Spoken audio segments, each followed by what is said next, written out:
choking thick fog. A skyline that's no longer visible beyond the growing infernal flames. The world is lost, rivers of blood now dart through the surface, pockmarking the landscape. What was once a blissful place has shifted to refuge in tunnels, a lie of the world above. They drag their small body forwards, attempting to see the sky once more. Was it really true? Was the world they left behind all converted to ash? Long tree lines almost seemed to dart the edges of their vision. A contradiction of what they were told in the world below. Indeed, nothing remained.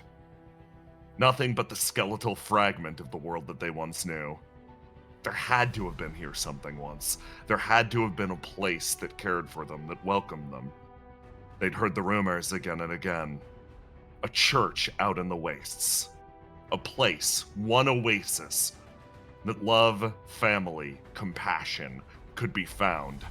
A singular pinprick of relief against the chaos. Fire burns at the edge of their face. They drive themselves forward with a body that can no longer make it. Their eyes strain against the darkness, and that's when they see it. A person, reaching their hand down. That vision could only be called one of God. Basil, your eyes open. Your head hurts. Tremendously. Incredible, because that's the only part of your body you have access to.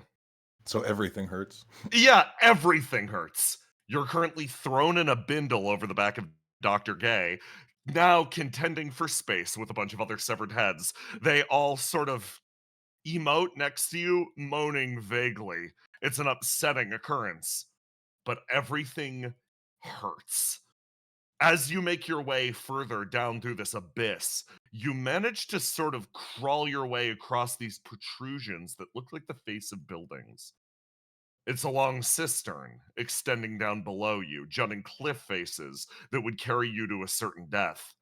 Dr. Gay clings to the side and then almost, should be actually over here, touches down and manages to find some level of safety and stability here.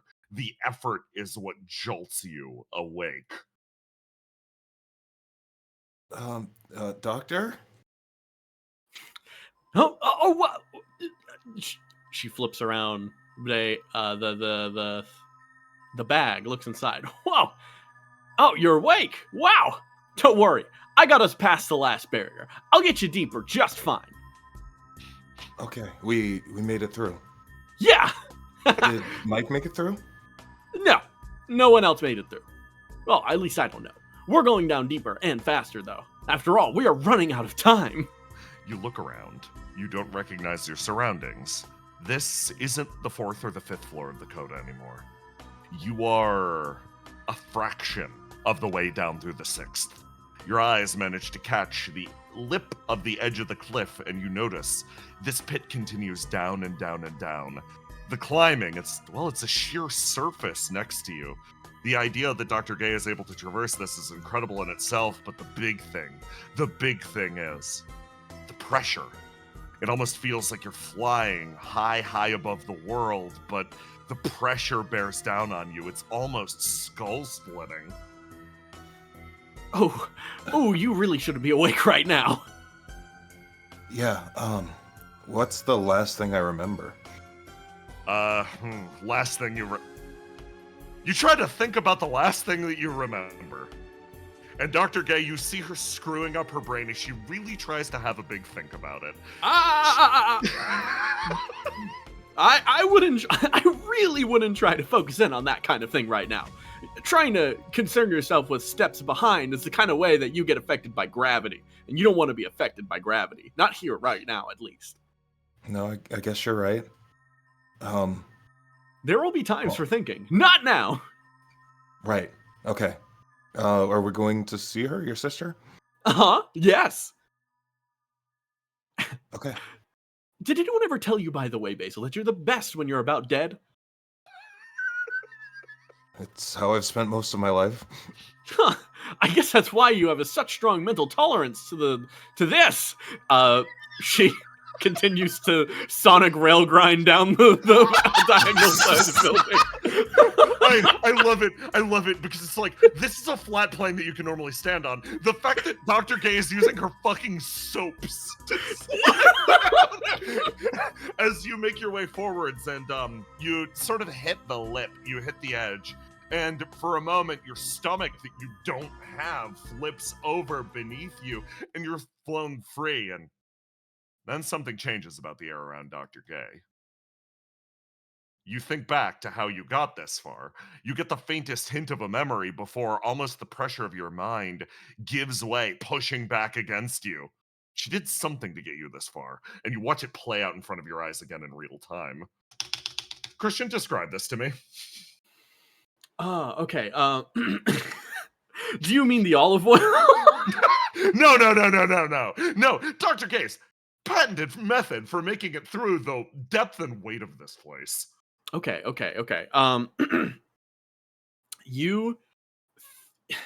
It's something that comes by rather quickly. This weight, this feeling, there is beyond what lies inside of the mind, there is a preset code, something that defines how human beings, quote unquote, are supposed to react to pressure, to distance. This entire thing is like some strange type of mind exercise. It is, in its core, as human as vertigo, this undefinable feeling, pure emotion without any sort of actual emotion behind it. To feel vertigo is to know that you might fall. It's to feel that fear and almost course correct automatically. This is what it feels like, and why your brain is telling you have a stomach right now, and obviously you don't. If anything, being just ahead sort of brings it back. There are very, very few raw human feelings, bodily functions that could truly be there. It helps you understand that you are, at the core of it, just, ahead, just ahead. How could that be? So when she gets to the edge of here, you see her materialize black flame out of, her hands, as it turns into a blade, and she turns over, and you notice as she sort of holds the blade up high, looking at the things around here. Yes, to get by here, to fight against the pure bodily, part of your soul, to fight against the instincts buried in you, you have to, in some ways, do something potentially self-destructive, to fight against the impulse that is pushing back and telling you that danger is here. If you had to let go previously, this time, what you let go of is safety. And with that, as just ahead, you're obviously for that, but she needs to do something like that too. So she cuts off her own head. And almost tumbling down, falling inside of the bag herself, the bag just plummets down throughout the sky. Honestly, that's what I would have done. That's how I would have done it. You tumble down through the air, and you gain some small amount of understanding of this place. Indeed, for a person thrown into a river, drowning is possible. For a rock thrown into a river, however, one could be carried along with the tides cleanly. You, right now, little more than a severed head, must have inspired something in the doctor traveling through this area, as little more than yourself is something that you're capable of. Her body tumbles away, and then you notice that same black flame start to lick away at the side. This place rejects common sense. This place that demands you be something instead is embraced in this moment by nothing. Your eyes open once again against the scalding sun, a fragment of a memory sparking up. You know exactly where you are. Little more to do other than to do it. Oh yeah, it doesn't make sense here. I can just walk like I'm supposed to, right? Yeah. Because under it all, Okay. even if you remove common sense, even if you drag that all away, there is a reality even more fundamental than your own nature. There's something even more root. Basil must always walk this road, right? It's more fundamental to you than breathing. It's more fundamental to you than living. This road and you, they are the same thing. You will traverse this path regardless of what happens. Whatever alterations your body takes, whatever form you move into, whether it be a stuffed animal, demon, or otherwise, you will always walk this road. As a result, you move down it, and your head starts to hurt more. The 6th layer of the coda almost trying to claim something from you yet again. Black flame burns at the edges of this space. It feels like Dr. Gay is helping you, but you don't exactly know how. As you move, you almost feel yourself taste something. The very edge of consciousness. The very edge of oblivion.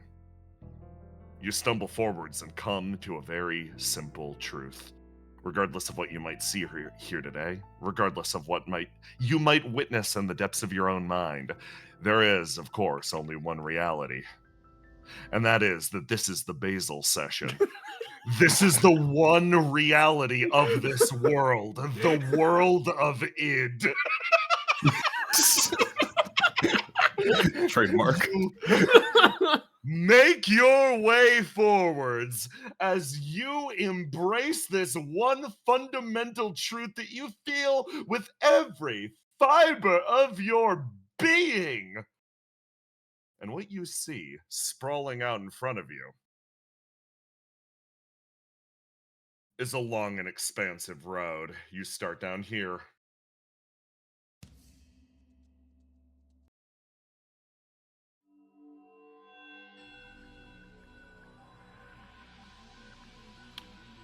Basil, you feel familiarity in the area in front of you. A large artifice stands in your way. It matches the place that you stayed in Skypoint. It matches the Geist building. A layer of presumption almost stands with it. And of course, the very first person you see along your road is the same face that seemed to mock and outline your entire journey so far. Your eyes twitch up to him. You, of course, knew you'd find him here. Basil! So good to see you! Hey! Hey, champ, you hanging in there? I'm certainly doing something. Didn't expect to see you here. Great. What do you mean? Well, I guess if this is, I don't know, something manifesting from my mind, then maybe I should have expected you to be here. I am a part of your story at its fundamental core. In fact, you could consider me some sort of navigator or even a captain. Come on, let's walk. You could do that, right? He starts to move. Yes, I can. It's actually kind of nice to be able to move on my own for a little bit. That is nice. Move on your own. He sort of clicks his tongue. That autonomy of yours, it's a precious thing. Gotta say, really appreciate it. Freedom's important. Come on. Your friends are waiting for you. Is it really autonomy? I always end up here. What always do you mean? Going up. Yeah, up. Towards the top of the world. So where's my choice? What do you mean? I don't know. You mentioned autonomy. You mentioned free will. This is all I ever can do. You're going up and up and up towards the top of the world. Then you could do whatever. Like, I don't know. I don't know what you do with unlimited power. You could, I guess, whatever you want, right? Theoretically. You just go up and up and up. Listen, Basil. He turns over and he stares at you. You get a spark from his flame. Something contained within yourself. You can feel it clearly. He's being earnest about this. What I want to do is position you in a place where you can decide what is right for you. But, in order to do that, in this world, as constrained as it is, you need a lot of power, you need a lot of money, you need a lot of connections, you need Geist. You need to stand at the helm of it all, and then you get your freedom. You get to decide whatever the hell you want, because, in reality, we are all, whether we like it or not, subservient to this great structure around us. Isn't that right, everybody? He gestures over to the room as some of your connections made in Geist actually sit around the tea table. One man looks over at you and actually seems lucid. coherent. Of course, a man like this, even in this strange dream space, would retain his own autonomy. His flame is far too defined, sticky, devious. His eyes sort of stare up and over at you. It sort of waves. Hi, Basil. Do you want to sit down? You look tired. Hey, Hi, Basil. yeah, There's some tea here for you if you'd like. I'm okay, but I'll sit down. Move your way She forwards. tumbles over the couch. You plop down at the couch while CEO5 makes his way over. Okay. I'm gonna make all the necessary calls. Don't worry. We're only gonna go live when you're ready. You've got to meet all of your wonderful and adoring fans. Just take a second. Reflect with friends. He smiles. A brilliant, beaming smile. As he exits, the door swinging shut behind him. Seems like you've been through a lot. Yeah. I guess you could say that. At least since the last time I've been here. She looks over. How'd you get here? I'm not sure. You think By about accident, I think. You think about it. You look backwards. And then your brain starts to hurt again. That same sensation as before. You look back. And your vision darts to a different area. A segment of the coda long since consumed. A devout follower rushes her way down to the bottom of the coda. Her expression, one of absolute fear. She's fleeing people. She's fleeing not only the monsters of this place, but people from her own world. She rushes to this area, a hidden away graveyard. There, she's chased down by the Inquisitors that carried themselves to this point. Let not a singular demonic scholar get away. They leave her bleeding out on the ground, forced to be fed to the machines around. You feel her story ache through you. A previous incarnation, a previous world, one who looked to the coda for respite. Your own flight to the depths of this place felt so familiar. Were you following in her footsteps? You feel her presence move through you. Brennan, I ask you a question. Do you acknowledge this previous you, this journey, her journey, as yours? I look at it and I think about what I did to get to the point I am right now.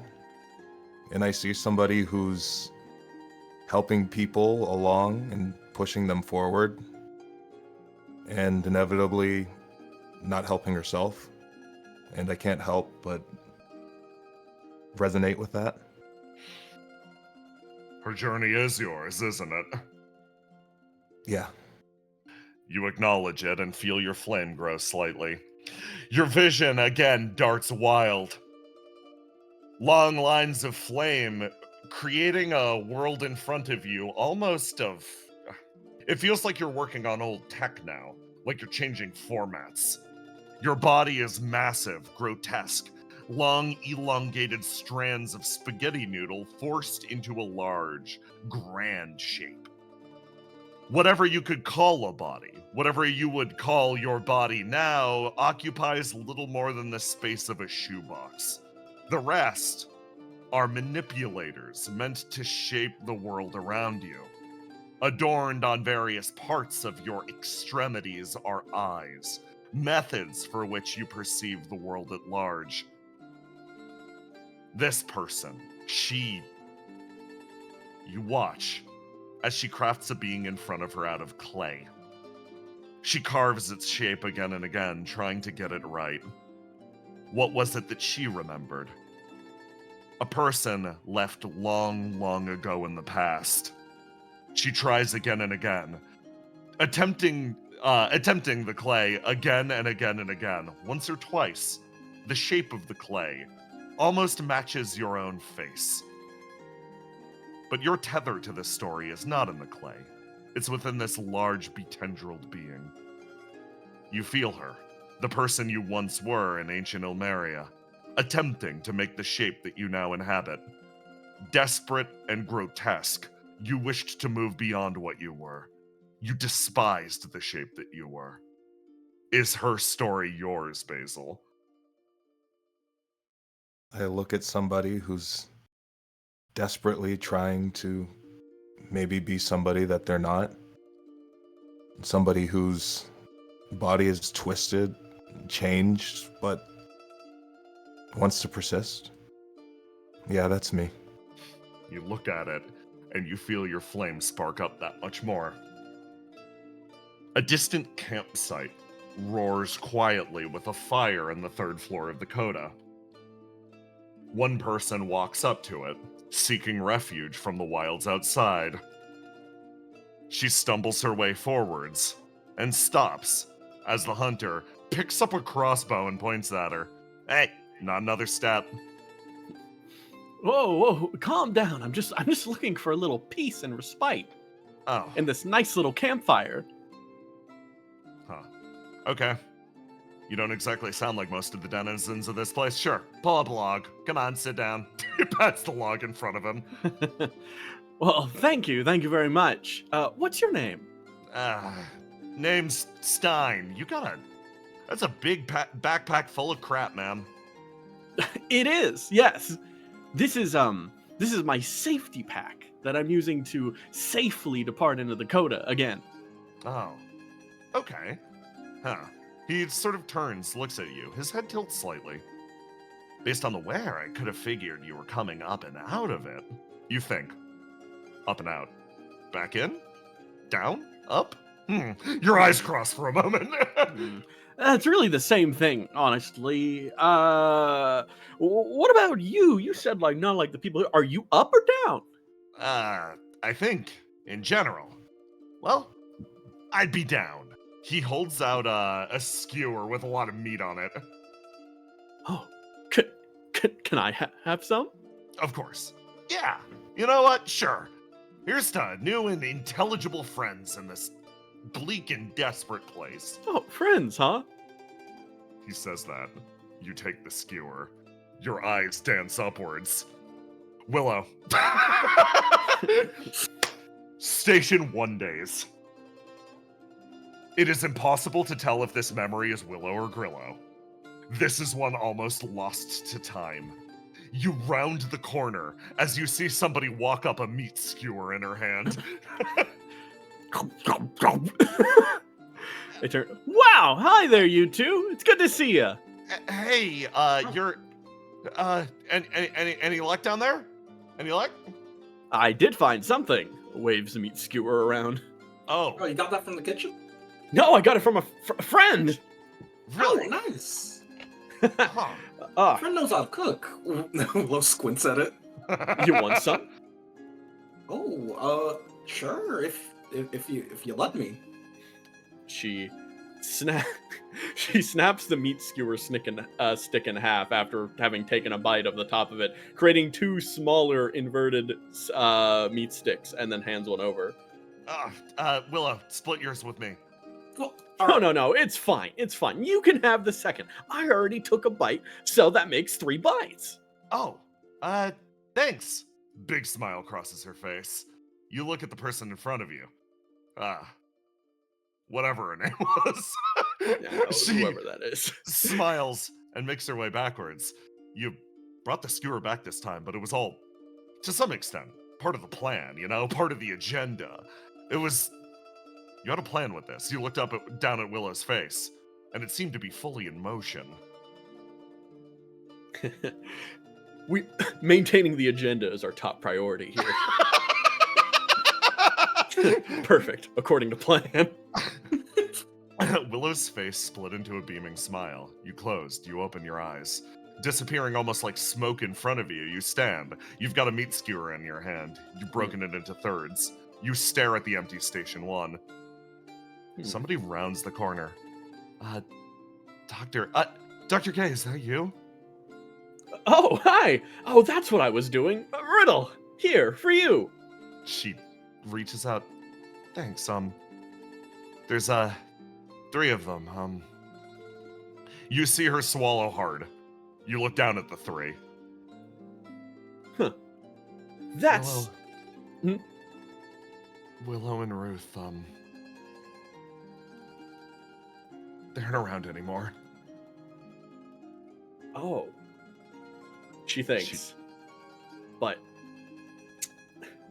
as that comes to mind, she shifts and thinks again until eventually deciding perhaps she didn't quite know who those two people were.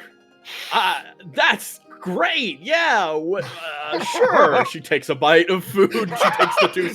She sticks them in and has two boar tusks popping out from underneath. Yeah. Who are they? You bite down hard. You find yourself saying this line again as you stare out at an obsidian abyss. Riddle takes a step forwards. Thanks for coming here with me. I've always been worried about facing it alone. No worries. I'm sure I'll be able to make it this time. Wait, no. You'll forget.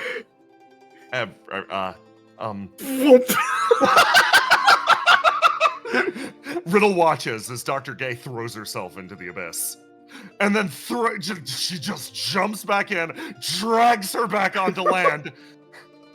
You have to stop doing that. You really, really have to stop doing that. One day I'll be able to go in and last, and you'll see then. You know what? Yeah, I'm sure I will. A crack goes to her face. The slightest smile. You feel this expression shift again as, kerchunk, you make your way forwards. A large bag of shit pulled out of the depths of the coda, or is it supplies from up above? You make your way to a beautiful campsite. You can smell cooking meat on the horizon. You have a meat skewer in your hand. Wait, I was going to ask, but I already have one. You Mr. I don't... Sit down. Who are you? He freezes. He puts his hand on the crossbow next to him, and sort of, you see his finger pause. As you look at him, he looks at you, and then his voice cuts through the campground. You're not the same person I met before, are you? No, wait a minute. I think I remember you now. You gave me this meat skewer, didn't you? I did, yeah. I did. Months ago. Well, that's probably pretty... I'm a slow eater, you see, so it takes a bit of time for me to get through this. I just had a few bites. I'm pretty sure I'll finish it up by next year. His hand pauses, and he sighs, and he leans in. You want another? Oh, yeah, sure. Thanks. He reaches down and pulls another out of the fire, sliding it and handing it over. You hold it in your palm and it feels so familiar. These jangled, discordant memories, one by one, pop up in front of your eyes. All out of tune, out of focus. You make your way not towards Station 1 now, but instead across, out and over a brilliant street towards the new Opia building, standing pure and clean, so different from the Station 1 you knew before. You walk your way inside and it doesn't feel like this place anymore. You walk your way out. You look around. You're holding two meat skewers. There isn't a soul here. Huh. Hello? Riddle? Verona? Precious dear nephew Ascalon? You make your way around. Soulless vapid Geistguard? I miss him too. Wow. You walk your way around and realize there isn't a single soul here. Completely empty in Station 1. She moves around and checks every room a dozen times. Comes around the corner and expects she sees multiple souls that she... No one was in there. It must have been a trick of the mind. You make your way into the room that you built Ascalon in this room. It feels like just yesterday, right? It might have been, honestly. Might have been. So where'd everyone go? It's... Thinks. Comes to mind. A couple of different options. And this time, as she sort of looks across, she's like, no, this is the forward base of Opia. I went to that new sparkling building, but it was... No, did I go there? Where'd they go? Hard. Meat skewer's getting cold. She takes a bite of both at the same time, pushing both sticks up like boar tusks, and she could have sworn she's done that before, but she's never done that before. She doesn't think. You look out at the area around. Yeah. They're probably... Huh. Where are they? Basil? I ask you a question because, most importantly, this is the Basil session after all. Basil, you stand at the end of the road. Something that Dr. Gay is doing is causing your flame and hers to mix. You're seeing these scattered shards of vision.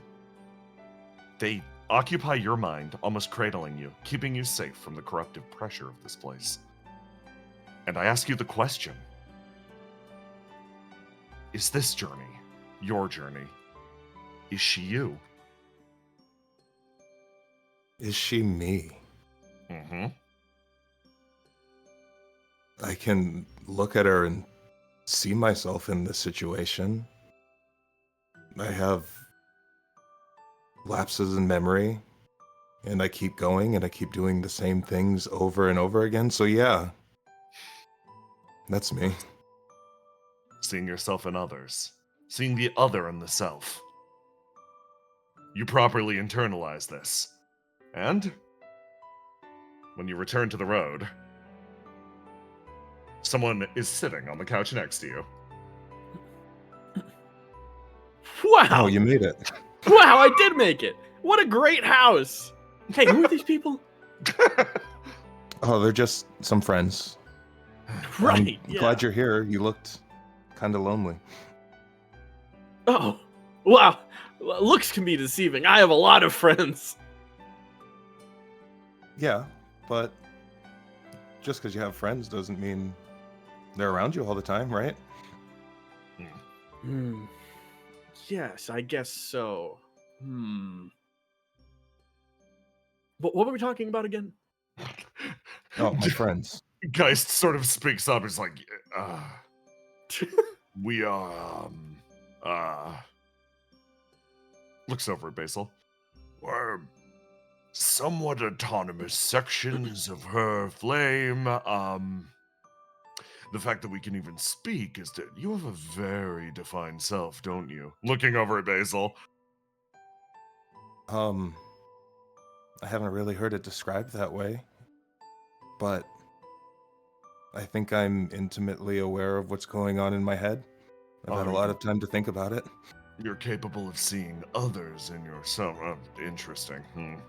He, like, sort of clears his throat. He's like, well, regardless. What are we Is that- supposed to do? Do we help her, or what do we do? It's up to her, I think. Is that unique? Is that not something that everybody deals with? Yeah! No, that seems pretty common to me. Which part? The mini what she said. I mean, it's hard for me to tell because I barely have an internal world. Or at least not one that I can Right. perceive. I get distracted easily. That's all you get from Aid. I have no choice but to see myself in others. Right, exactly. But you're not actually here. That's what I understand of you, right? Is this just a symptom of me trying to understand other people? Or is it a symptom of you trying to understand yourself? I don't know, Stefano, you tell me. Don't you understand yourself through other people? I do, but I also am not you. Well, Only one real way to resolve this, right? Like, you gotta find out what's at the end of the road, like back that way. He sort of like crunches down hard on the the little seat over here, gesturing with his thumb over his shoulder. Not gonna learn anything waiting around. What do you see at the terminating point of yourself? Where does it all end? I think you can learn quite a lot of things while waiting around. I don't know what I expect at the end, but I can just hope, right? What are we hoping for? I don't know. What's up? Happiness, completion, something that fills the hole that's in your heart. Weren't you like happy and complete just a couple? I guess you weren't complete. You didn't have your head, but you were happy earlier when we were grilling. Is that happiness not real? Did I miss something? I don't. You can project happiness without being fully happy. I guess the What- difference between happiness in the moment and fulfillment would be the conundrum. Right. Fulfillment. Huh. I've been happy, but I can't say that I've ever been fulfilled. Mm. Okay. I think okay. Yeah. No, I understand that. I get that. Yeah. Well, door opens again. Fulfillment will come when you're capable of seizing it. You gotta reach the point that you're capable of reaching your hands out, right? You gotta build your ladder to heaven and then strangle God. He puts his hand on your That's- shoulder. That's what you would say. It is! Firmly believe it. And that's the path that you set me on. He looks down. Yes. So why me specifically? You could have picked anybody, right? He stands you up. And he starts to move in this direction. The other three remain rooted to the spot. It's like they want to go with you, but they really can't. Dr. Gay, however, you shift. Oh. You're able to pull yourself free from the couch. Flipping over the couch, running it behind. She's very curious. Hey, who is this guy to you? It's really complicated. Sometimes I hate him. Sometimes I'm thankful that he existed. He's not my dad, but he thinks he is in some way. She raises up a finger, like answering a game show quiz. Who is your stepfather? Yeah, and that he married my what? Oh, God, damn, I thought I got it there. He puts his hand on the door and there's a as it hisses open. And at that exact moment, your eyes open. And the two of you are lying. Dr. Gay's body's back. She just no. pops Congratulations. back up. Yes. She picks you up. Also, a few of the other scattered Basil heads and puts them back in the sack. And then, Just a few of them. just a few. Some of them stayed in, not because, well, I don't know. I wasn't keeping track. We go down, sliding down here and stopping for a moment. It's like, whew, wow, that was a bit much. Gonna have to take a break here really quick. I meant to ask why. What happened to the other Basils? Oh, well, the same thing for you is I had realized that it was only an acting theory, but for you, I'd realized that a severed head is actually one of the greatest forms of traveling through the coda. A bit strange, and obviously a bit contradictory, but if someone is there to help deal with active physical threats, a severed head's basically the best way to go down the coda. So I just did the same thing I did for you. We're taking them down. It's definitely the easiest way to be acted upon without doing anything in return. Yeah, about. But when one's goal is going deep into the coda, and one has not time or ability to solve all their internal quandaries, it seems like a pretty good way. After all, I am nothing if not an egoless actor. Isn't that kind of like cheating, though? Yes. We're trying to cheat. She says proudly as you just hear her communicator almost sparks up again. It cuts in and out, and you hear screams. Ooh. You hear yelling, wailing. Ooh. The fate of those that don't cheat. See, they're not cheating right now, and they're having a bit of a bad time of it. Up here. Ace, Willow, Argos. The first reports are coming back in.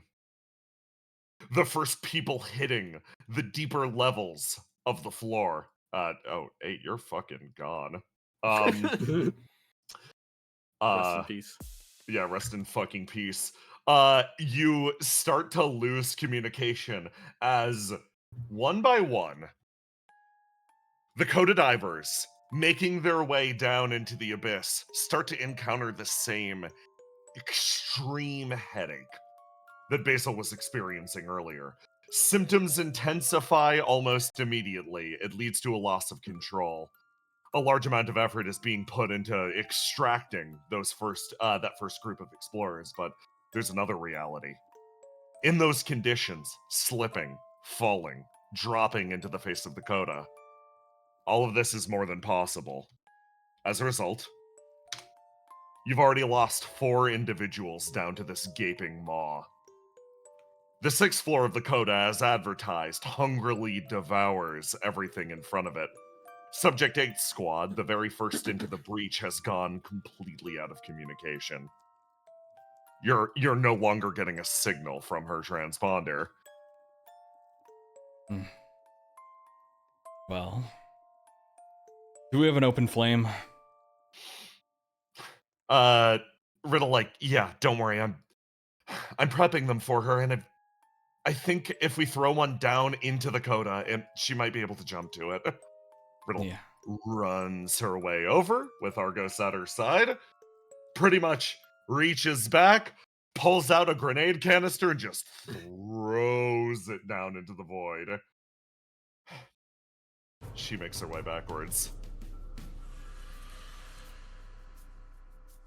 We need to be really, really careful about how we progress from here on. So nothing's changed? No, explicitly. Anyone from here on, I want to make it abundantly clear. This isn't something that you can tough through. If you have even the faintest hint of fear in your heart, please, I'm begging you, don't go this time. Go back to the last camp. We're going to move down with all haste. We need to get to Basil as soon as physically possible, but I don't want a single other person risking their life. Unless it seems necessary. The unspoken thing in her words. This thing, this 6th floor of the Coda, challenging it, the danger inside of it, comes with necessary risk. You see the pain across Riddle's expression. Losing people always causes sharp daggers to appear in her heart. And yet, just the same, she's led multiple of these expeditions that have resulted in her hands getting bloody. The strikers sort of turn. I think we can handle this. Hang on. I'm fine. Yeah. Yeah. No, we got this. We've been through worse. So you know the thing about fear, right? What? No. Well, the thing is with fear, you can't be afraid if you're already terrified. Like there's a capping point. Fucking wise words, my man. Thanks, man. Yeah. I stopped feeling fear a long, long time ago. It's just like numbness instead. You can't piss yourself if you're already shit. If you already shit yourself.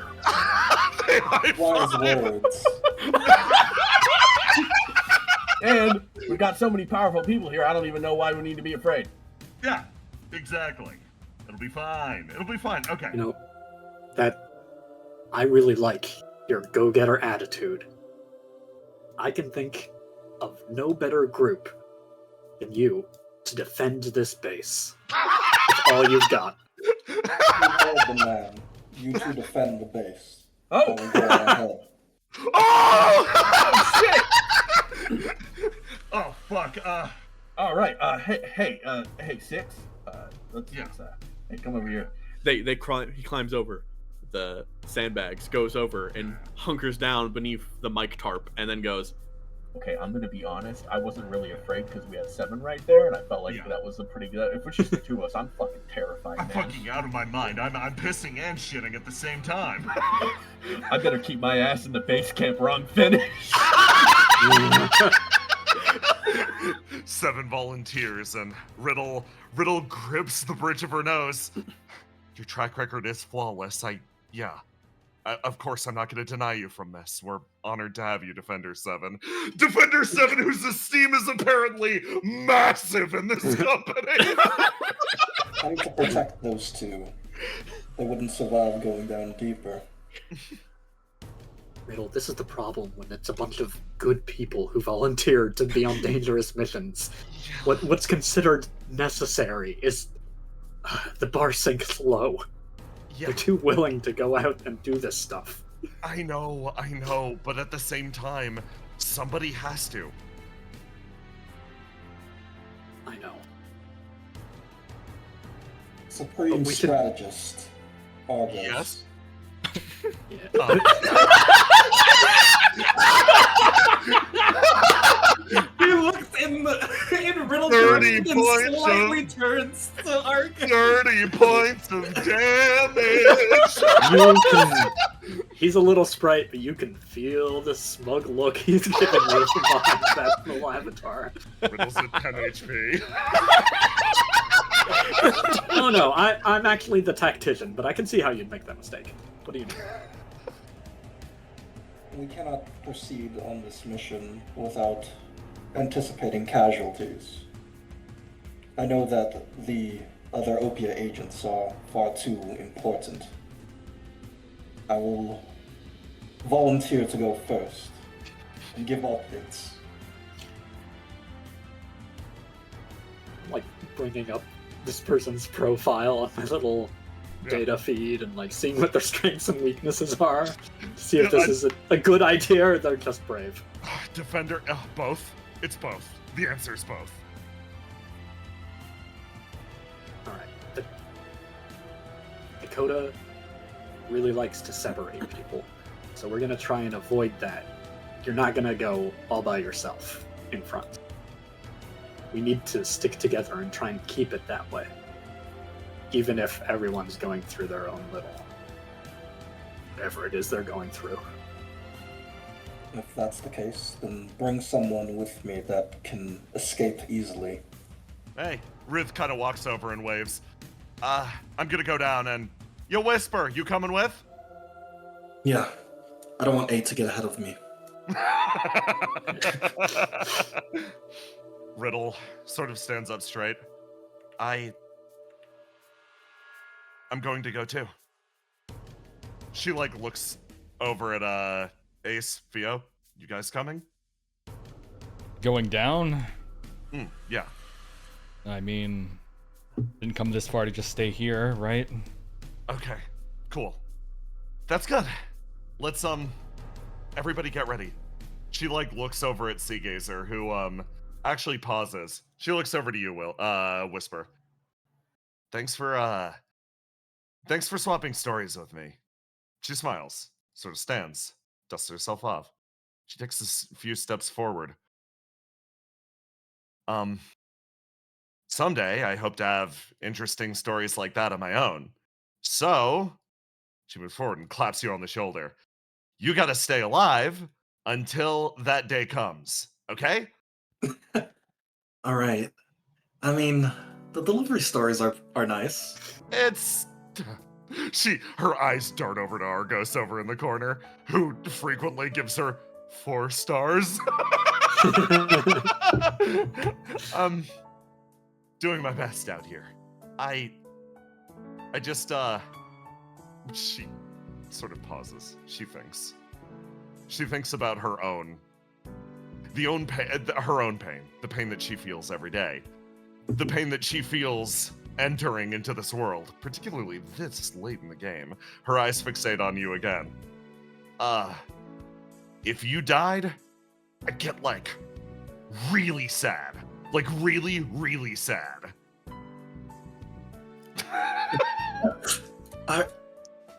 You see, Whisper think for a second.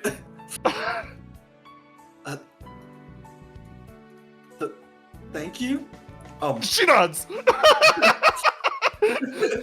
She nods, gives you a thumbs up, and then runs off in this direction. And then, like, sort of sprints backwards out and away back into the mists. Yeah, checks out. Okay, everybody. Let's everybody get ready. And let's head out. Riddle takes one step forwards, progresses to the edge of the cliff, and then, unfortunately, this is the Basil session, so we will not be catching up with them. Whatever happens to them happens. Anyway, elsewhere. Next up, our camera moves over in this direction.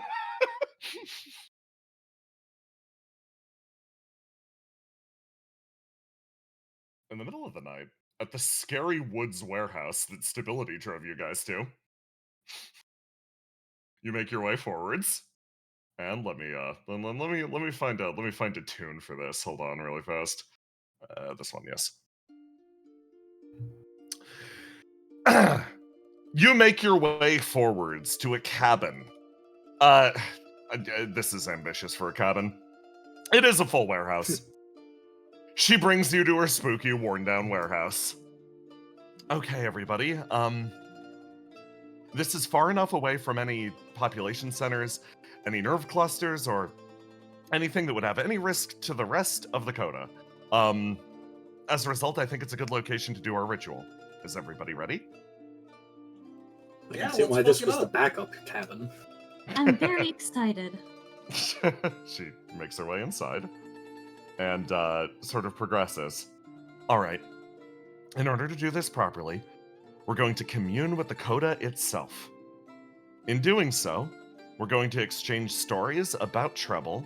Her specifications is the wrong word, but like what her body was like, and like try to inform the Coda of that to see if it will create a new version of her.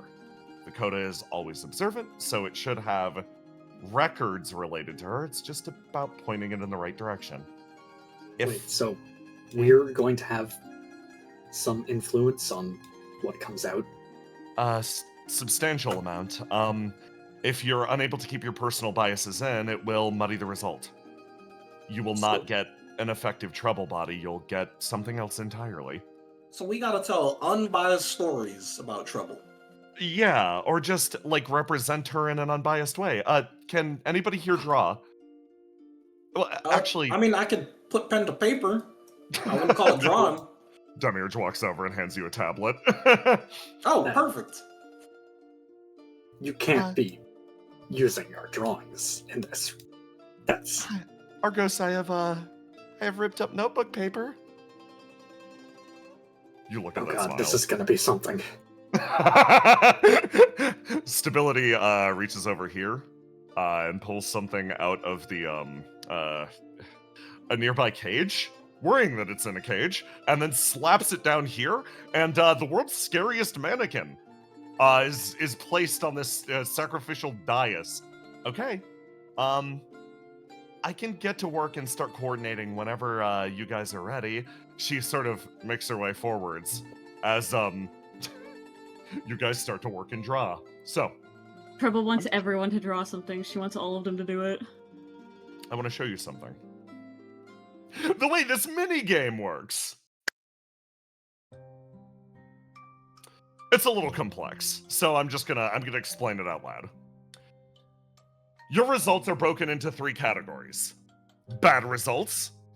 You can see there are different variants of the bad results. Mid results, and then good results. Functionally, for every dice that you, every player down here contributes to the ritual. For every point of contribution, I will spawn another little iteration of your character. The more contributions you have, the more likely it is to land in this category. The fewer you have, the more likely it is to land in this category. The key thing, whenever you get one of these little dudes spawned, you are able to vote for which outcome you think is most interesting in each of the categories. So, You only get one of these results, whether it be a bad result, a mid result, or a good result. But within bad, mid, or good, you have some sway, OOC, to decide which result you think is most interesting. So we have to get which result we get in terms of bad, mid, or good is determined by the dice, but which of the results within those categories we get to pick Is your vote. These are all good results, though. Exactly. Basically, each of your votes will occupy a table, and then I'll roll the table to decide which one it is. So, like, if you get a mid result, for example, and two of you vote, "Oh, I want to do trash bag treble," and one of you votes, "Oh, I want the off treble," it will be a 2/3 chance of getting trash bag treble and a 1/3 of getting off treble. So yeah, yeah. You go, Jay. I'm going to explain what each of these outcomes is. They're very important. Human treble. You get a treble that's human. I'm not gonna... don't worry about that. Treble alter. You perform an evil experiment in the woods, and you FMA 2003 it and create an evil homunculus treble. That will immediately become your problem. Yeah, that's just on the table. So normal trouble? What? Down here, trouble reflection. You manage to manifest a body and trap the flame within it of any of the reflections created from trouble from the reflection list. This could be anything from Rainy Day Harmony to Burden of Trust. The mid results. Off trouble.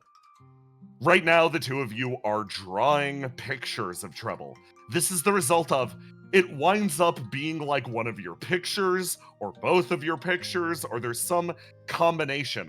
The person who wins the vote here, or wins the random selection, determines what off treble manifests as. Trash bag treble. You could have just gone to the illegal body printer for this. This was a massive waste of time and resources, which is why it's a mid result. But you'll still learn things as a result of that. Vampire trouble, I'm not clarifying. Down here, the good results, a perfect treble. You basically get a treble simulacrum, something that's hard to make, completely on the spot. Treble plus. You get a treble with different aspects tied into her, whether she is a treble dyed in the color of another character, like you might get a riddle dyed treble, or an angel treble, something to that effect.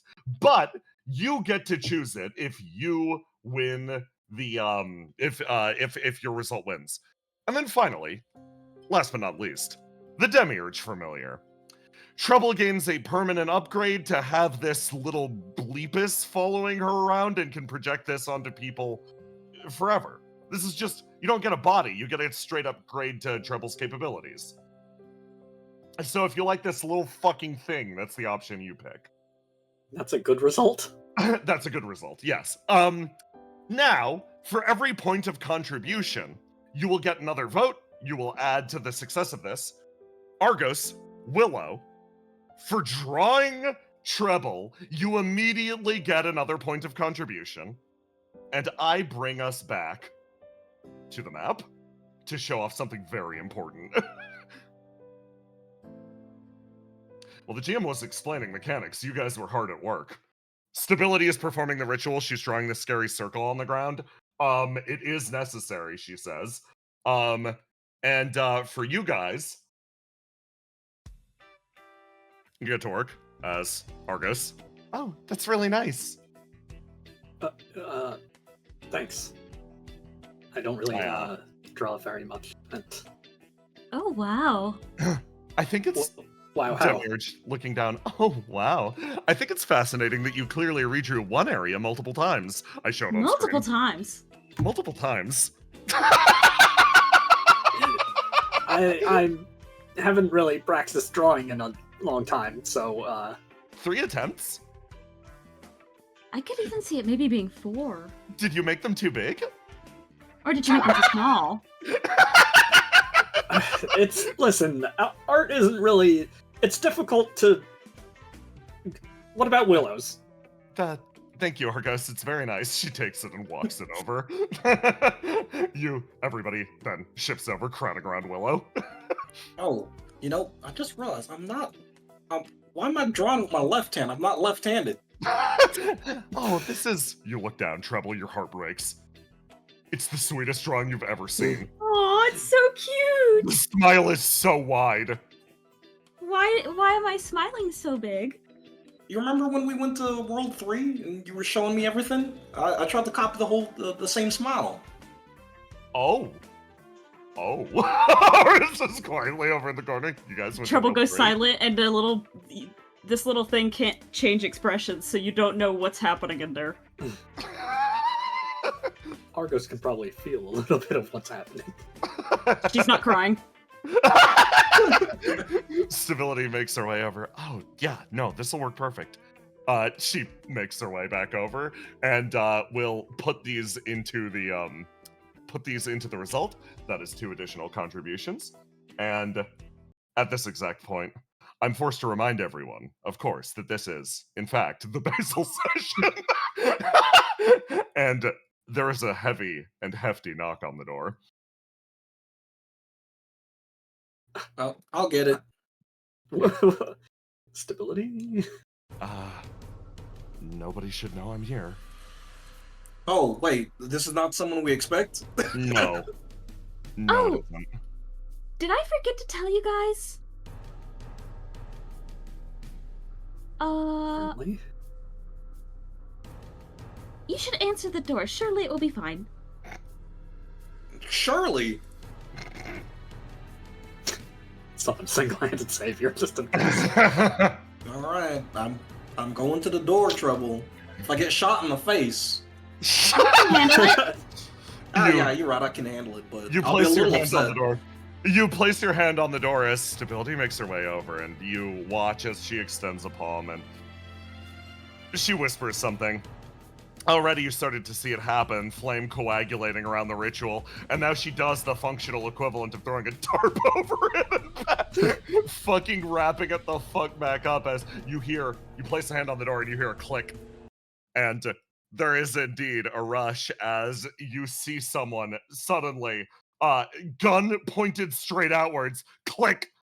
She stares straight ahead, looks at you, freezes, takes a step backwards. Oh, Willow, so good to see you. My apologies.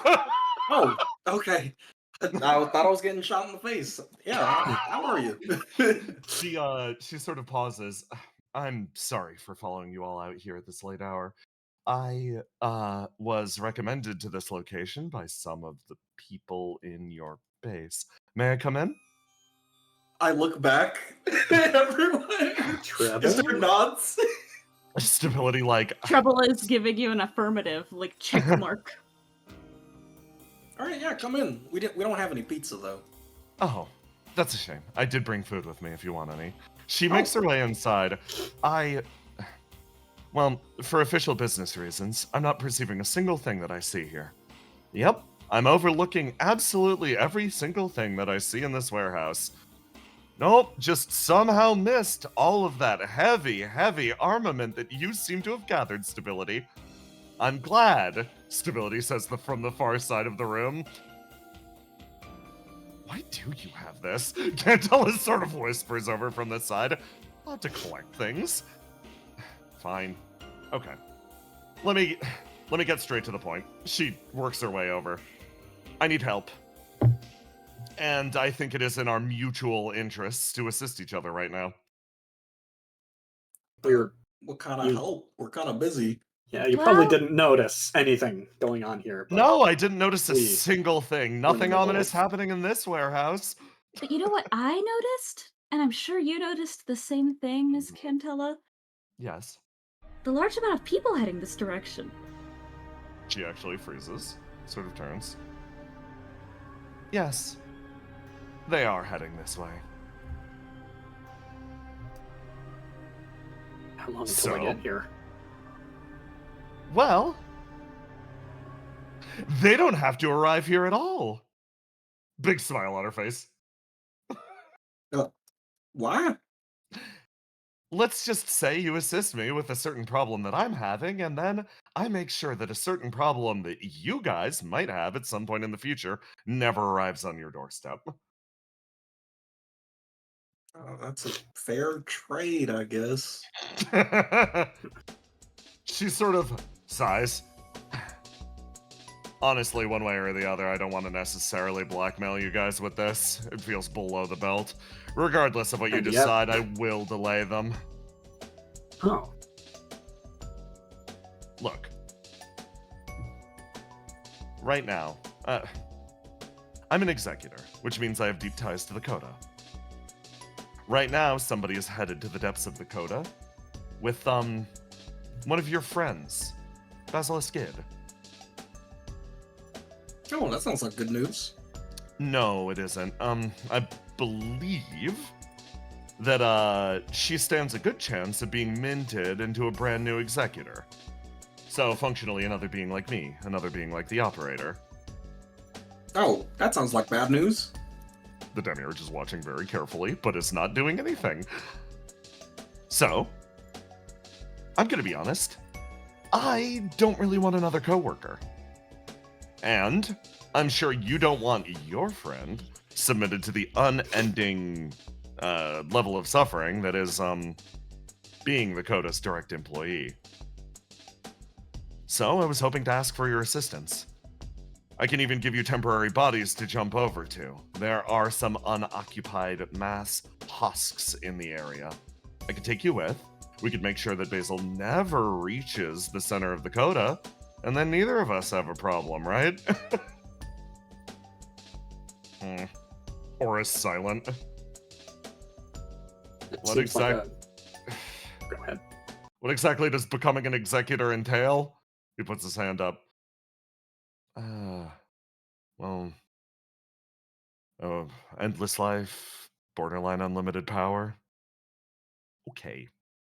The part that I think would be disadvantageous for Basil would be the part where every time she's injured fatally, instead of the consequence falling upon her, it would fall upon a random innocent bystander.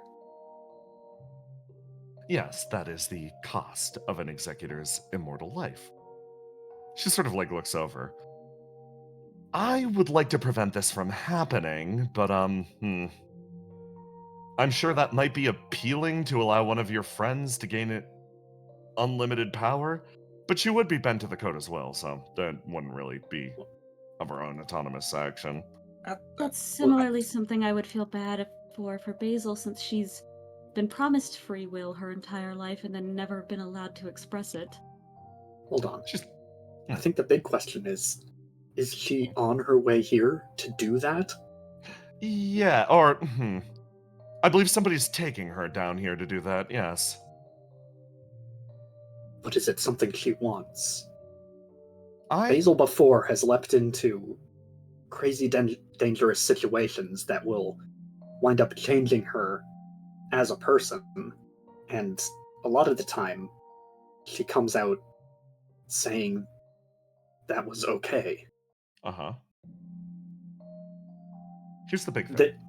This does sound bad on all fronts, but She nods. he did, go to Geist and take a position of power there for, ultimately to, I guess, help steer them in a better direction. But it's not like this is entirely out of character for her. I want to know her intentions and methods Cantella. before. Ooh. I'm, Cantella folds her legs and sort of sits back and nods over to you. I'm a little apprehensive about the whole process for Basil, because I've known her for, actually, technically her whole life. I feel like she goes through a lot of processes of death and rebirth. That could not be good for the mass if she becomes an executor. No. And there's a second point. Her own free will and desires don't necessarily matter, The coda decides for you whether or not you're going to become like me. Oh, So, that's why I'm invested in stopping it. If she wants to become an executor, it's probably because she's on a megalomaniacal power trip and that needs to be stopped in one direction. And if she isn't, that's an innocent person being damned to an eternal life. Either way, it's bad news. But that's why I'm acting. I'm curious your reasons. Sounds like you have history here. She says, looking over at you, Argos, and then twitching over to Willow. It seems that Basil goes through a lot of really big changes, and like you said, Argos, she usually says that she's fine. I, in this aspect, I feel like a little bit of a bad friend. I haven't been checking up on Basil as much as I should. I kind of want to save her some pain and, I don't know, help her have some stability. Stability laughs. Yeah, like you. Stability laughs. Demiurge punches her in the fucking side. Ow. Aura down here, it seems like we're given a rare chance to actually get out in front of one of Basil's big changes. One of the big things that always happens is she sort of does it herself, and then it's always too late to regret after the fact. yeah, that's sort of what I was thinking. Yeah. She has a habit of doing these changes and then going, "This is awesome." But it always, to me, sort of felt like she was saying that not necessarily because she 100% believed it, and more so because she had no other choice than to believe it was awesome because she couldn't take it back. You it couldn't re- question whether or not it was Cope, yeah. Yeah, some of it, a lot of it, from the outside, doesn't seem awesome. And So, given how you're describing becoming an executor, I wouldn't want to damn anyone to that fate. yeah, it sucks. Quietly off in the corner. It's kind of sounds like the question is stopping this from happening to Basil, whether she's gonna fight us on it. I mean, Well, whether she fights us or not, I'm gonna fight like hell. Yeah, that's what I was gonna ask. If she will fight you on it, will that stop you from going? Yeah, I kind of don't want the. Well, Willow thinks for a moment. The thing is, it makes it that her life is in the hands of everyone else, and I don't know. That can't be good. I mean, I know how it feels to have a lot of the world on your shoulders, and now that every time you die, someone else dies, that can't be good. There's a couple of things to be said about Basil, though, right? Has her life ever, despite what she's been told, has her life ever not been in the hands of other people? And two, if we make this decision for her like this, are we not then taking her life into our hands and out of hers? That's why I wanted to at least offer the opportunity. You can always hear her out, but again, I'm going to be out front. If I see her, I'm shooting her. Well, Oh, She puts her Unless life I- in her own hands plenty. yeah. She and runs off and does this stuff. And you know what?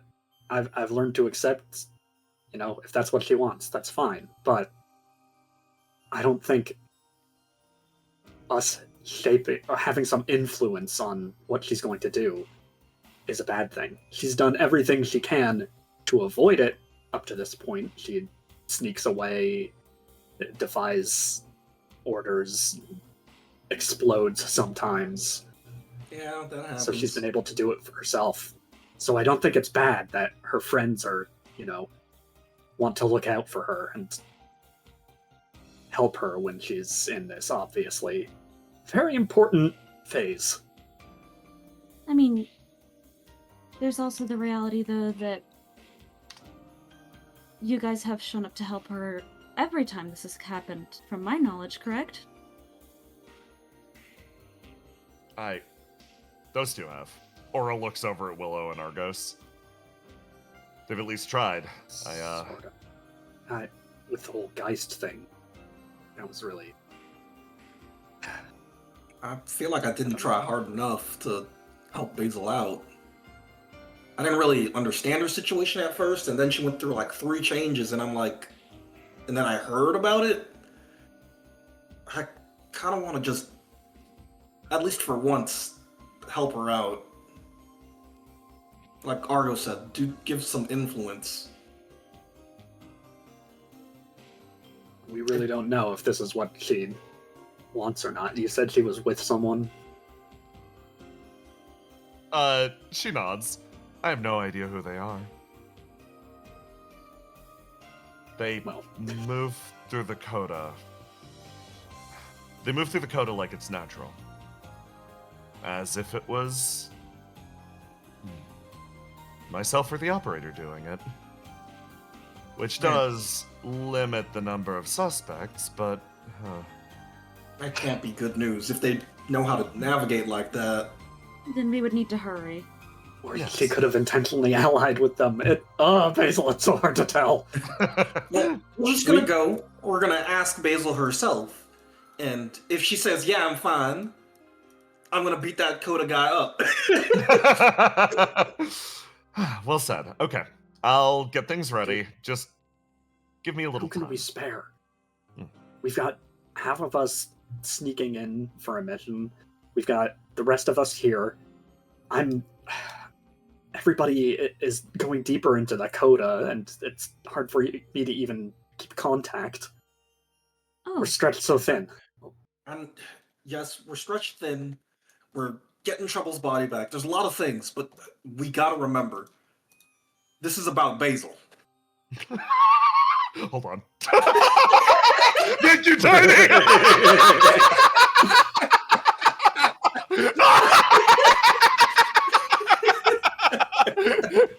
And so...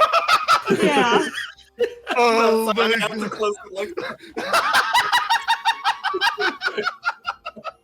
It's peak. You basically go through the steps of... Cantilla makes her way out of the building for a while. She has an army to delay, and she has to jump you guys over to your little proxy bodies. That are gonna be over there. Your bodies will remain dormant in this warehouse, ready to carry on the ritual. But you will be puppeteering bodies over there. Basically at one of the deeper sections of the coda. The volunteers are Aura volunteers? Willow volunteers. All expectant gazes turn over to Argos.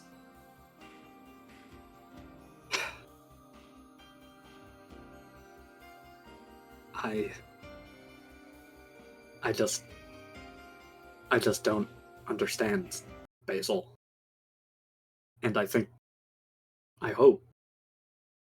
Now, I know someday I will, but right now, I'm not the one who needs to be there and have some influence on her life. Someone who doesn't really understand her, that's too important for someone like me to have a say in. And it needs to be you. And I'll support you in, however this turns out, because in this case, you know way better than me.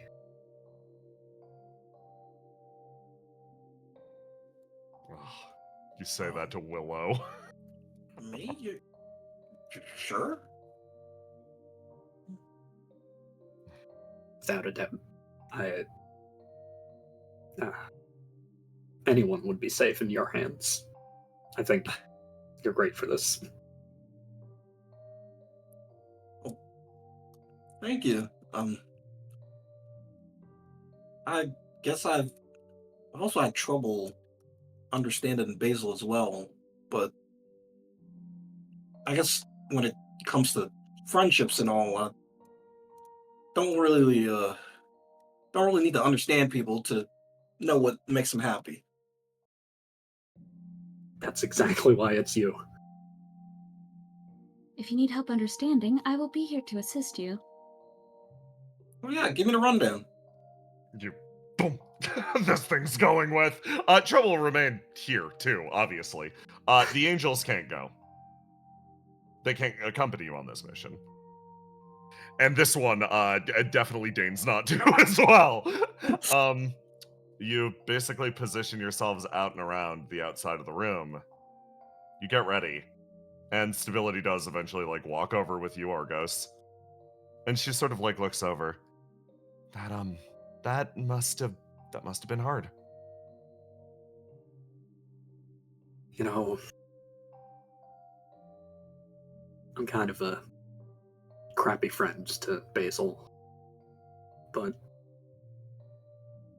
I think the best thing for Basil right now is to not have a crappy friend there for her when this is going on. Stability sort of closes her eyes. She sort of opens them again. She's like, yeah, unfortunately, that feels a little too familiar. She pauses on that point, sort of lets it hang, slight smile curling her lips, and then over in the corner, somebody speaks up. You know I'm in the room with you, right? Her gaze twitches over to Stability. Stability pauses. I'm not used to that. So, we've got a little time. We've got a little prep to do. I can't think of a better time. I can't think of a better place. Stability. Her face splits into a brilliant grin, a smile crossing her lips that crack around the sides, making it significantly wider than a human's mouth should possibly go. Why don't we take a second? It's been so long. Let's talk about us. Stability's body freezes in place. Reko shifts back and forth. Trouble, you look over between the two as the entire tone of the room changes. However, this is the Basil session, and we will not be talking about that. Everybody, take 5. Hello, chat. I have something to show you, chat.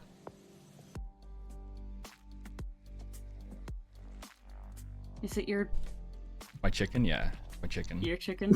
Yeah. Look at him go. Look at him fucking go. That's all. But yeah, hello. Welcome to the Basil session, chat. How's it going? Welcome to the Basil session. Welcome.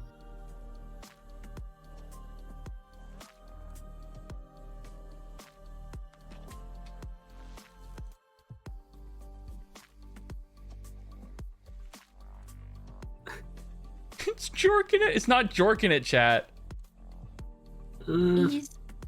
He's what's the term for when you're lifting weights at the gym?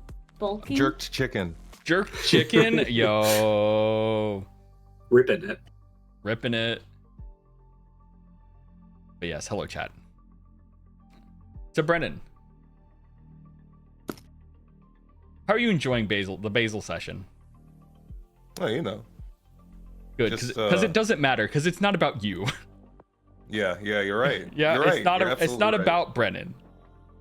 It's about Basil. Basil session. Yeah. It ain't me. It ain't you. How is Basil enjoying the Basil session so far? Well, she's got a headache, and she's just ahead. Damn, dude. So everything aches. Everything aches. That's But she crazy. gets to examine her inner self. Yeah. Yeah, That has a but, white guy in that's it. What? Yeah, lots of white guys in it. I think all of us have a little bit of a white guy in us. Unfortunately, Unfortunately. we need to decolonize our minds. Yo, that's pretty deep. That is deep. That is That's deep. right. Just like our That's right. dungeons. This is Basil session bit gets me every time. It's not a bit. It's just the truth. It's true. It's the fact of the world. Just- Welcome to the world of id. That's some type of like podcast slogan. Welcome to the world of id. We're about to blow your mind with some truth nukes. Talk about white guys. I can't stand them. I'm glad CO5's back for one last run.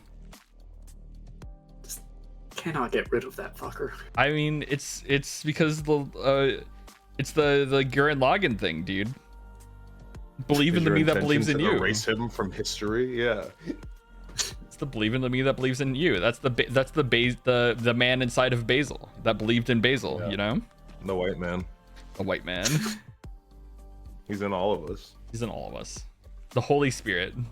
He's in Jay the most. In you. He's in Jay the most.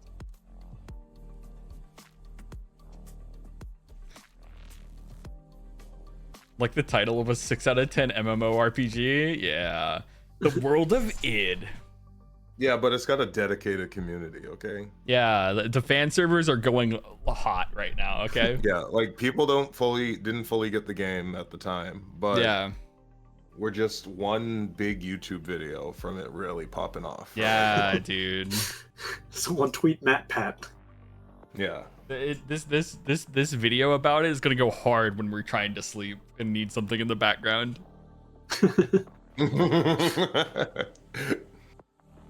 He has to be here to be a better father to Basil than he ever was to Zealous. Oh, man. He gave Zealous the world, a peaceful world where he could live in peace, but yet he shunned that gift, leaving the cave with the images on the wall to escape to the grassy He did plains. leave the cave. He did leave Plato's cave. He did leave the allegory. Go, these cave shadows are fire. Plato's cave, chat. Dude, I would try, but then I think I would get like enamored by the leaf blowing into the like cave mountain, Go back. right? And I would be stuck on that. I would be halfway out the cave.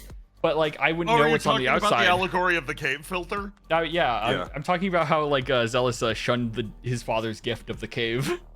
I would get stuck in the cave. I would absolutely get stuck in the cave. I would get halfway through, see a leaf, and think that I escaped, but really the cave is much larger than I thought it would be. Yeah. Because truly, who knows when you're actually out of the cave, right? Fucking facts. Yeah. Just trapped in the cave of society then. Yo, deep. Welcome to the world I of was quoting Id. the world of Id. This could be Would the world you of would you Id. escape the cave? Would you get through the cave filter? Cave filter. Escape my absolutely cave. I would get filtered by the cave. Find my shadow puppet. I'd see the sun and fucking freak out.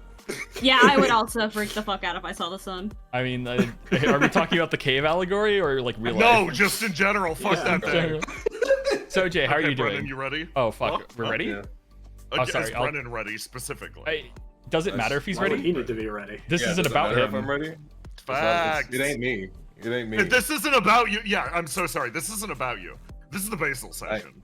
Yeah, I ain't no sensitive son. Hey, Brennan, you're controlling this one now. No! The cold air conditioning of this area has been pumping through the room repeatedly, Presley, as things. You were told to stay inside. You were told to remain indoors. You were told to not pay attention to what happened outside. There was chaos, and then there was silence. Eventually, you look over at your computer, a little display welcoming you to the world, Presley. You wait patiently for a follow-up. And then over the speakers, a voice chimes in. Neutral. Good morning, Presley.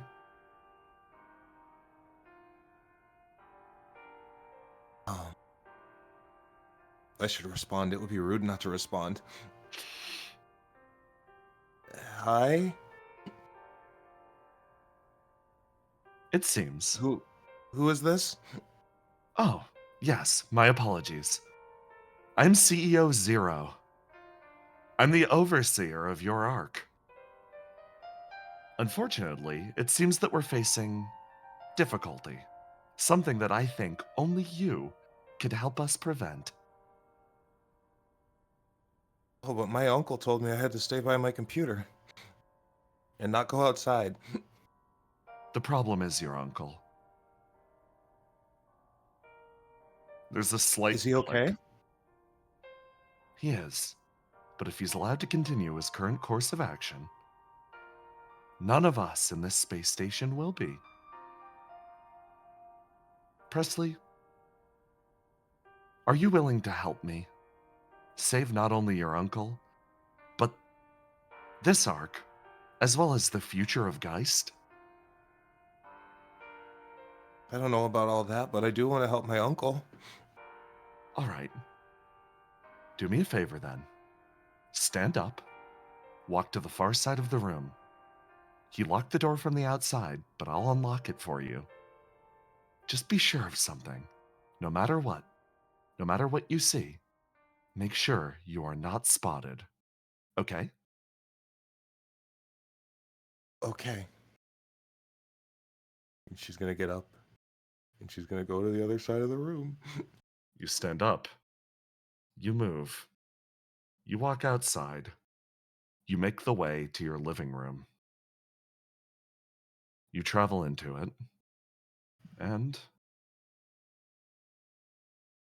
your eyes open across this common and warm area. The space station's so cold, but this place has warmth. A sensation of pure recognition washes over you as you look over the room and travel through, and this is the Basil session that doesn't matter right now. Elsewhere. Elsewhere. Argos. What? Over here. Right. I'm sorry, I my could friend. not You have have handled two. going to see Basil as well. You find yourself talking to this person over here. She drags you away from the conversation as you are positioned in the corner.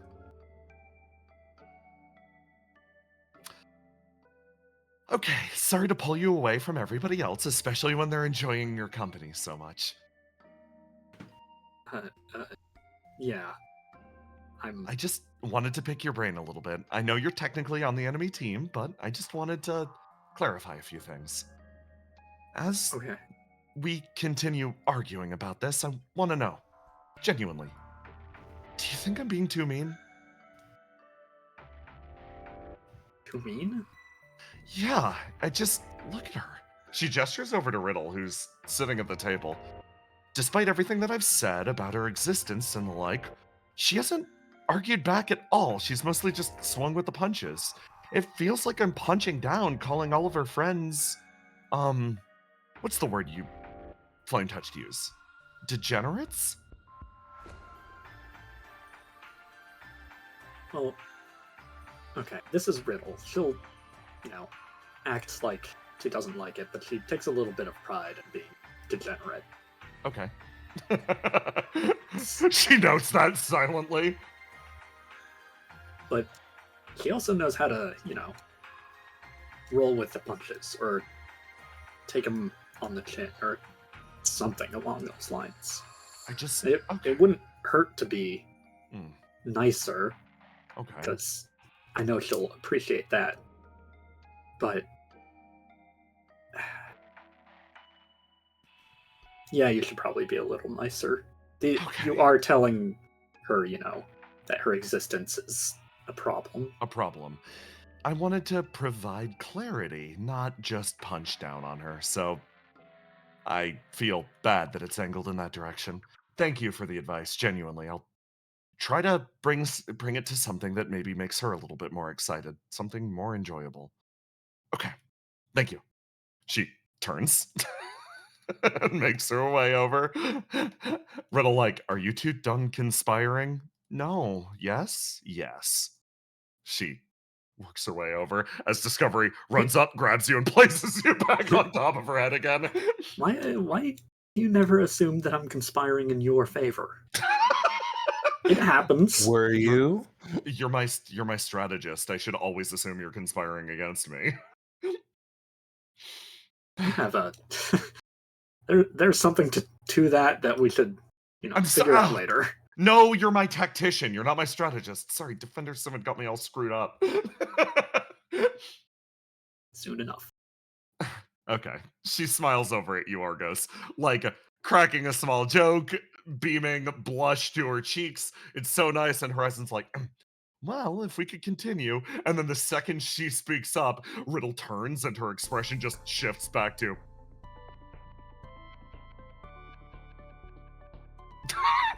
Horizon, like, pauses, pulls herself backwards, giving Circuit a little room on the couch.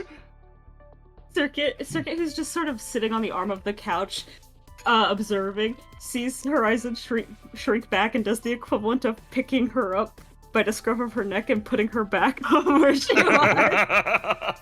Come on, You have bring her some back coffee, into it's okay. location. So, we've talked a lot about your influence on the world, and, how the nature of it can ripple out. She looks over at you, Argos, using distinctly more neutral language than the last time she was speaking.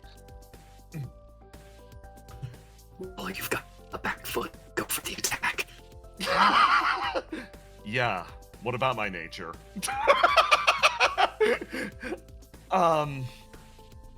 I think there are a multitude of areas that we can observe your influence and draw conclusions about what type of being you are. Ooh, but first, I have a question. Yes. Riddle, does it bother you that you inspire such passions? She pulls herself backwards. It's dangerous. Bother me? Yeah, it scares me more than anything else. Do you feel responsible for the negative things that happen to people that are working in your stead? I do, unfortunately. Oh, very interesting. Go on.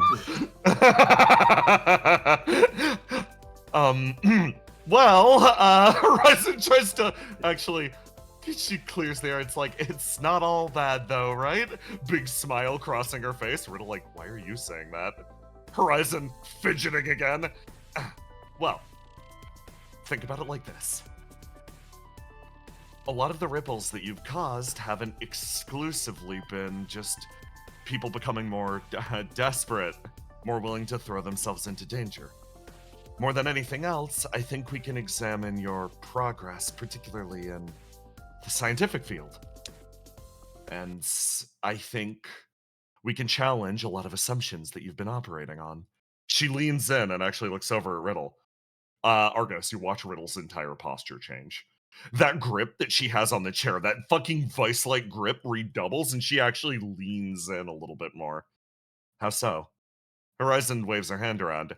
This is a prompt not only for everyone here, but also our wonderful little listener. She snaps her fingers, and Argos, the thing that's been piggybacking through your consciousness, is dragged forcibly into reality. Hello there. Dribble put on blast in the middle of the group chat that she's secretly been spying on, like, oh. Well, hello, Welcome. everyone. She acts like she wasn't just caught red-handed. So, on the topic at hand, Horizon's focus is so obvious at this point. Based on not only what Love said, but what Argo said, she's trying to bring it to a point that will make Riddle stop feeling so bad. Let's talk about your areas of scientific focus. Particularly your acknowledgement of the universe as a fractal shape. Yeah, okay. What about it? This is a point of influence that's spread out from your own teachings. It isn't something that's been observed in a previous world.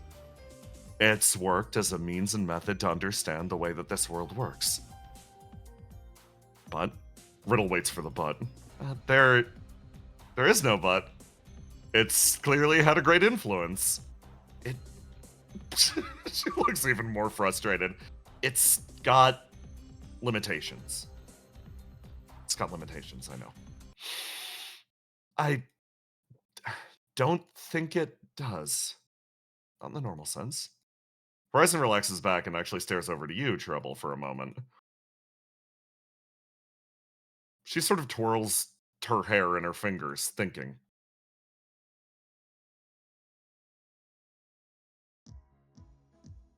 Right now, you developed, your world developed a way to comprehend 6 demonic courts, correct? Yes. This is the basis from which your understanding of many things derives. Your theory of the elements seems to be rooted in these 6 areas of understanding, correct? Yes. Riddle offers a begrudging affirmative. There's the 6 elements, and then there's all of the Burning World elements that fall into one of those 6 categories. And Making then a there's pattern. the trouble sort of, you can't see the expression, but she makes a sort of expression where she's almost looking to the side exaggeratedly. And then there's the outlier. Oh, I feel like I'm about to go up a tier in knowledge. Let's examine that area that you were talking about, the outlier. The theory isn't perfect, correct? No, there are areas of imperfections. We usually call it a +1 or something. It's honestly, as a scientist, no. As a scholar, it's an area that bothers me because I'm clearly falling short. There's something that I'm missing. Well, Marissa actually leans back in her chair. She sits there. Don't those imperfections indicate that your model needs an upgrade? Let's look at it this way. You know now that your world observed 6 signals in deep space, correct? Yes. Each of these could be mapped onto one of your demonic courts, correct? Yes. She folds her hands and leans in. Is that to say that there are only 6 signals in deep space? Well, based on what we understand, there should be at least 2 more, correct? At least. Yeah, there should be at least 2 more. Riddle says quietly, if we count us as one of them. If we count us as one of them, and us Then- being both the Burning World and Earth, Yeah, and then it's just hair pulling. It bothers me a lot because, like, there's like a hole. The second the rule is made of exceptions is the second it isn't a rule anymore. I don't like it. Riddle continues to throw a little fit in the corner. because right now we have the 6 signals of warning, Earth and the Burning World, and then we have the thing that we were being warned about, correct? And then there's the possibility for an unknown amount of additional things beyond that we have no way of understanding or knowing currently. An unknown additional number of things. That's a good way to think about it. Let's flip it around. Couldn't you say that this world, as you understand it, is built on that limitation? You could only perceive 6 signals. As such, you can only perceive 6 major trains of thought within this world. What are you getting at? Riddle pauses and looks over. How many senses does a person have? Touch, smell. Riddle goes down the list. Most people say 5, but there really is a 6th that's balanced. There's a 6th one, yeah. Okay. I don't know if it's a coincidence that your entire world is framed around whatever senses you have, but let's talk about those senses, your ability to perceive things. You perceived we 6 would actually signals. have 7, right? We would have 6 plus 1. She In the smiles. Burning World, at least. You see her expression sort of like shift again, another beaming smile twitching over to you. So, in that case, what is the limitation in your worldview here? Where are the errors coming in?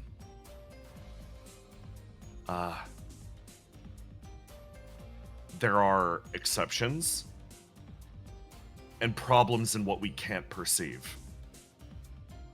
There's stuff out there, and I don't know how to get to it. You don't know how to get to it because you don't have the instruments for it yet. And you're currently the one pushing that, correct? Her face shifts to another slight smile, Riddle thinking to herself. The world's a fractal because that's what you perceive. You always see shades of yourself, if you are limited by the instruments that you observe it through. Push yourself. Push your instruments. I'm sure you'll find things outside of reality that you could dare to even dream about. Her face splits into a half smile. Riddle sort of like lies back against the chair slightly. The limitation of our instruments. The limitation of the 6 civilizations that reached out to us. A location in deep space in flame. And there's more than that? She blinks. And you see Riddle's eyes actually mist over for a moment. Wait a second. She looks over at Trouble. She looks over at you, Argos. Her mind is on fire. She starts to put 2 and 2 together.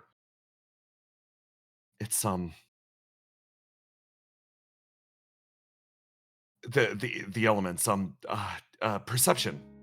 Signals in deep space. Right. She sort of hammers on the table really fast. Well, you should.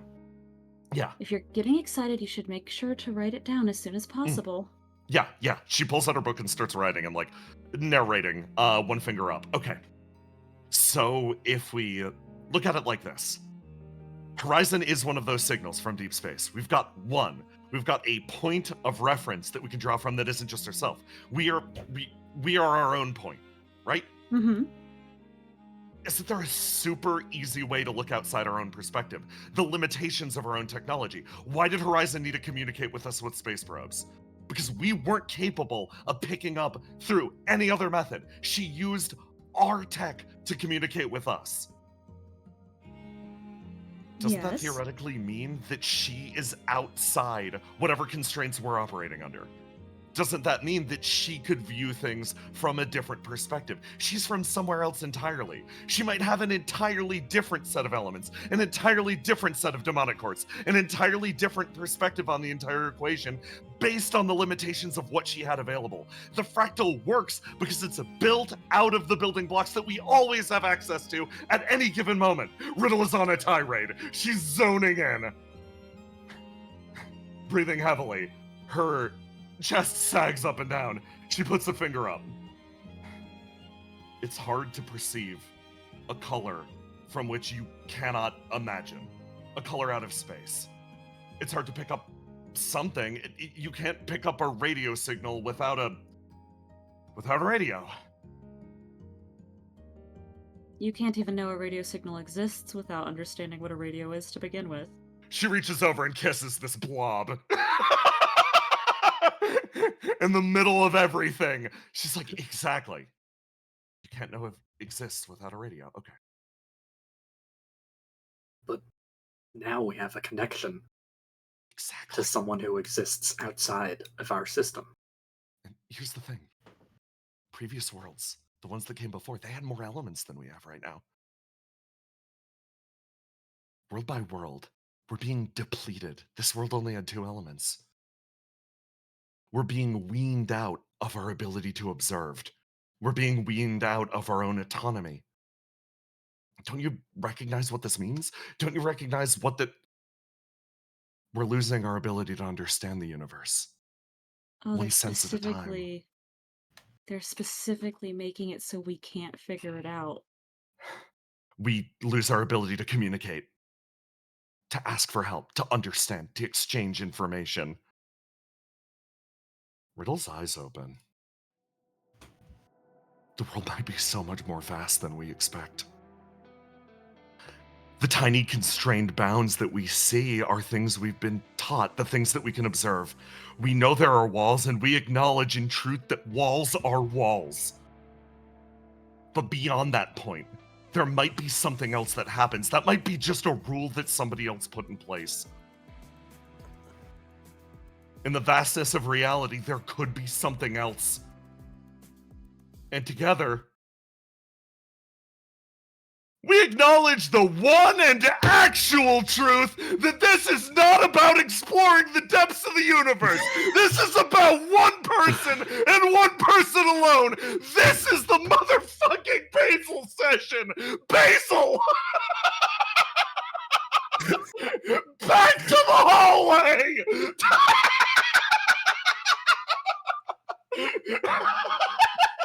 So, like, You if ever he's not feel your like stepdad, is breakthroughs he are like your- happening all around you? No. Well, yes, actually. That's kind of crazy, you know, honestly. But like, crazy's good. We love crazy. So let's keep going. Yeah. Let me find you. Let me find your walking tunes. Hold on. It's too busy setting up the walls are clearly walls. Oh god, I've been sitting on that for 2 weeks. Basil, do you ever feel like you're the center of the universe sometimes? I feel like somebody's trying to make me that. Isn't that the goal? Unless you That's- have unless you have perfect control over your fate, the world. Can you actually say you control your life? You'll always be at the behest of other beings. That's true, but if you put me there, then aren't I going to be adherent to you at the end of the day? You push back against him. He... In an ideal, TM, world, you wouldn't be. Shut up. He walks up to the door. I'm so in my element tonight. The door The element opens. is Basil. Yeah, and as you walk, you get a strange sensation from the 3 people behind you. You walked away through the door, but they can't come with you. You leave them behind, and it feels like you leave a part of you with them. It's a curious thing. They can't travel this path with you. You see someone sort of sitting up ahead who lightly waves. Basil, so good to see you. Oh, I expected to see you in the other room. He looks over. Yes, it seems just the same. I function more as a, well, metaphorically speaking, a bridge between 2 locations rather than groundwork like that. Right. So where would this bridge take me? He tilts his head off in that direction. Seems the place very familiar to you.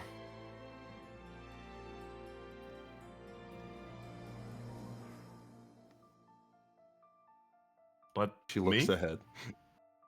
I don't recognize that place. A tower stands in the distance. A familiar wizard tower. Oh, no. I shouldn't have zoomed out. I shouldn't have zoomed out and looked at everything. It's bad. It's bad out here. Not good. I'm gonna focus on what's in front of me right now.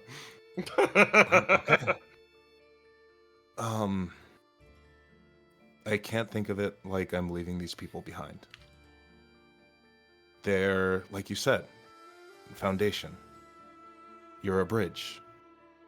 Everybody that I've met is responsible for me being here right now.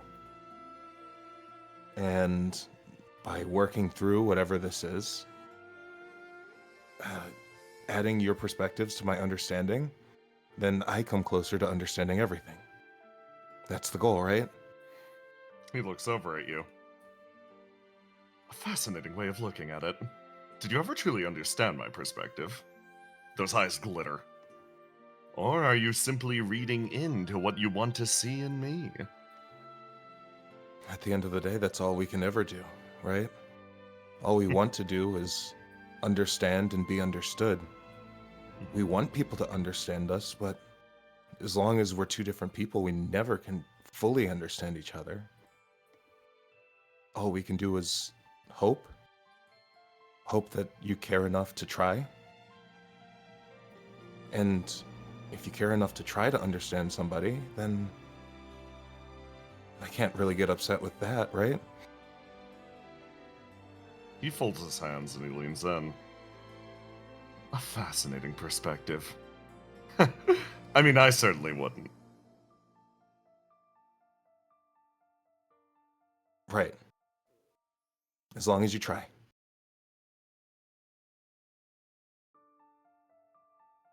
You sort of like grate your teeth at that as CO5 walks his way forwards and almost seems to like, oh, hold on.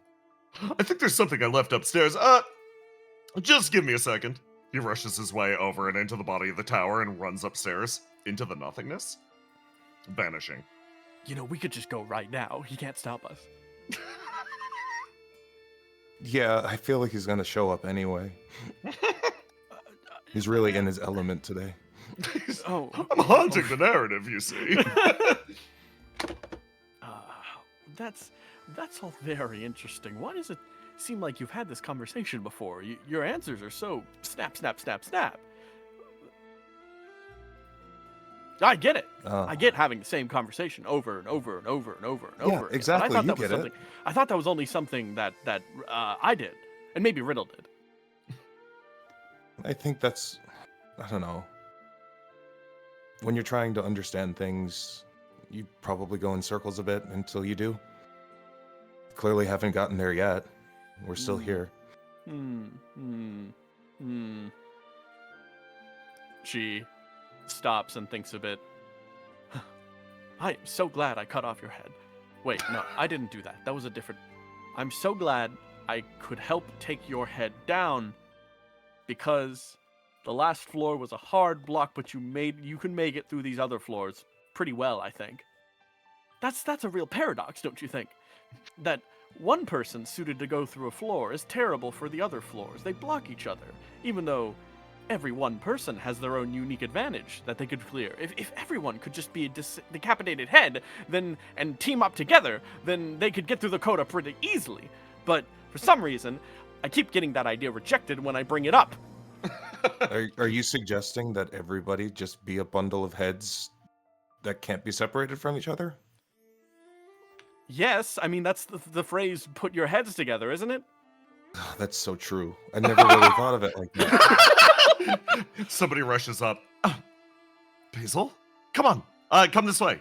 Dinner's almost ready. Huh? Dinner? Your entire soul aches seeing this man. Yeah, but honestly, she feels good about it because the last room she didn't have very many good memories of. It was a place of safety, but this one's got a lot of good memories. Come on, sit down.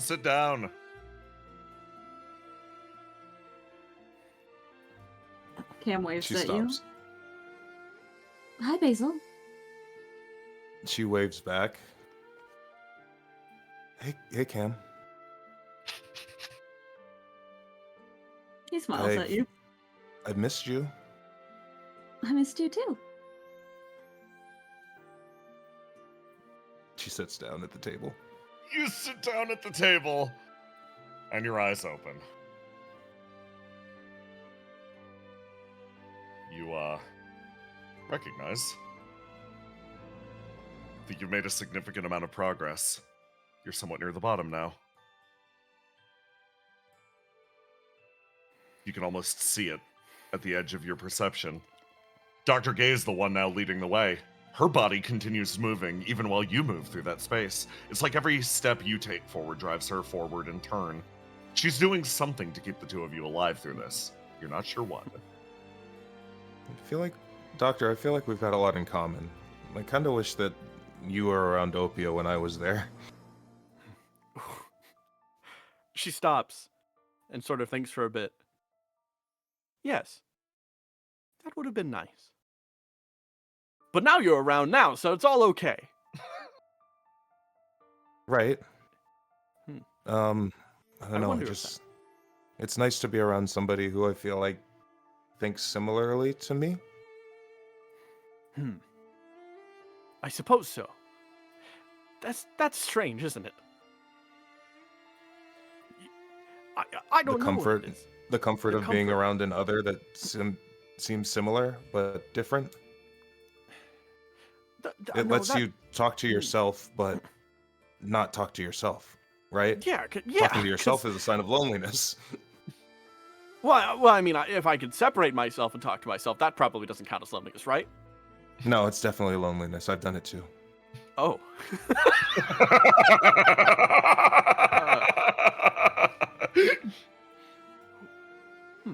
But if talking to others, does that mean none of the people we've saw Because it seems like you have a lot of people to talk to.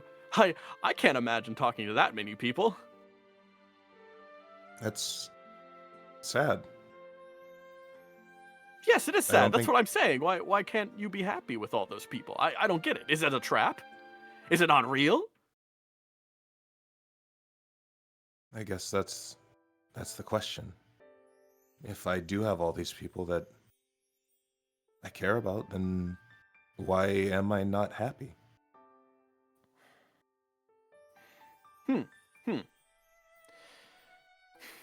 She kind of steps over, moves over and peeks down in the coda.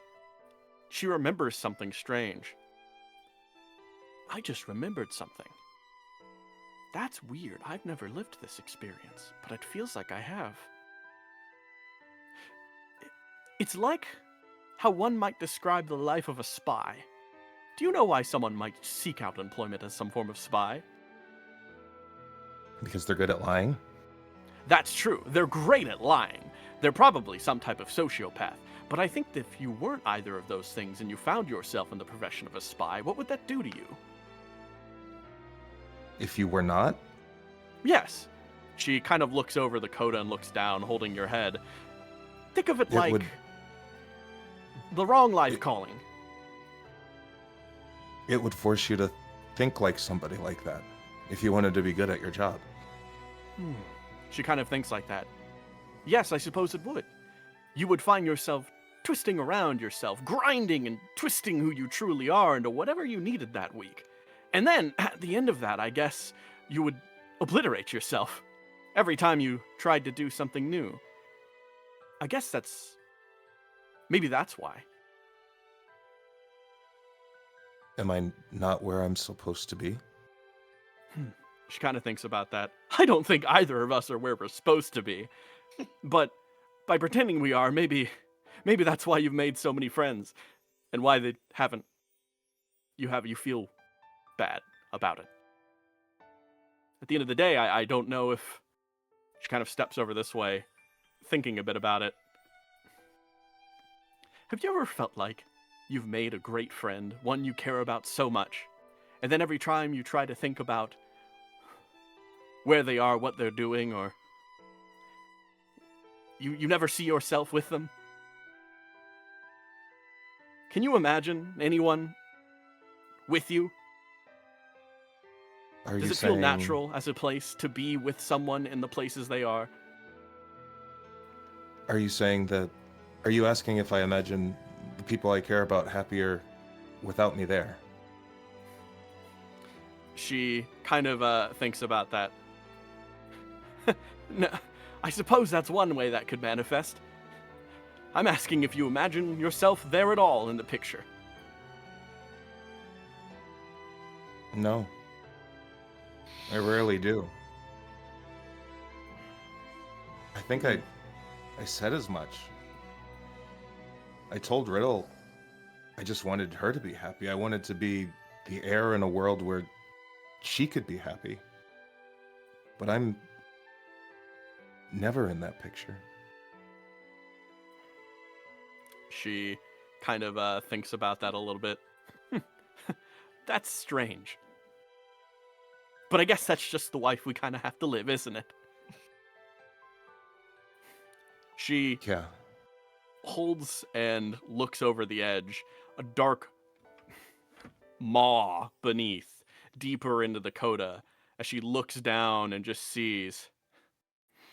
She mutters something. This emptiness reflects back in herself. It's almost like a phrase muttered out loud. You're not quite sure if it was an answer, a furthering question, but all you can feel is this void start to fill the air. Something that almost seems to latch on as you feel yourself start to plummet down with her. A single phrase. After all. Even if you were set back to the beginning, over and over again.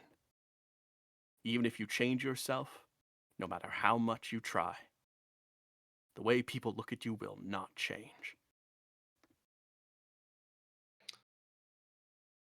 One person sits in quiet, desperate silence at the nearby camp before Argos, you chime in, finally getting a line through. Connection here is now becoming spotty. Now that you're in a warehouse and you have two people arguing in your background, you managed to finally get through. Riddle is screaming in the foreground. Two people are having a heart-to-heart in the background. And now here's you, staring at your partner. I'm just gonna tune down the other things a little bit. Focus more here. Riddle is losing her mind and shaking you repeatedly, and you decide to ignore it. Mike, like, sort of sits up straight. Argos, hey, how are things going? It's good to see you. I'm Yeah, glad I got it's through. really good to see you. Did you hear about Basil? She looks over at all the headless bodies, still standing stock upright. They're a scientific anomaly. They're not losing any flame. They're not dying. Sort of, yeah. Actually, could you help us with that? We're not really sure if she's. Do you know what her goal is? I don't. She's traveling. She catches you up on the reality of the situation. Oh, so Dr. Gay took her. Yeah. Okay. Crap, that could end up pretty badly for I her. know. I know. I know. I know. Well, Mike's shaking. we've got some people going out to intercept and help her. Oh. Willow and Aura. Oh. Okay. Okay. So, I mean, pretty great choices for the job. She stops fidgeting. I can't get past this floor. I don't know. I can't get past it. I can't go to help. Kind of look her up and down.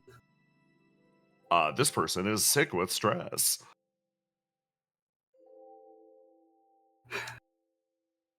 Mike, I haven't gone through what you and everyone else here is going through, but it looks rough. It's not a bad thing. Just, take some time, collect yourself, because the Kodo really will wear down on you when it sees any way it can get in your head. Yeah, it's true.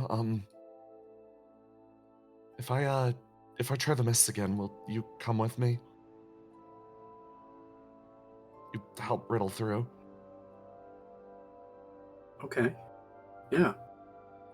If you're sure. If She no one stands. would fault you if you want to stay here and take a little bit longer of a break. The longer I wait, the further away she gets.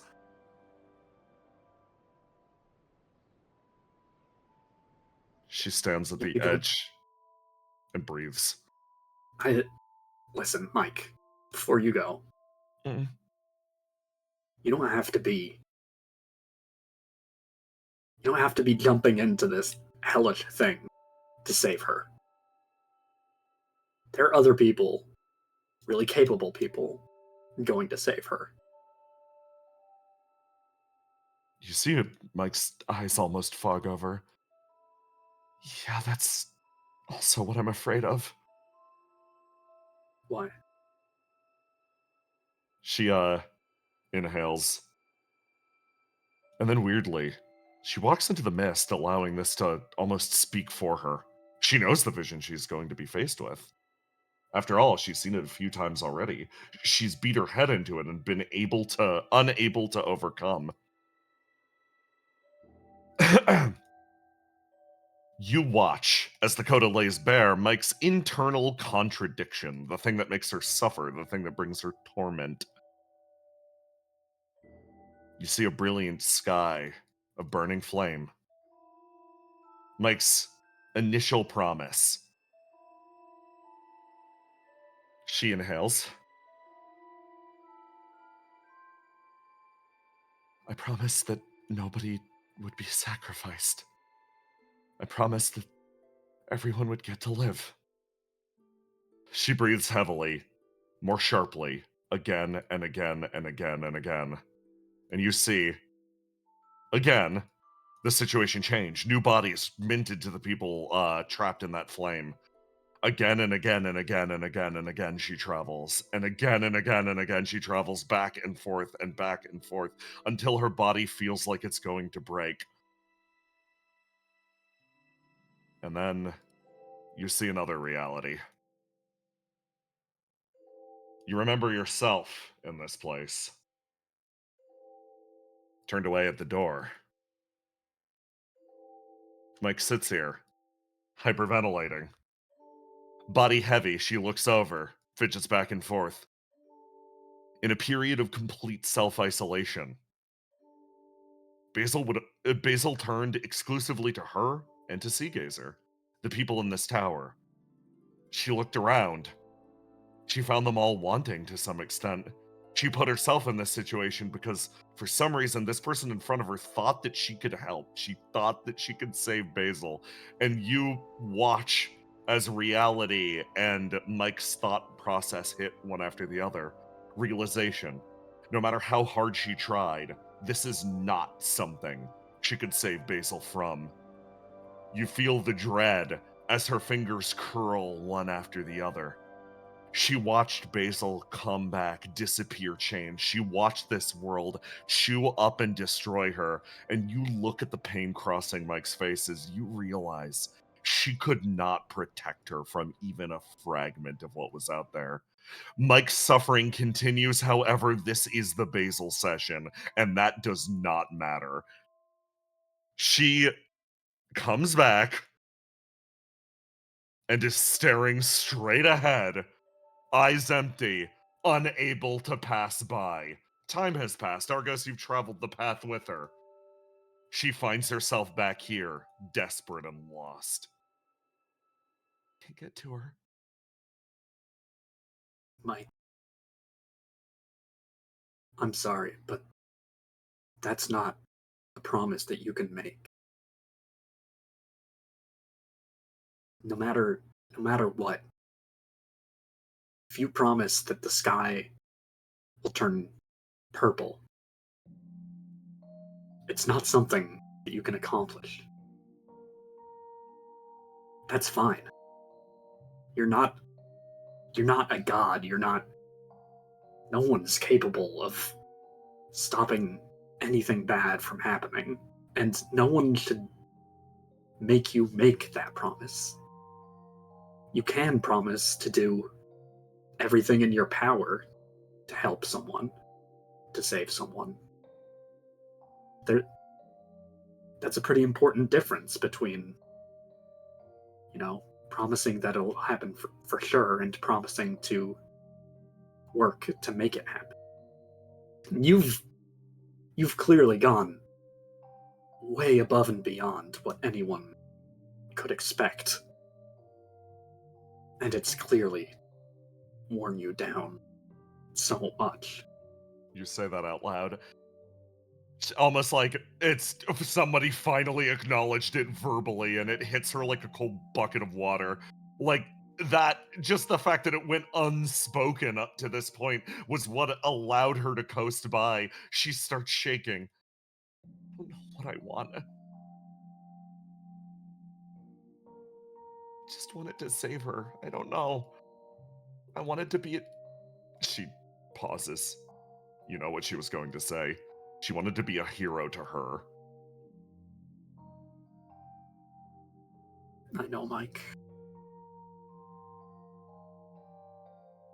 And I'm sorry that you weren't able to in the way that you imagined you would be.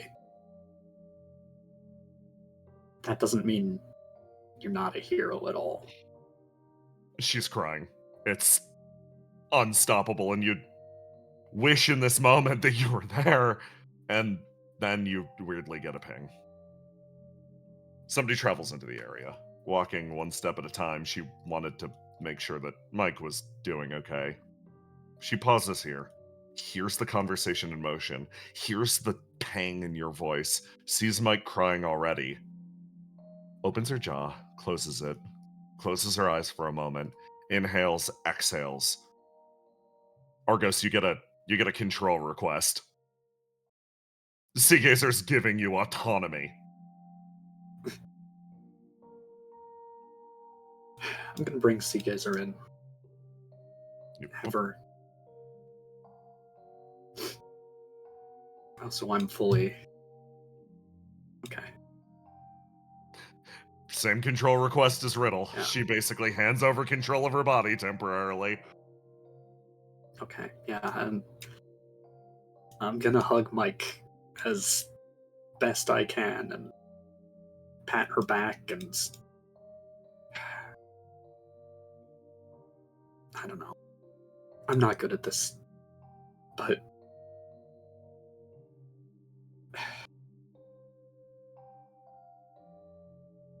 it's not fair that you've had to do this to yourself to keep up some promise. It's not fair that no one has acknowledged all the hard work that you put in. What would be fair?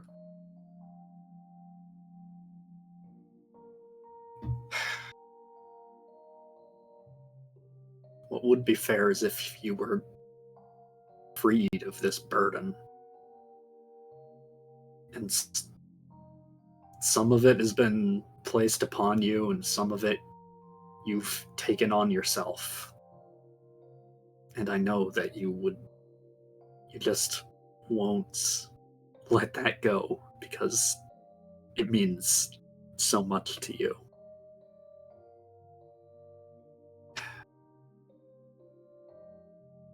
But you have to at least try to make it fair to yourself. You have to try to let go of the ideal that you can do everything for someone who might really be fighting you on it. For someone who doesn't understand how much you've gone through. You said a line in there that seems to get Mike churning again. Now she's hiccuping. It's the crying process has shifted gears entirely. You could tell something else is changing inside of her. She starts to cook on this point. She really takes it into herself. She continues talking, asking, the words getting increasingly less intelligible as she goes. But something you said in the center of that. That's really the heart of it. And she holds on. She goes, thank you. I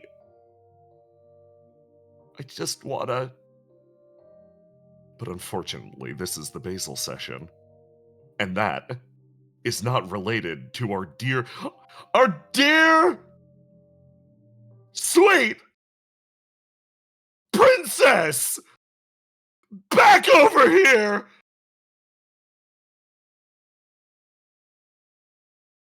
Basil.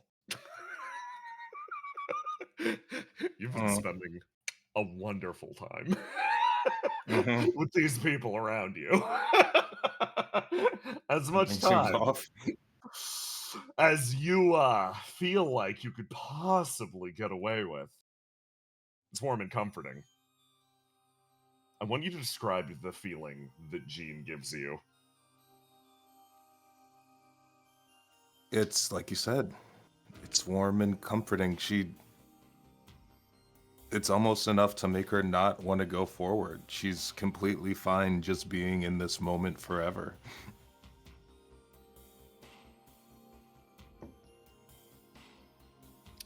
She watches as from behind,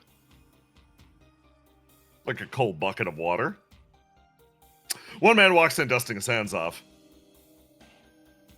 Well, seems like things are going good over here. You love these guys? You love your family? Yes.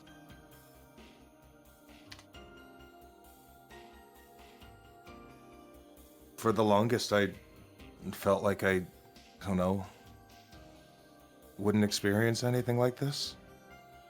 Thought it just wasn't in my nature to have it. Not in your nature, huh? Yeah.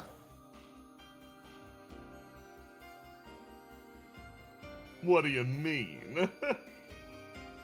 Your nature as Basilisk Kid should be all-encompassing. But if I were to just sit here forever in this moment, I wouldn't get where you want me to go, right? Darn straight. So it's in my nature to push this away.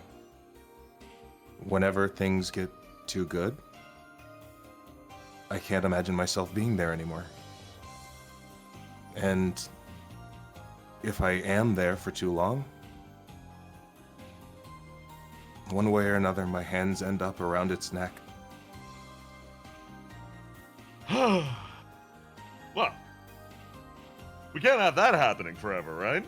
There's got to be a point that you walk to that stops. There has to be something that makes it worth it, right? Makes it worth it. Would it stopping be worth it? Are those one and the same to you? If it stopped, and there was a reason for it, suffering without reason is just torment. Darn straight. Let's make it mean something. Right. Are you going to be heading out again? Yeah, but I won't be so long next time. All right. You say those words, and you start to walk again. You make your way forwards. A searing light and a familiar voice almost coax you out of the situation. You're jolted into presence as your eyes open up in an entirely unfamiliar place.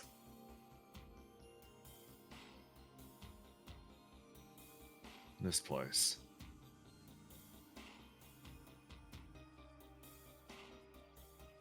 You made it. You made it to the bottom. You made it to the bottom of the coda. You look around. It's calmer than you thought. Way calmer. This depositing point, it's just normal, featureless ground on all sides. There's occasionally something, a section of a fallen building, but it's shockingly normal. A path extends up ahead. You see off in the distance, almost a clearing point. It seems like the air becomes less heavy, oppressive. And then off to your right, you see a gate. Dr. Gay, you recognize this place, obviously. Oh, Obviously. yes, of course. There is a static flutter as you turn over and something feels wrong with her face. But it's gone just like that. A static shock, like a slight shift in the TV. And then she's back to it and she's like, oh, where are we? Oh, wait, we're in the coda. Right, we're here! We're at the destination? Not quite. Just another floor. Another floor conquered. This is... Everyone keeps talking about some city before, but it didn't sound like we were talking about the same place. That was weird to me. This is the city I was talking about. What do you mean? An empty city? An echo of a city, maybe? I think you'll find pretty quickly that that's really the only description you can have for it. I hope you enjoy. It's all the same to me. I'd never been to either or. I'm starting to doubt that.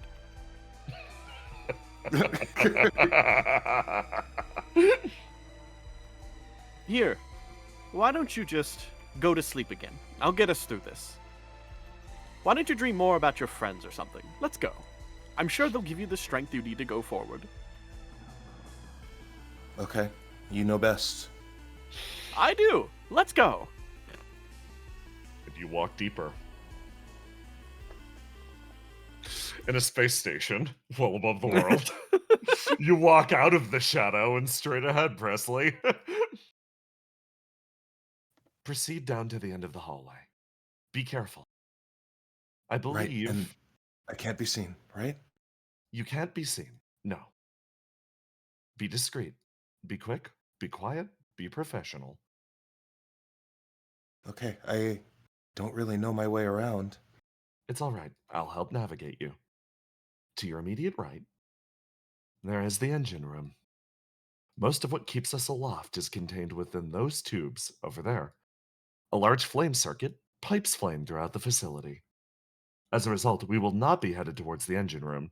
Instead, take a left at the end of the hallway. Okay.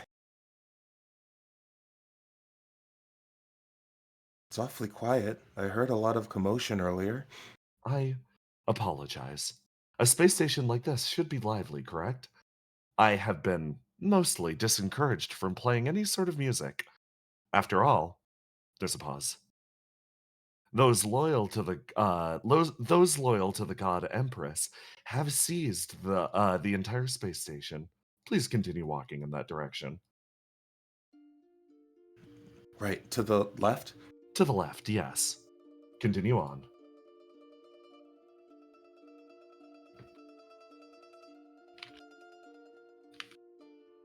She's finding it pretty easy to not be detected. You make your way forwards. Yeah, nobody would find a child out of place. After all, this is the residential district. You continue to travel. Oh. Dissident guards are up ahead. Please, take the nearby staircase to on your left once you reach it. Okay.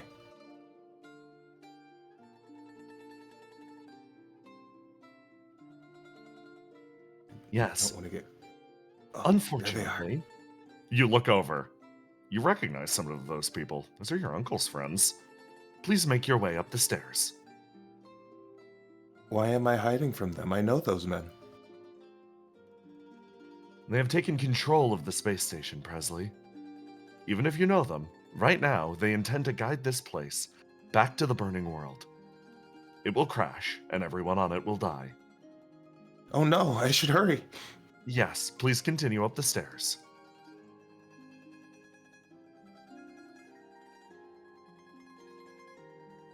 She shuffles up the stairs really fast because now she's worried about the space station The crashing. space station literally crashing. It's all on me. It's all on literally Presley. all on you. Hold on one second. There are two individuals in the following room. Most of my capabilities have been limited by the insurrection.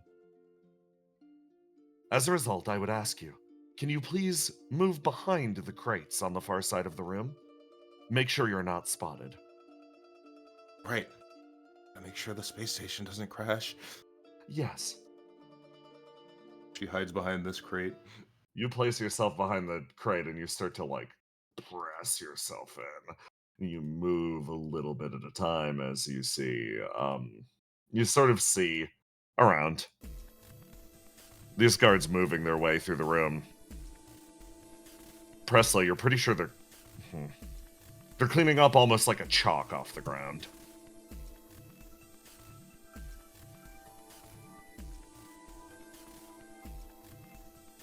What is it?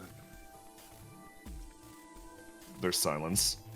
And then CEO Zero answers. Likely the remains of the Geist Loyalist Guards.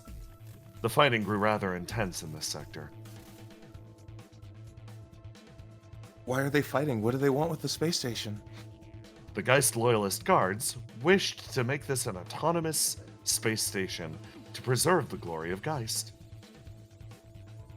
The Loyalists for the Goddess took issue with this. They do not wish to regain autonomy in the upper atmosphere. Instead, they wish to land this place and rejoin the world. However, they lack the expertise to do so. They have, in the process of acquiring this space station, locked me away to my own office. Why are they being so selfish? Why are they trying to control what other people are doing? That is a question best asked for your uncle. Please hurry, Presley. She's gonna squeeze behind this box because she's trying to go south, right? Squeeze through. You're trying to go. Oh, you start to go south, and the voice in your head echoes out. That leads towards the exit. We will not be using that today. Instead, head No. to the helipad immediately to the west. Okay. She sees this science lady over here, Yeah. and she's gonna take a coin out of her pocket and throw it over here, You like a throw it stealth out of your mission. pocket, like a stealth mission, and you flick the coin, and then you remember something. You remember the person that gave you that coin. You remember, Presley. You remember your big sister. You remember the person that's taken care of you ever since the swamp. You remember the person whose session this is. Presley. Over the last few months, ever since your time as Squeaky, you have been looked after on and off as you moved from location to location. You spent a time on the Silt Islands, in an orphanage, where Opia took care of you. The major person that checked on you was the person who was delivering the crates. When the Silt Islands froze over, you were worried about her. You were worried she died or disappeared. Everything fell into chaos. That's when you came to Skypoint. That's when you came here. As a part of their ARC program, you now find yourself in the one place that should have been safe. That should have been safe from the demons. You flick the coin across the ground and she, huh? What was that noise? And starts to move over towards it. With that Does information, Presley- carry on. Does Presley know who the God Empress is? I don't think she does. Okay. And she's gonna keep going. You know what, Presley? Just give me a raw luck roll. Okay. Roll me 1d20. Nothing else on it. Yeah, you know who the God Empress is. You also know that the God Empress, your big sister, was not like this. That could not be Big Sis. No, that could not be Big Sis. Somebody is using her face. Gotta be. Gotta be. Gotta be. Gotta be. In fact, she was a marketable plush last time. I mean, Yeah. when I met her the first time, so maybe her face goes around. Yeah. Yeah, obviously. You sort of make your way forwards. And that's where you see your uncle.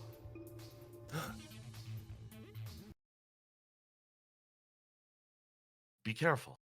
I just need you to do me a favor.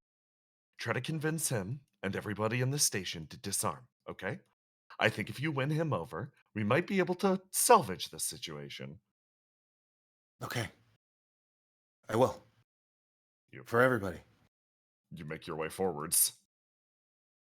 And immediately he whirls around on the spot. Presley, what are you doing out here? I thought I told you to stay in. He moves his way hurriedly over and sort of like makes sure to distract you from whatever the fuck is happening back there. He's like, "How are you doing? Are you hurt? Are you okay? Is everything fine?" Somebody told me that some bad men were trying to crash the space station. Trying to crash the no, we're trying to bring us home, Presley. But they said that you don't have the expertise. You're just going to crash it. Why are we here if you're just going to go back? Look, I know things were scary down there. I know you lost a lot of friends. But that world is the world that the God Empress loved. It wouldn't be correct to just leave it behind. You get what I'm saying, right? You talk about her like you know her. You don't know her like I know her. He pauses. You must have felt it too, right? The touch of the God Empress. That feeling of liberation, calm, oneness. We're running away No. from that. No, I literally felt it. She literally touched me, and she was just a normal person. He makes sure that nobody in the rest of the room overhears the sacrilege. Let's, she's just a normal person. It's not godly to just want to help people. It's the bare minimum. His mouth purses up. I don't know who taught you this, but that isn't... He tries to think of how to say it.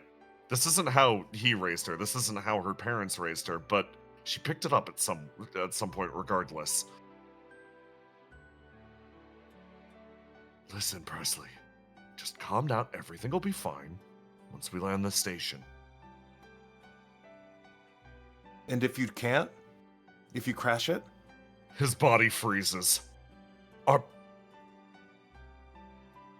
This entire space station is built with the functional equivalent of Opius technology. Even if we crash, our flames will just be absorbed by the circuit that's running through this place. Even that's if we're not normal. You say loudly as everybody in the room pauses and looks over at you. She yells. He freezes. He looks around. What do you mean it's not normal? Why are we so drawn to dying? Just because somebody can fix it doesn't mean we should put ourselves through it. Hold on, we're leaving. He starts to pull you in this direction, and like as people around start to sort of shift, he's dragging you. Keep talking, keep spinning. Why? When does my decisions matter? I've been dragged from my home all over the world. Now I'm in outer space. And now I'm still relying on you to make a decision that could just kill me, and I'm just supposed to sit with it? His body freezes. This guy down here is like, she's got a point. None of us know what we're doing. Even if we try to land this thing, we're just gonna smack into the dirt.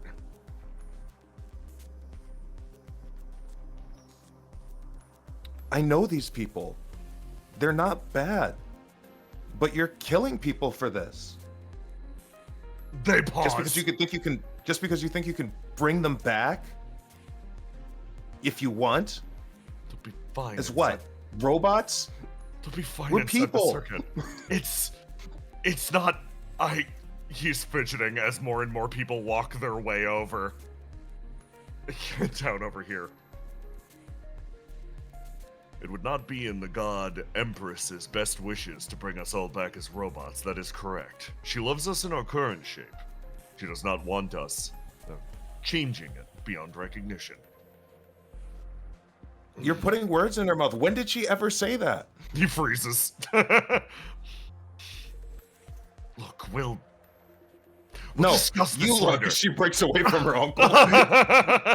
She pulls out her cell phone and she just takes a pic. She shows him a picture of her with the actual god Empress. Basil. Oh. You knew her during her time at Opia? Yes. And I know that this isn't what she would want. She wouldn't want people fighting or dying or suffering about her. She would just want people to be happy.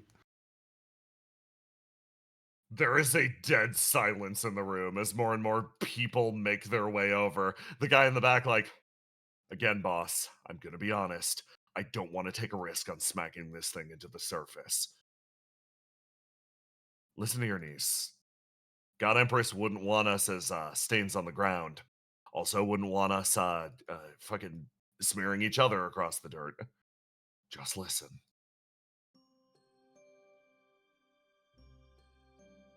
The man pauses. Thoughts fixating in his head. He looks over at you.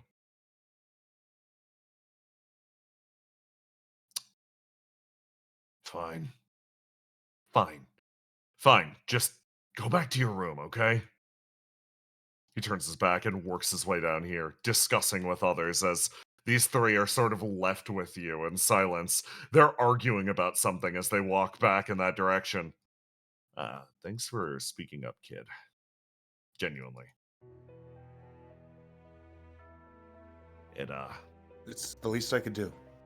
You never know Somebody who's... had to. Yeah. You never know whose side you're gonna fall on when, guns start firing. Glad you talked sense into them. I don't know what they're gonna do now, but it's better than whatever we were doing. Appreciate it. No problem. I'm gonna go play video games now.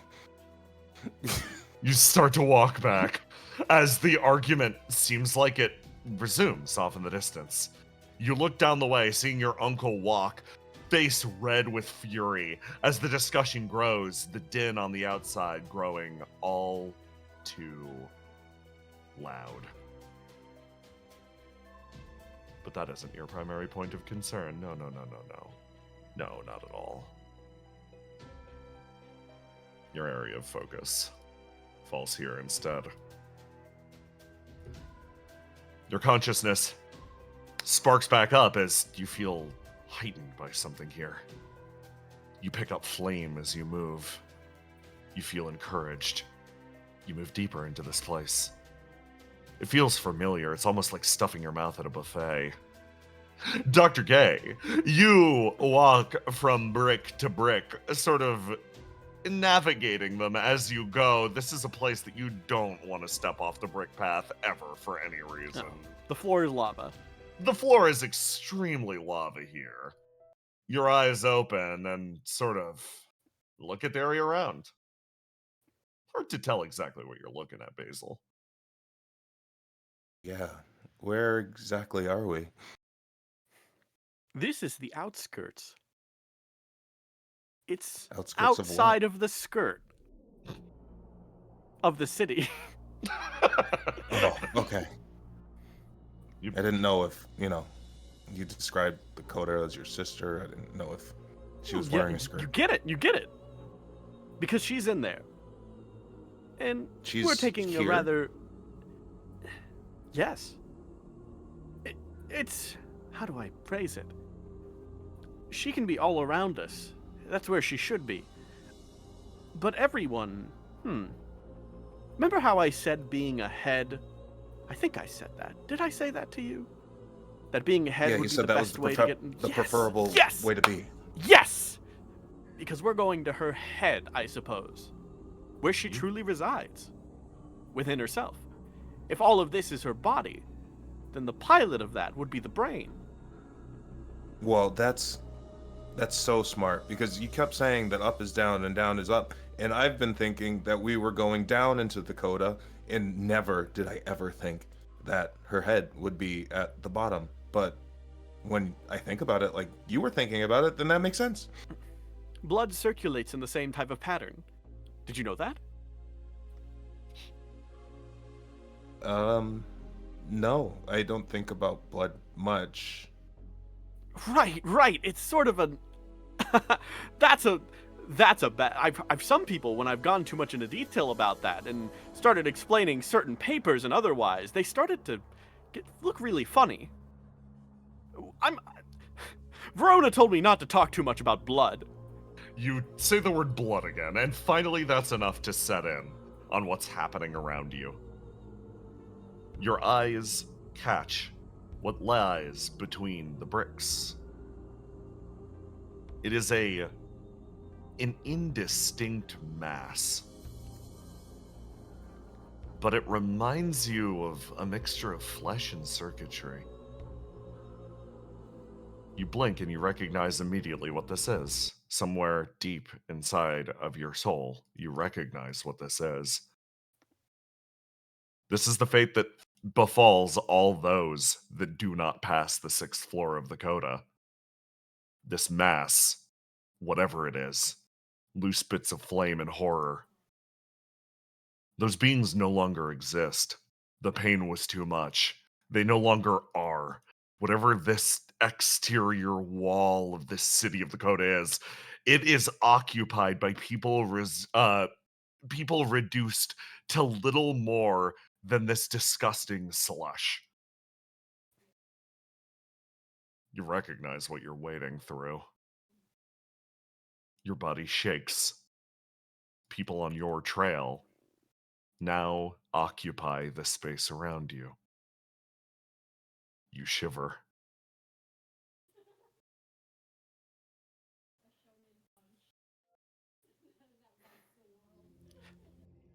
This is the meatball. Did you know what that is? Why is it designed like this? That's a great question. You could ask. After all, a good bout of conversations is best given back and forth. An active participant will make my sister the most happy. That's Is there a a good point.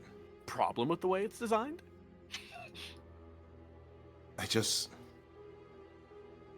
All of these filters, you have to warp and change yourself to fit in such a way that you can even make it through all of them. Like you said, it's better to just be ahead.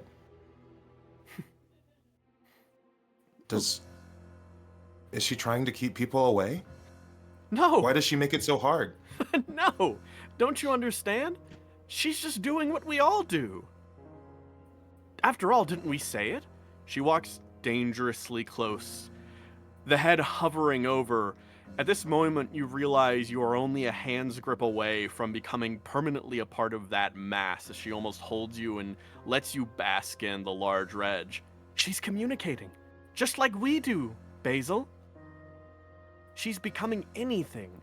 She can become anything, so that she can talk to us. Just like the spy sneaking in, just like you and your friends. It's communication.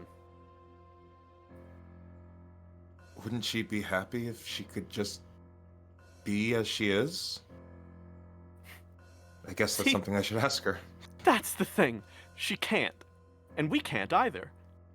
But maybe if we put our heads together, we can find out a way to do that. Right. Okay. Oh, goodness. She stops, a beaming smile sort of coming to her mind. Would it be too cliche to say that this is our girls' night? What time is it? That's a great question, actually. I'm not quite sure. Yeah, it's been Doesn't a long time since you've had an understanding of what time of day it was. I've It is whatever time you decide it is the usual way you go about things. Then I guess it's girl time. Girl time, Centennial Tea Party time, let's go. You continue to walk and you make your way deeper into this place to a point that definition ceases. Those bricks are laid one on top of the other perfectly. They match and everything becomes featureless. This is the city. This is the city that... No, it's not the city they were talking about. They described something else. Yeah. That's where I got confused too. She This walks. doesn't seem nearly as bad as what they described. This is No, clean. it's beautiful. Don't you agree? She walks past these forms, completely almost invisible as she holds your body forward, They pay her stepping no mind. deeper. If anything, they respond to the faint bit of flame inside of you, if only for but a moment. But to her, they show no recognition.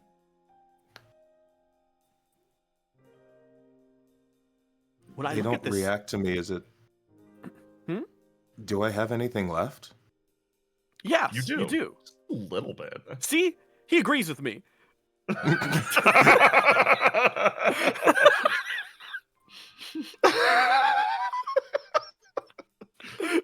Well, if he said so.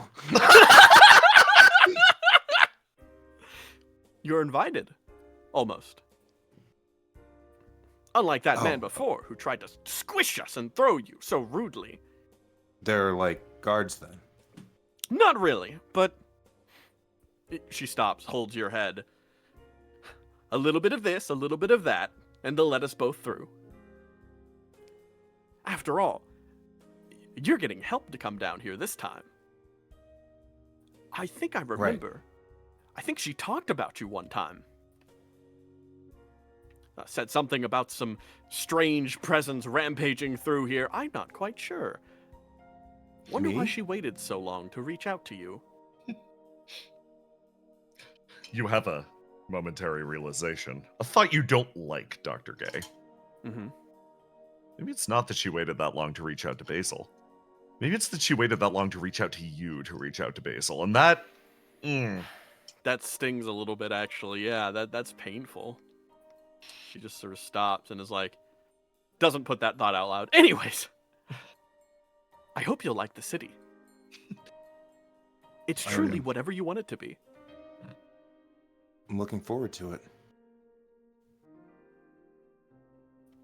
You walk your way forward, says, back up over here.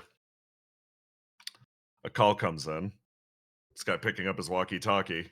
Oh, shit. Hey, you two. Yeah? What's up? What is it? Yeah. We got big shit company coming. Get ready. Fucking big shit company? Yeah, apparently we're getting back up. More people breaking out of the maze or whatever? No, not exactly that, no. Yeah, just get yourselves ready. Apparently he's making a beeline straight there. He turns around and goes back to scouting.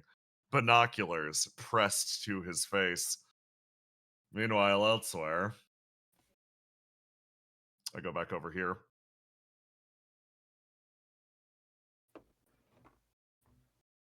You make your way deeper into the city, and in doing so, you make your way deeper into Opia. Let me... Willow, you're here. Oh. Let me play something chill but normal. There we go. You sort of start to walk your way forwards. As somebody, like, sort of waves. Hey, Basil. She smiles. She just sort of looks at the situation, looks over at CEO 5. You know what? Her brow creases. You just keep going on straight ahead. I get the feeling you don't actually need me that much. Or need me that much right now? Trust me, if you get into trouble with some very, very specific stuff, like measurements, I'll bail you out.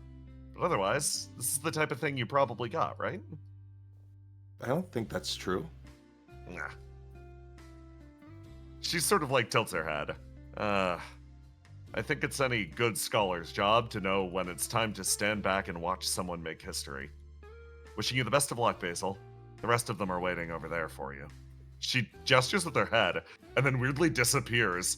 You've never seen a flame inside of yourself quite so willful as that one? And she's just like, nah, I'm good. You keep rolling. CEO 5 pauses, looking at that. Oh.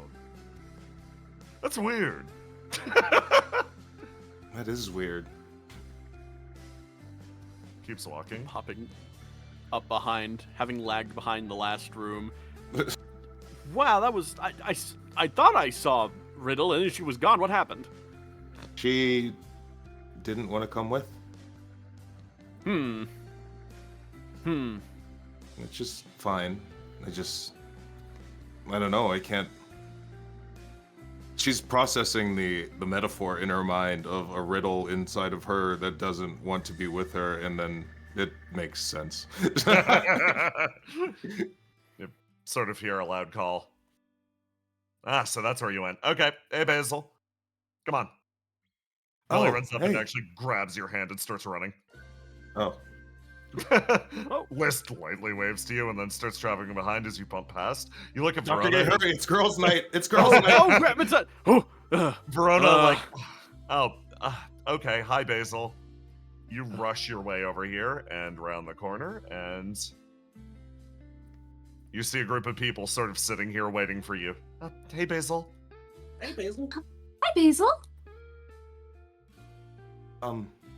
She's kind of having a realization. Things get better as she goes further back or up. Very interesting when it's laid out this way, huh? Yeah. What's everybody up to? Mostly waiting here for you, Yeah, actually. we were waiting for you. Yeah. Oh, well, that's good. I'm glad. Well, Not that you were waiting, but I don't know. I'm happy to see you guys. this is great, isn't it? Wow. So many people waiting. Good for you. A lot of people you don't recognize, Dr. Gay. A lot of faces. A lot of people you don't recognize. A lot of faces. Yeah. This is my friend, Dr. Gay. She used to work here. I did indeed. Hello. You're all Opia. I know this one. Points back to Verona. Hi. She thinks. Since this is Verona from Basil's perspective, it seems like she doesn't know you because she hasn't seen the two of you together, and comes to a secondary realization you were likely never mentioned by her. Oh, Cam smiles and he's like, "Hi, it's nice to meet you." Right. Yes. Nice to meet you all. Wow. This is Here. something. have a seat. Why don't you have a seat too? Let's take a She seat. scooches. Wow. So how long are we gonna be here? Well, how long do you want to talk? Well, you guys were waiting for me. Do you have anything you want to say? Oh, I'm kind of interested in what you're thinking about. Yeah, how's the trip been so far? It's getting better. I'm seeing people that make me happy that I haven't seen in a long time. So it's kind of nice. Scary. There's a lot of things I don't fully understand, but I'd like to. Why do you think it's getting better? Because it's feeling more like home. And I'm starting to wonder why I ever left. You don't remember? I do, You don't remember how you but felt at the time? Or you I do. remember how you felt at the time and you don't feel that way anymore? I do feel that way, but I've spent enough time. Okay, you for example. I let you go because I felt like you don't need me. Not as much as Mike did. So I let you go. And when I was able to see you from another perspective, I started to understand how much you did actually need me. He nods. So from that perspective, I guess that's why I left. I needed to see things from a different perspective.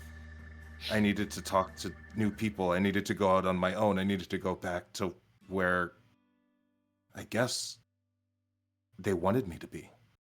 You look over the end point of the road, your destination. It's just up ahead.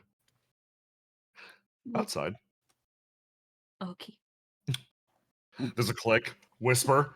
You've made it down. You're scouting the Oh, God. area.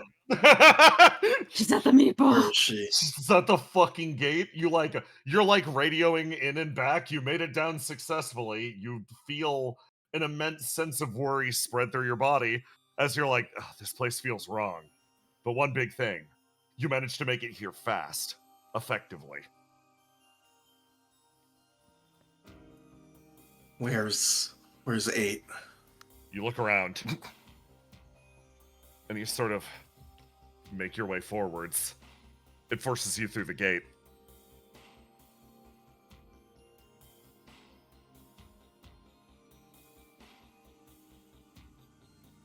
You find yourself in this catching pool area.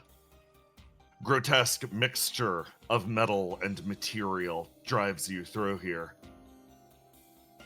Your eyes sort of scan the distance. You're looking around for 8. Her signal should be from around here. It should be from around here somewhere. What do you do? I roll a die.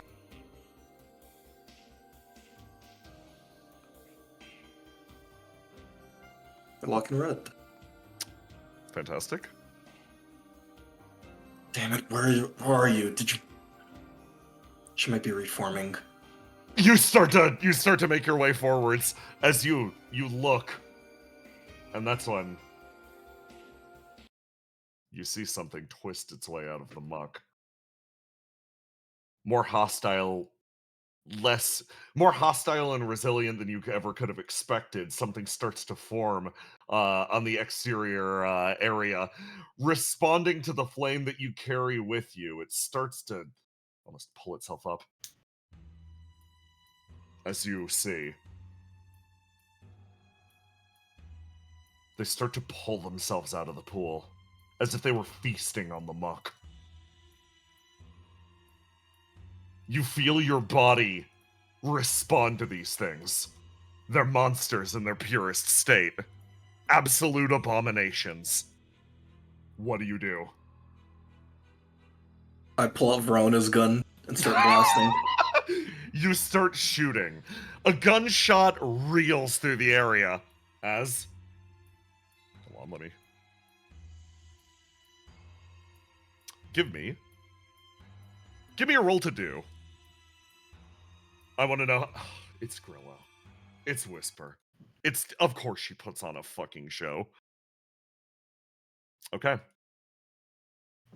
You start to fire your gun one shot after the other as you shoot these bullets, managing to force these beings back from you. And let me grab this. One of them splats backwards against the ground as you manage to make your stand here. The gunshots perform one very important function. From down here, two people actually manage to make their way into the edge of the city. They spot this and more gunfire actually meets yours. For a second, you think you find 8, as she obviously would come in to back you up, but instead you see this strange person standing with a rifle with some sort of shallot at her side. And then next to her, a being rushes forward. Please choose which one Willow's inhabiting. Oh gosh. I'll choose one that's kind of a similar color. I'll take the top right one. Top right? Okay, wonderful. This top right, this guy? Yeah. Fantastic. That's not a color at all. It's blue. Listen! It's Similar color. It's like cyan. Yeah. Yeah. There you Because go. you have to remember Like that cyan. the aura is definitely going to be one of the green ones, and Yeah, if they're he's both one. green, it's indistinguishable. Aura's gonna lock in this one as you guys both rush over the, you crest the hill, and you start to make your way forwards. And, Whisper, you feel something shift in the area around as the exposed canister of flame fully takes effect as 8 reforms herself from the fucking toxic slop, leaps on this guy and just starts stabbing him again and again and again. The stabs travel into this as Opia as a whole begins to pour into the area. Oh. Trouble sort of speaks up.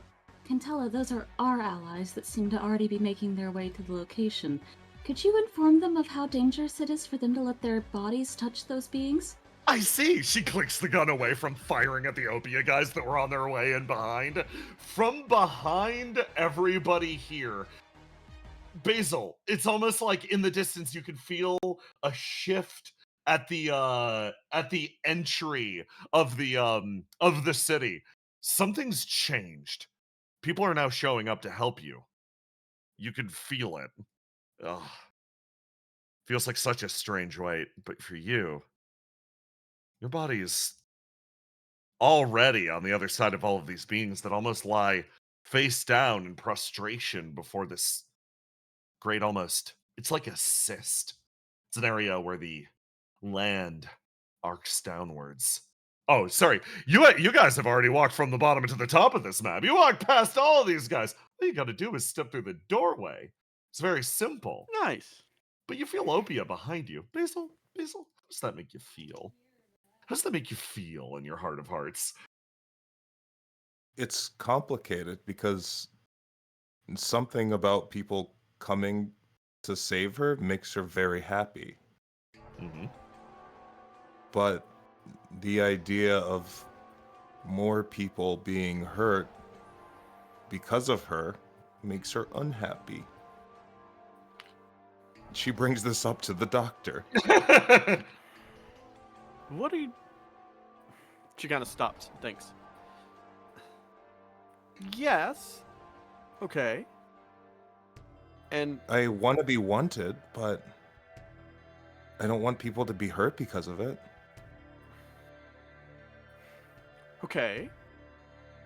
So she stops, sort of caught up on something. And this is... So you feel this very strongly about these people. Why?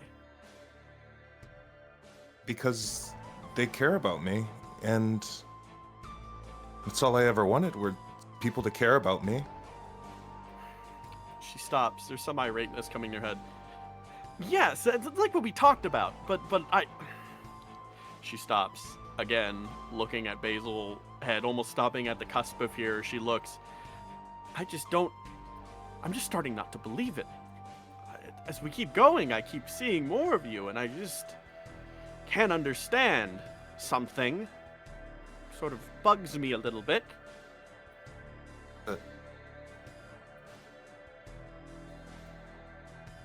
She stops. You said that you can't see yourself with all these people, that you can't see yourself in the space, blah, blah, blah. And yet every time we go in there, every single time, there's a room waiting for you. That's not real. That's a vision you see. That's your head. It seems like everyone you know has a room for you, just waiting, sitting there. And now when they come for you and all of this is happening, even though you're making your own decision, why are they coming for you? Shouldn't they know this is just what you wanted? Unless this is not what you wanted. I'm getting confused, Basil. Could you explain a little more clearly what's going on? Why are they here? Why are they coming for you? I thought they were going off to do their own thing. That you didn't... She stops. And then, again, there's a click. That static feeling you felt from time to time of the TV blurring over, like someone's changing channels. As there's a stop, there is this empty, horrible stare in your eye, this feeling of a ripcord being pulled.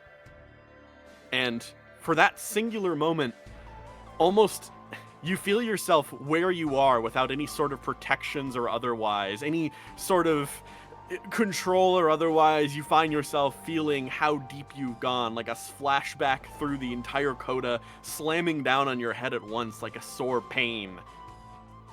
And then, in a second, it's gone again. She looks back. I'm sorry, that was rude of me. We're almost to my sister. Let's just keep going. Why don't we just keep going? No, it's okay. It's just, you're right.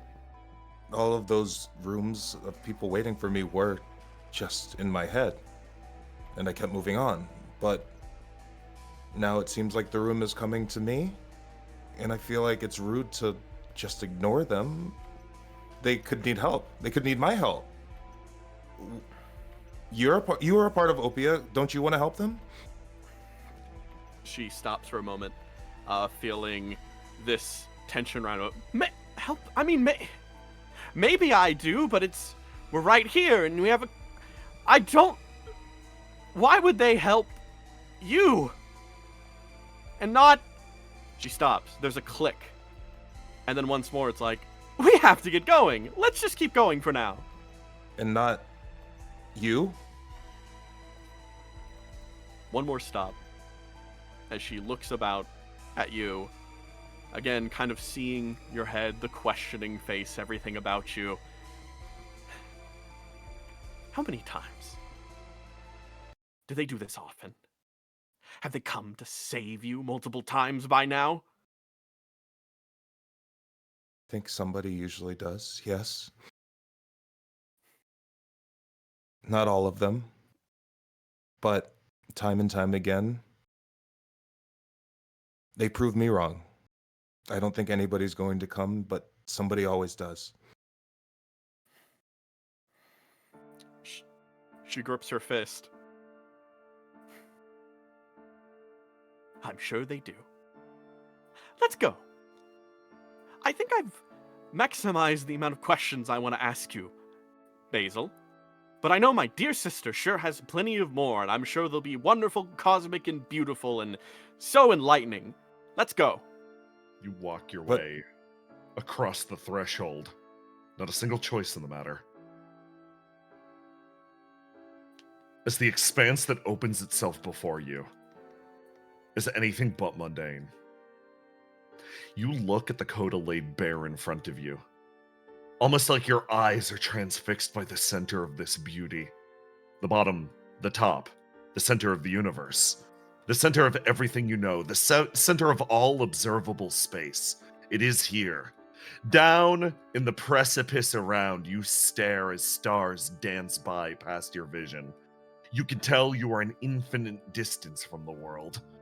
And in front of you, you see it. The heart of this space. The heart of the coda. You can tell you have been no closer to the center of reality. You are everywhere, all at once. You are at the center of all creation. You have found the coda. And we're gonna take our break before shit gets Go! I'm going to the restroom. I thought everything was chill. Bro, it is chill.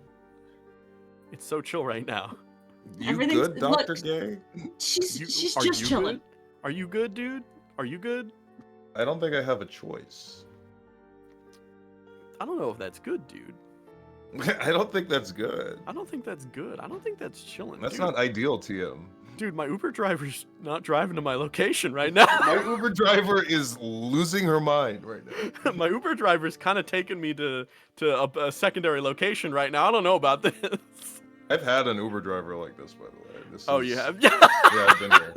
Oh, man. I've been in this situation. The in Uber this driver exact just started situation talking, and then they got jealous of me for some reason, and then they mhm. just started driving me to the center of the universe. It was crazy. That shit's crazy.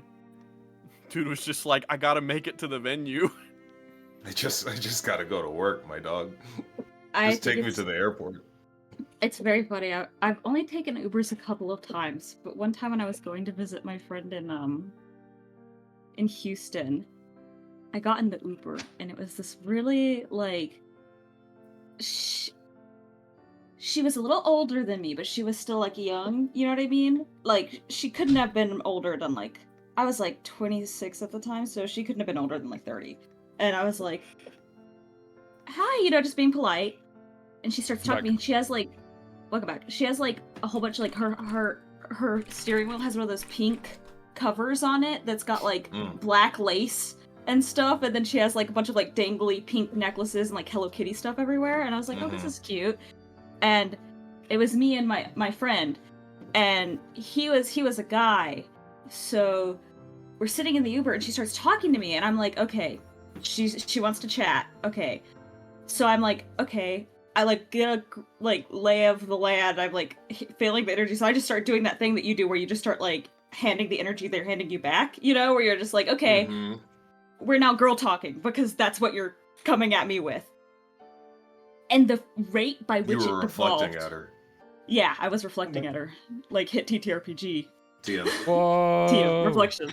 And I'm like, okay. And she starts talking about how she really just wants to get a man. And I'm like, yeah, that's so crazy. Yeah, that's so crazy, girl. I can't believe you don't have a boyfriend. That's so crazy. You're so great. I've known her for 5 minutes, and she's like, yeah. And then it just evolved so quickly into her just being like, yeah, I don't even want to like get married. I don't even need to date in this guy. I just want him to get me pregnant so I can have a baby. And I'm like, okay, ma'am. Damn, Basil, calm Let's down. hear her out. Yeah. Damn, Basil, calm Like, down. okay, man. And I'm like, wow, that's crazy. Yeah, sometimes you just have that like maternal instinct that's like really strong. And she's like, yeah. And I'm like, I can't convince anyone to do it. And I just think, men just suck. Because like I'm not even asking that much. And she's like just going off about how bad I just she need your wants seed. she wants this fucking baby so bad. And she starts going off about like specific people in her life, and I'm just sitting there like, yeah, girl, that's so crazy. Oh my god, I can't believe they did that to you. Like sweating. And then the guy I was with, he was like trying to turn into the sea, just like disappear from existence. He It was could have so- solved her problem, He could have. You're right. and he was But- selfish. It was. I was like, damn. I felt like a therapist, you know, where somebody's Yeah. like, they just start pouring their soul out to you, and you're just like, that's crazy. Damn, that's crazy. Damn, that's crazy.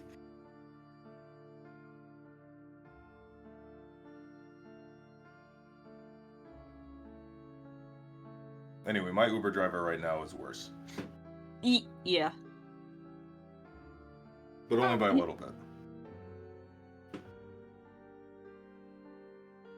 She wasn't rude or anything. She was just like, she just clearly had a lot of stuff going on and no one to talk to about it. And I was like, polite. Yeah. So I became that person, you know?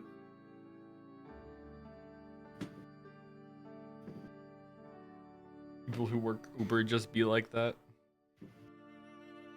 Sometimes Sometimes you just have a lot going on and you need to talk to somebody about it, you know? That's not a sin. It was just a lot. That's the beauty of Uber, because you can go into the app while you're in the yeah. car and then say, I don't want conversation, and then they get a ping. That is insane. I'm back. I did not think I was not confident in my ability to survive that encounter doing some shit like that. Let me. I'd rather an She Uber did not than- seem. Tiny, I'm gonna drop you a willow. I need a roll to die and a roll to do from her, and then one from Whisper. Alright. I'll let me Lol. unlock Willow's dice. Yeah, Lock wound lock. this is Lock, very wound, important. lock. We need to see who outdoes who right now. Who is the Well, strongest locking in the red. wisp? Yep. In the red corner, we have Wilbert. You know what? I'm just keeping Whisper on red.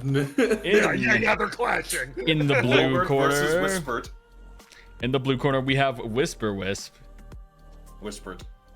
Whispered. Willow 23. Willow 23. Whisper Whisper. 27. Whisper cannot roll below a 15, bro. Man, No, I- she's a monster. I think this Willow girl is washed. Honestly, I think she's hit her peak. Willow, I think the she thing got- is, look, I think she got Willow soft. is taking a break. Her rookie year is over. Okay, this is important. This is important for me to set up my the next scene. Her number one draft spot was good until now. Tiny, I just need a D20. Just a raw The new- D20 for no particular reason. The new Opia #1, Whisper Wisp. Fucked up. Why is he a monster? Tiny rolled a 17. 17. that Defender, was for Defenders. Defender 7 is fine. He's the goat. He's him. He gets to live another day. He gets to live yet another day despite you Huh. throwing him into the most dangerous situations. A coda complex? It's quite simple, really. Okay. Let me grab the expedition. Did we have And, a question for YouTube this video yet? Hey, Yeah, do you hey, want how to do you- Yeah. leave the cave, the Plato's cave? yeah. Oh yeah, YouTube, do you want I- to leave Plato's Cave? Yeah. Hey, YouTube, YouTube. I got another question for you. How do you celebrate Basilisk Kid? Actually, yeah, I guess it is, because I was about to say it's not about you, but if you make your comment about Basil, then I think it's okay. Then you're allowed. Yeah. Then you aren't killed. Yeah. Like, What a- which character would you like to walk with you through your mind sequence? And why is it Basil? Why is it Basil? Yeah. You don't have any other answers. Your favorite Pokemon is Basil. What's your favorite Pokemon? Basil, Yeah. I've heard. If you're in the chat, if you're in the comments, just write Basil. 'Cause that's Yeah, what yeah. it's The all answer is about. Basil. Yeah, and please drop a Basil in chat. Okay, grab you. Can we get some September Basils? Yeah, thank you. Oh yes, the classic. 'Tis the season, they say. It is. Some Geistless Ghouls, perhaps? I think we should rename it to Basilness this year. Oh, yes. Yeah. Oh my god. Okay. Yeah, her name is not Geist. That's another guy. Good job, Yes. shareholder 3. Thank you. Okay. I do not like that. I No? think Presley saved the day, but also she Smile. was doing what CEO Zero wanted her to do. That's crazy. We're gonna catch up with her soon. She's literally a baby, doesn't know better. She is literally a baby. Okay. If everybody's ready, I'm gonna bring us right back to it. Grabs fucking chaos erupts around the outside of the city, particularly in the catching pools area. With horror, most members of Opia recognize that their fallen comrades have landed in the area around. The shift then becomes to find everybody lost in the fall, reclaim their flames, and pull them back for resuscitation. But there's a second, different reality that unfolds in front of their eyes. Wave after wave of these creatures pull themselves free out of the dirt. The various soldiers, heavy finger quotes, of Opia fight hard. They fight out of their mind, while Cantilla rushes her way through, leaping one step over the other. That's the thing. No matter how fast she moves, one person is even quicker than her. Willow, you remember what she was going to say. Regardless of what she does, she's going to shoot Basil. As a result, you wind up moving even more quickly, and you pause for a moment, reaching the exact point next to Whisper. You bypass one another. What kind of what look is exchanged? Whisper looks over, sees this mask, this tiny robot run past. She was going to pay it no mind, and until the robot speaks up with Willow's voice. But I can get more than you. And Whisper immediately is sent into a... I don't know what this is. Busy, perhaps? Scary is the answer. You rush your way in as somebody moves her way over next to you and actually picks up your body and jumps off into the distance. We gotta go deeper in. Basil's that way. It's like Ruth recognized you on fucking sight, Willow. I'd recognize that stance anywhere. Ruth, you are my best friend. The two of them disappear off into the distance. You hear the Ruth, you are my best friend, and you see somebody. Her ears, her tail stick up. She may have just been through the worst experience imaginable, but that will not stop her from being competitive. She hops up and touches down next to you, Whisper. Well then, in that case, it seems like they're forfeiting the competition. She draws her knife. We'll be fine without them. They make their way further in as over the far wall, someone manages to warp her way onto the outside, bypassing every other method of entry into the center of the coda. She manages to make her way onto a long and secluded area, and there something burns itself out of black flame in front of her. She stops dead, recognizing somebody standing in her way. Dr. K? Riddle, I was told to She stops, thinking a few sentences in her head. Sis is about to go talk to Basil. Why are you all down here? We need to bring her back. What are you doing? What are you doing with her? Why did you take her? She stops, and it's like, why do you need to bring her back? She wanted to come here. She's going to talk to my sister. It's so dangerous. It's so dangerous for somebody like her. She makes her way forwards and looks over at Dr. Gay, trying to read that expression. The same expression as always. The faintest twitch. She's trying to get anything. Riddle is a person who routinely loses entire segments of time. Context is all she has to try to divine the truth. But that face, it reads nothing at this exact moment. Why don't you just take a break, and we'll just... She stops, she thinks. Just hold back. She doesn't want you all to get hurt anyway, so why put in the effort for her when she just... This is what she wants. Riddle pulls out her staff. I'm sorry, I need to leave here with her. She stops, and an expression sort of shifts on her face. Wow, that's not really great. I don't like that. Thankfully, I know. She stops.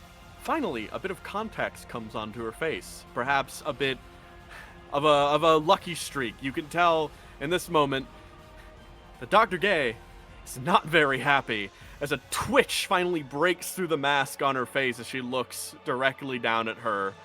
This black flame radiating again as she sort of looks directly over at Riddle. Give it a break!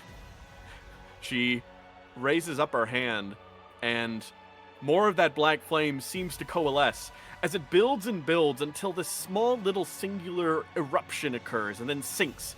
You notice that it starts to grow. Exponentially, it starts at an inch, then a meter, and then it extends larger and faster. This is the big crunch, the big snap. As simulated directly in front of you, the universe's beginning and end seems to coalesce together into one large crunch that almost seems to smash the entirety of the surrounding area. Bricks break, the rose garden shatters, and your body feels like it'll start to just render itself to death. But then, what happens? Riddle feels this sensation start to overwhelm her. Zero hesitation, almost like she expected this. That's the worst part. Did she expect this? Did she expect this of you? That would be worse than anything! Her hands are thrown out to either side. Isolation starts to boil and pop around her fingers. A very barrier springing to life out of sheer nothingness. Negation versus negation. Void meets void. Everything meets everything. The world cracks. On the outside, the reserve team waits, watching their teammates rush into the city, into a fight, certainly, that they can't win. Hey, boss. Boss. Ace. He's not responding to that. He looks over at you. We going in after him? Do you want to? What are the risks? It's bad. Jazz walks over and claps her hand on his shoulder. Yeah, but I don't know. Fuck it, you only got one life to live, right? Nah, I'm pretty sure if you die there, you're dead forever. That's dying in a way that will make you suffer literally for eternity. But it's a moment like these that we Opia guys have to show up and help, right? Your uniform says Geist. You started with Geist, right? I think it's fine. Look. You guys, let me give you some wisdom. You stop, turn. And I stare over you. a little bit of a personal story. How many of you knew me before the recent events? Define knew you, Jazz says next to you. I knew of your career. This guy in the back's like, I knew you. I've been with Opia since the start. Well, there was a period of time where things weren't so great. I left Opia. I isolated myself in my little dojo, and I felt terrible. There's a pause. I isolated myself. This extreme weight, this extreme guilt, the separation, the suffocation. All of that to no avail. People would come over. I wouldn't listen to them. They were merely leaves passing by.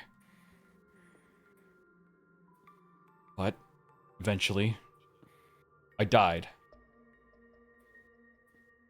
Doesn't sound pleasant, doesn't it? There's an inhale. But you got better, right? More complicated than that. So, when I saw Basil, the person we're trying to save now, in that same situation, I went out my way for her. More than I've ever done for anyone else. Mostly because I felt sympathy for her. In that exact moment. We got some of our men captured in the process. But I thought it would be worth it to save someone. So I reached my hand out. You know what happened? Jas actually sighs, one of the few people that was there.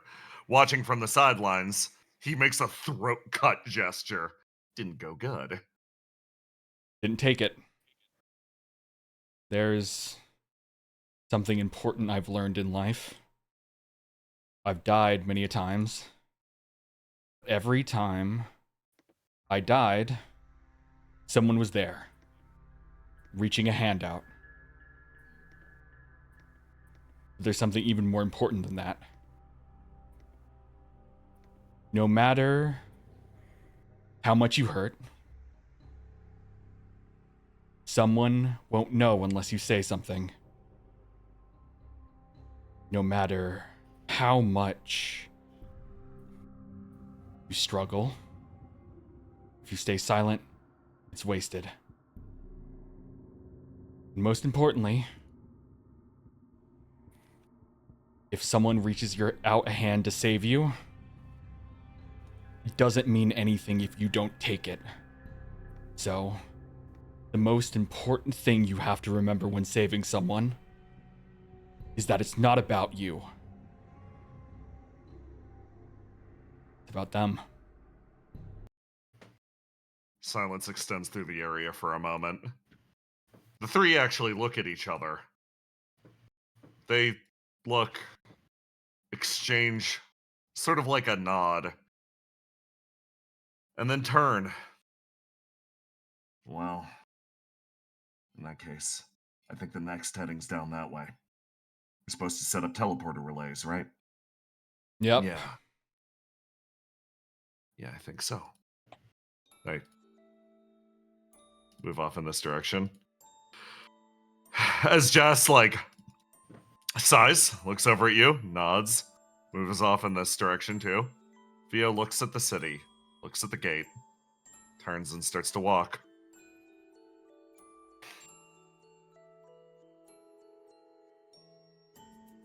The large be-armored individual starts to move towards the wall. They turn, they look at you. And then they nod and leave.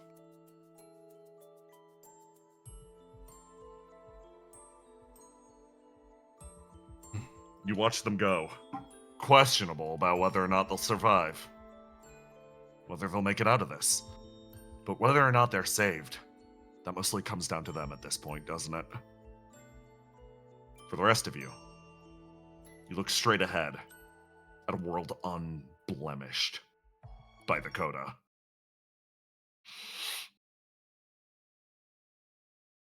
Presley, you've been resting in your room for a while and it's been quiet.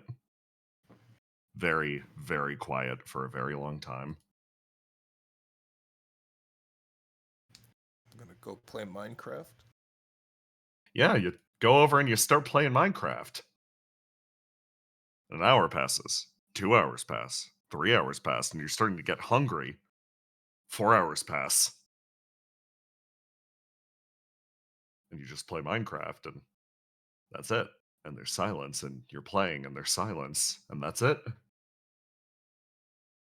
Is CEO Zero still there? You speak out, try to contact them. Nothing. Huh.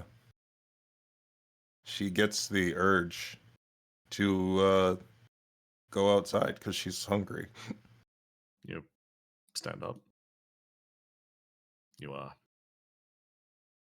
walk your way away. You travel to the door, put your hand on it, leave, exit to your living room. You walk through. Same warm space. Same space you've known on this space station. The one space that you've known. You walk through. You travel through. You walk. and you find yourself in the silence of the space station. Dead silence. Machinery wars. Flame occasionally bursts and boils through the pipes. The place is alive, but it feels so dead. Hello? You call out. Your voice resounds off the walls, but nothing answers it. Uncle? Nothing. Only the dead silence of the space station. Occasionally a click or a hum.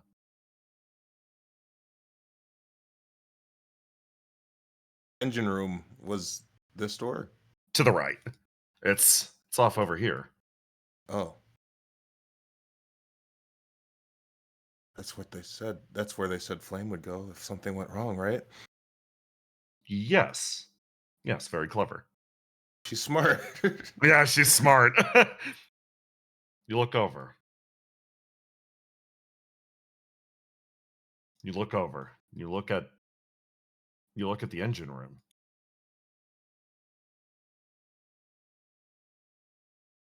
You look at the engine room and you're not familiar with machines like this at all. No, there's no mistaking it. The place seems lively. Livelier than ever. Flame sputters and moves through the system. The entire space station is alive, yet it's never been more dead. A voice echoes through the area. Presley, please report to the main office. Okay.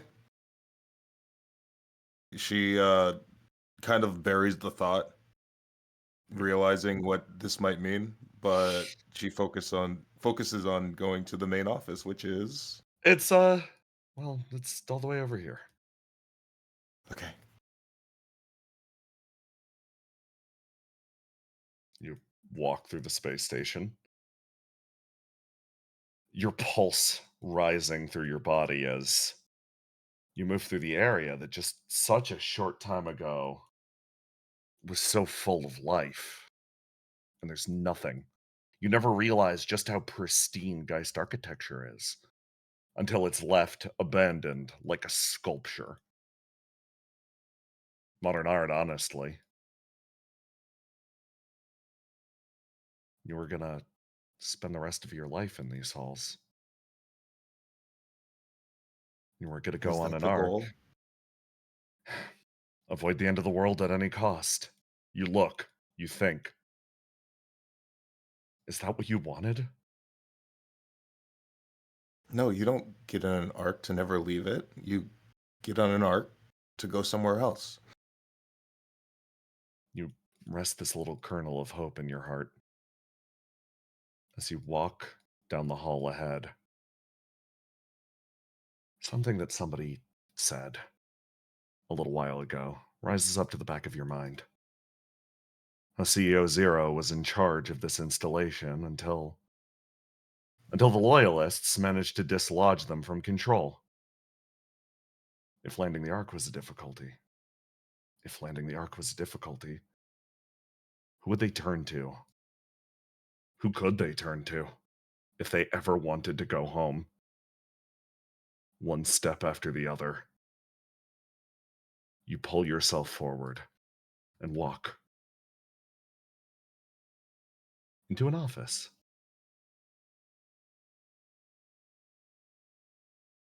Your eyes strain against the darkness at first, barely able to push it back. But as you do, you start to realize that this place is lit by an entirely different circuit than everywhere else. While the normal ground, that's given the privilege of that horrific fluorescent light, this is instead dyed in a hallowed purple. You stare, and you see. A figure sits across the room, maintaining perfect eye contact in a perfect place. A perfect place for a perfect CEO. She leans herself forwards, and of course, you come No. eye to eye to freaking do it. Oh, Shut With up. her. Shut up.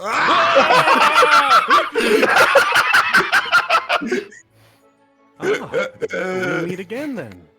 Hi there. Come in, Presley. Take a seat. You must be CEO Zero. Yes. Apologies for before.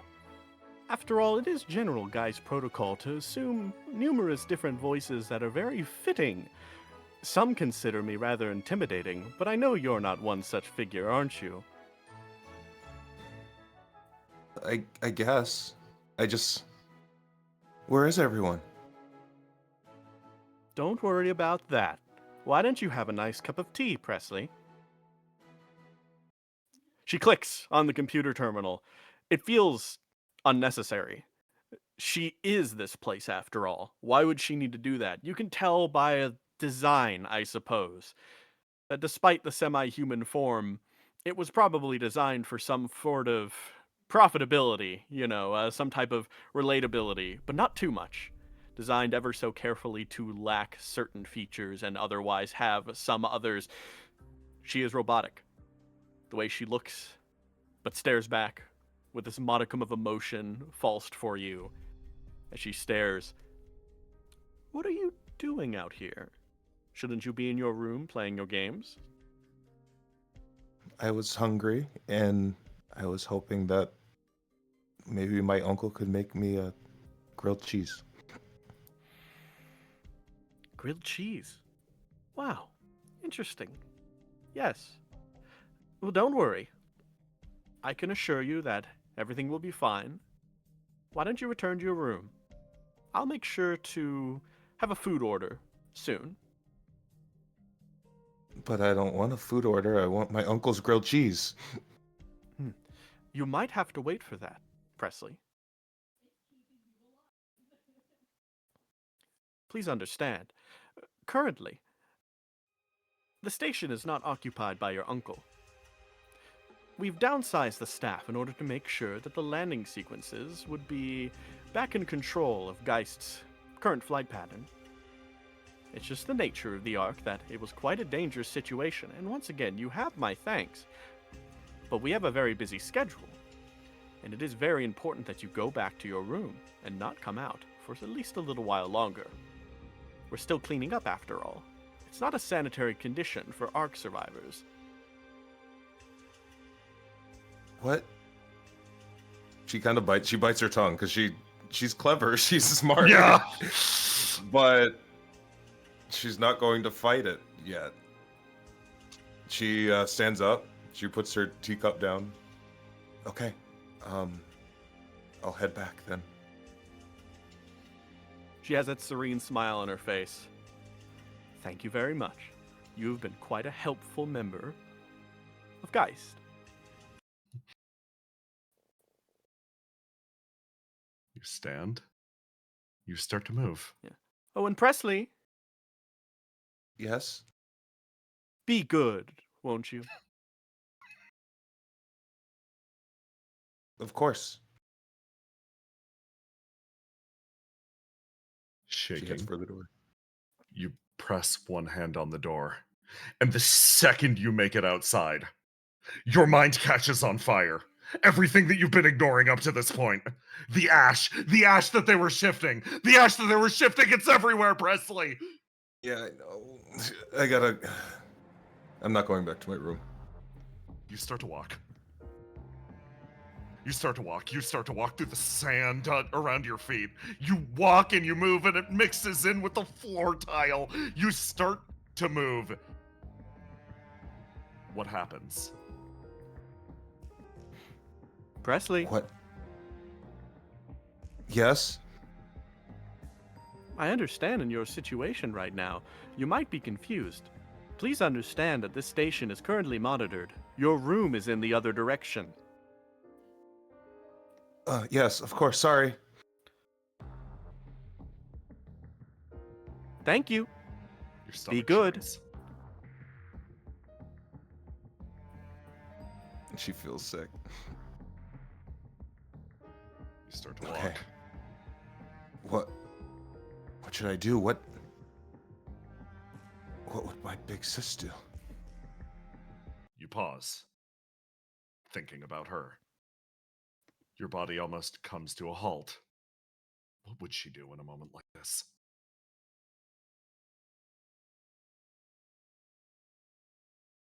She would look for people to help. How would she help people? You think. Where are the people?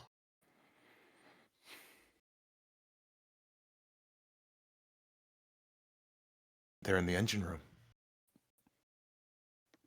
You move one step after the other, starting to move. Your eyes fixate at the engine at the end of the hallway, just a few paces away. It's on the way to your room. Maybe she won't notice. She's going to nonchalantly walk as though she were going down the hall. And then right at this corner, she's going to make a break for it. You run one step over the other. You hear the comms click on again. Your body sprints, muscles screaming. In this moment, you, even a helpless child, in this moment, you accomplish nothing. Because after all, this is the Basil session, and Presley's fate is not our concern. I'm gonna be scared. Basil! You're making me mentally ill. This is what I mean by, like, where I was like, before session, I'm like, Brennan, it is personal. I cannot express that, like, on some level, I cannot walk in and pretend that this is anything other than a personal attack. For what or why, I do not know, but this is violence. To what end? To what end? My pleasure.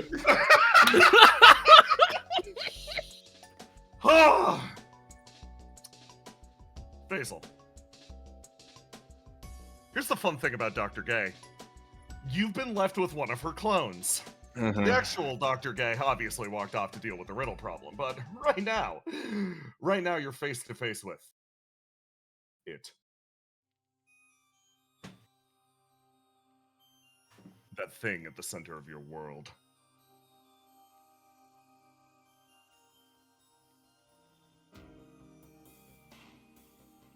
It twitches and whirls in front of you, absorbing countless lines of energy into itself. You understand, to some extent, what Dr. Gay was saying. It's trying to understand. It's absorbing as much matter into itself as physically possible to try to comprehend. A long tendril almost extends itself out from it. And it prods you. A single time. Almost looking for confirmation. It turns its attention to Dr. Gay. She can understand it perfectly. In fact, she might be seeing something entirely different than what you're observing right now. Her eyes aren't fixated on the black hole, the infinite, incomprehensible mass. She's looking at different areas, carrying on an invisible conversation. Yes, it's real. I have others. I didn't quite get on the intention. Oh, you do? It reaches a tendril out and immediately evaporates one of the Basil heads in the bindle with you. Almost like it's trying to understand your pattern, and in doing so, annihilate something similar to you. It comprehends, shifts, and slowly starts to learn. Attention shifts again. It asks for another confirmation. Well, go on. Tendrils extend one after the other towards you, Basil. They reach. You wanted to talk. It pulls you closer. You come to a realization. For this being, this might be speech. Your eyes focus in. You look at the abyss in front of you. What could be, to you, the end of your road. You sigh. And your mind instead dances somewhere else for a moment. Simply put, it's now or never. If you don't walk to the end of your road yourself, the end will be made for you. This being, this overwhelming power, that is the end of all things, the beginning of all things in this world. You cannot touch it no matter what, and as a result, you must walk.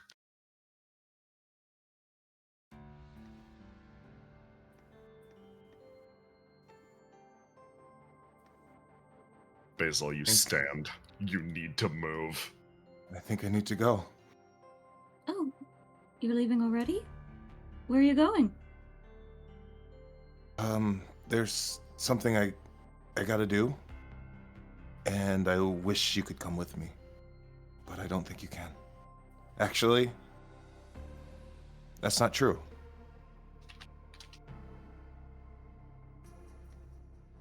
You are with me. It doesn't matter where I go.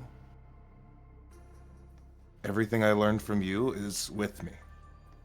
So I'm not alone. He smiles at you. You assert this to yourself. Mike nods. I just wish I could go with. You are. I want to walk this path with you, but it's now that we're stuck here. Seems like everyone here is sort of having a similar reaction. They all want to go with you, but they can't. No, I understand. And I'm glad. But that's just not how this is going to work. The Coda needs somebody to talk to. That's what I said I was going to do. And I'm going to have to communicate in a way beyond the communication that I'm familiar with. And that's okay. Are you sure you want to do that? I want to help. Wanting Surely to if I help her, then I can help everyone, right? Wanting to help and wanting to do something are not the same thing.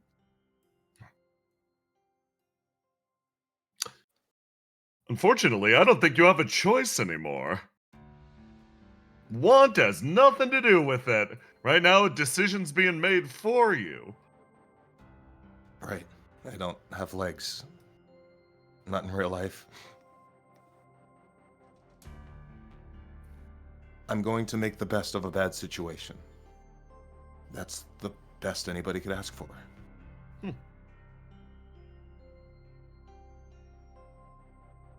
You say that. Thank you all. And you start to move on. And your eyes open at the end of your road, the terminating point. A first memory? Something like that. You stand at the abyss of something.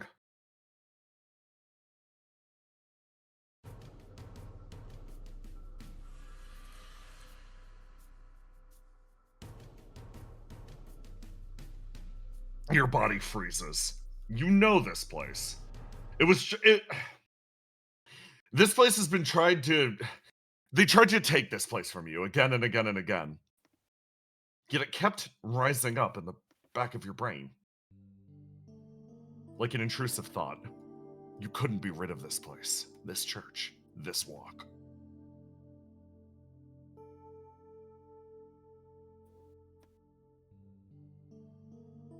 Trouble? I have a question, Jay. Yeah. This version of trouble. Mm. Is this the version of trouble that is in Basil's mind? Or is this the version of trouble from that specific memory? From that specific instance, yeah. Okay, so she would not call you Basil.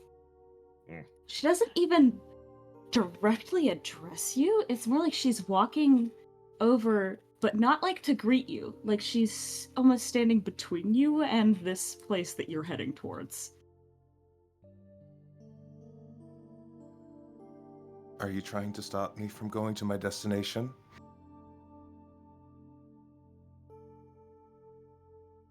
He sort of pauses. I'm trying to stop you from going to this destination. Is it actually your destination? I'm afraid I don't have a choice in the matter. Well, I'm here to present you with a choice. Okay. You don't have to go in there. I know that they've promised you quite a lot of things. And I can't promise those things to you, but I can, she holds her hand out towards you, offer you time, and offer you my effort.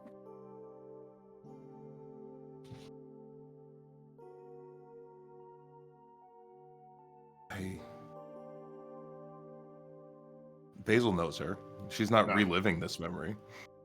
Ah, Did all of that time make you happy? It's made me happy and it's made me sad.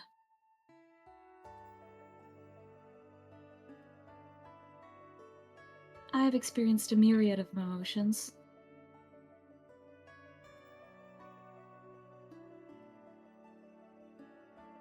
So, if you were going to offer me all this, why didn't I take your hand?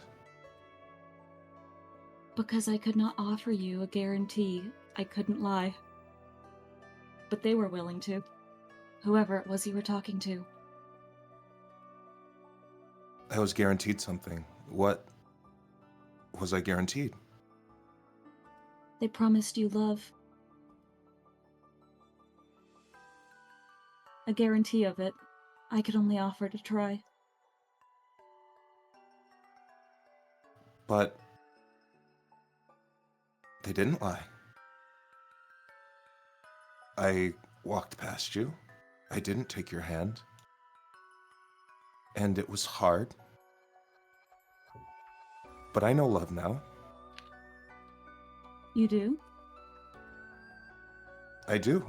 I passed them all on the way here.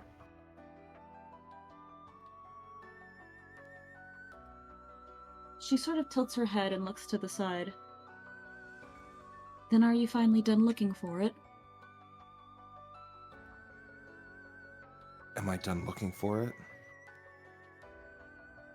Maybe. She points at you, and you feel her finger touch your chest as she points somewhere inside of you, and she goes, Did you find whatever it was you were looking for to fill that hole? Whatever yet, it was that but- you called love. Not yet, but I at least have an idea now. You said that you've experienced all kinds of things in all of your time.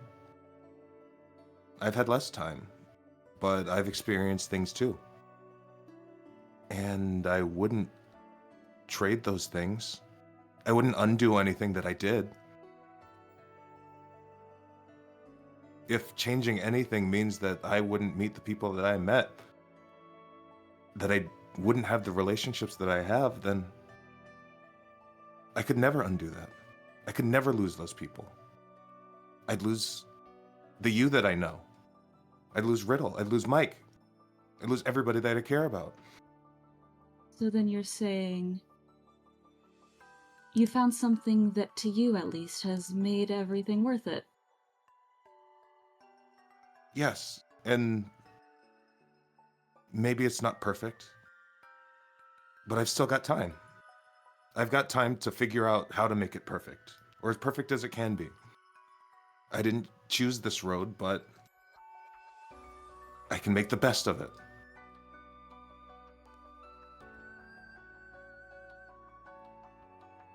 You see her sort of nod her head. Like, this is an answer that Treble is willing to accept from you. You take a step back, forwards. Down the same road that you walked, down the same road that carried you to this point. With the realization that the people that you left behind you, they were worth the effort of walking the road. And sometimes, against all odds, no matter how long the road is, or how fast you walk, no matter how long the distance is, sometimes, give it enough time, there is exactly enough time for somebody to catch up. Something wings itself through the air at high speeds, moving almost with the grace and efficiency of a trash can. It flies through the air and bonks directly into you, causing the pair of you to roll sideways across the ground. The abyss thrown open in front of you is not stopped by sheer power of will or anything else, but instead by one very determined person. Willow, you pull her to the side, inches from oblivion. Basil. Willow, is that you? Yeah, You sorry came? about the weird form. Yeah, of course I came. There's nothing Basil, weird about this form. You feel super strong, thank you. and I like your outfit. Well, it's only temporary. Oh, okay. Because I don't actually really like it. I was telling a little bit of a fib. But Wait thank a you for minute. coming. Hang on, you. Oh wait, did you say that's Will-O-Wisp? Basil, are you okay?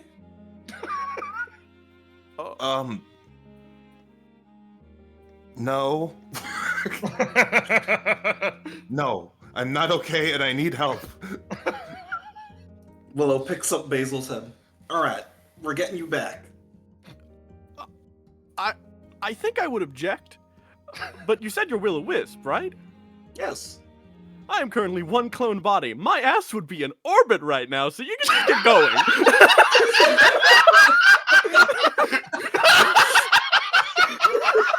My ass better stay next to the Kodo or I'm cooked. I'm fucking finished. Willow, you turn and you put one foot to the ground and you start to fucking move. Give me a roll to do. Give me a roll to do as you fucking dash. Hang on. Yeah. She has to roll to die too. Roll to die really quick. Are you going to perhaps trip her? How could you?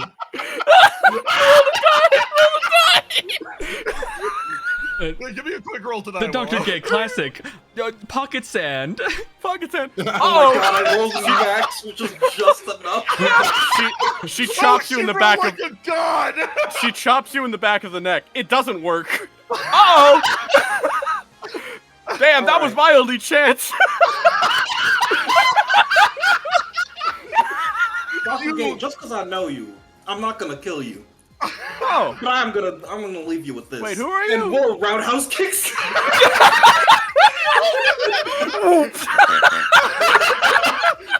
All right, clone. Whoom. She flies down into the abyss as you run forwards, and arms. As they leave, Basil, she knows that her words don't mean anything, but she's going to communicate her intention to the Coda. She wants to have that conversation. And as you reach your mind out, you forge a connection. In this moment, Willow leaps and jumps, her tiny body carrying you forwards. But as you fly, those tendrils extend again, one after the other. Hands. The effort that you just put in, even though it was invisible, letting Willow pick you up seems to have changed its perception of you.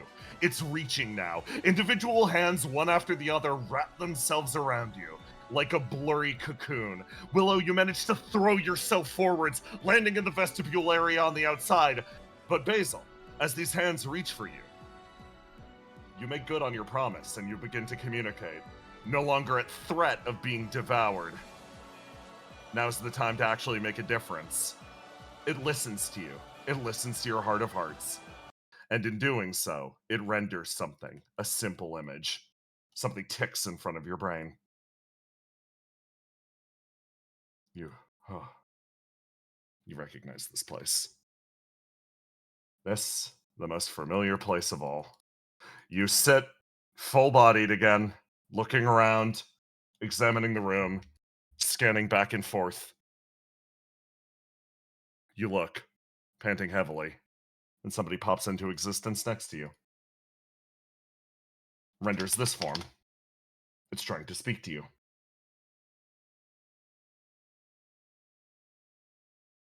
You had to choose that. Okay, no, it's fine. I accept it.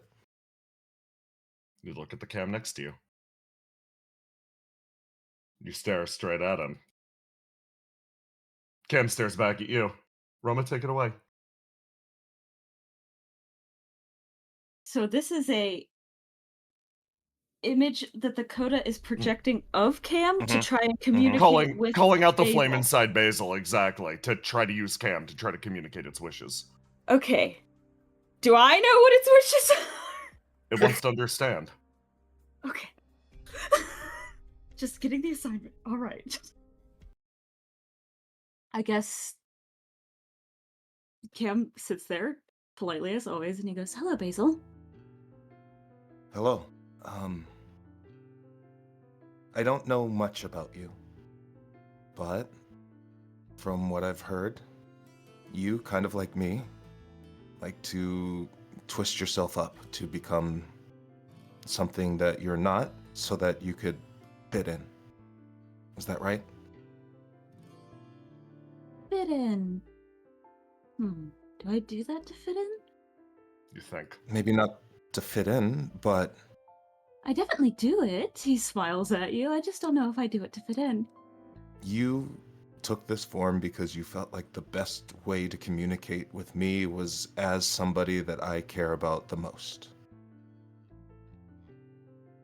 Is that wrong? You say those words aloud.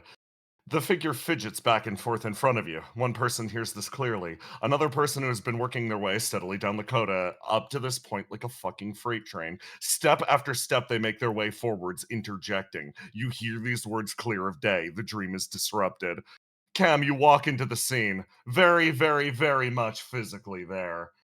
You stare at this facsimile of yourself, a point of contact. Hello, Basil.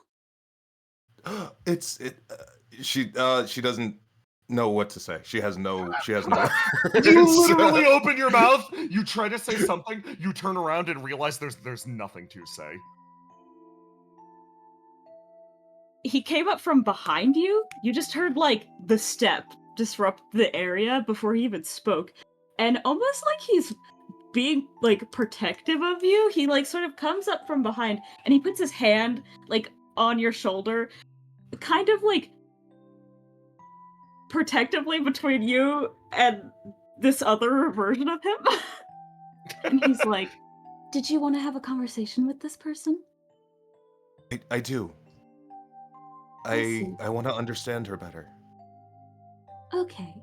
Well, if you want to have a conversation with this person, I can be patient, but I have one small request. Sure, anything. Sorry, it's I not wasn't of expecting you. you.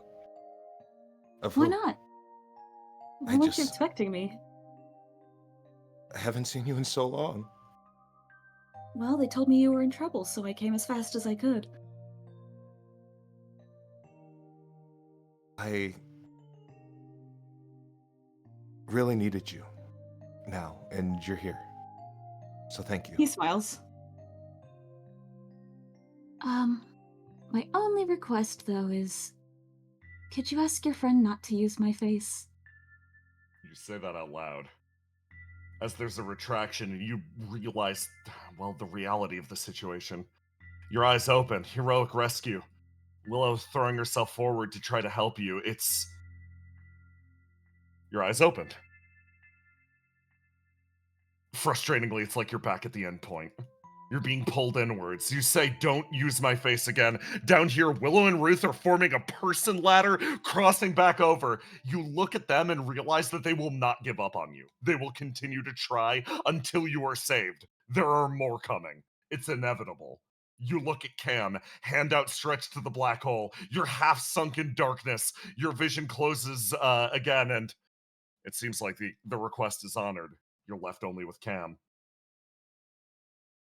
So, you want to have a conversation with this person. Does this conversation need to happen like this? I don't know. I think it's arrogant to think that we're the only people who know how to communicate. That there could be another way of communication that there couldn't be another way of communication that's beyond our understanding. And I want to be fair. And I don't want anyone else to get hurt, but I'm not trying to do the self-sacrifice thing. I want to come back.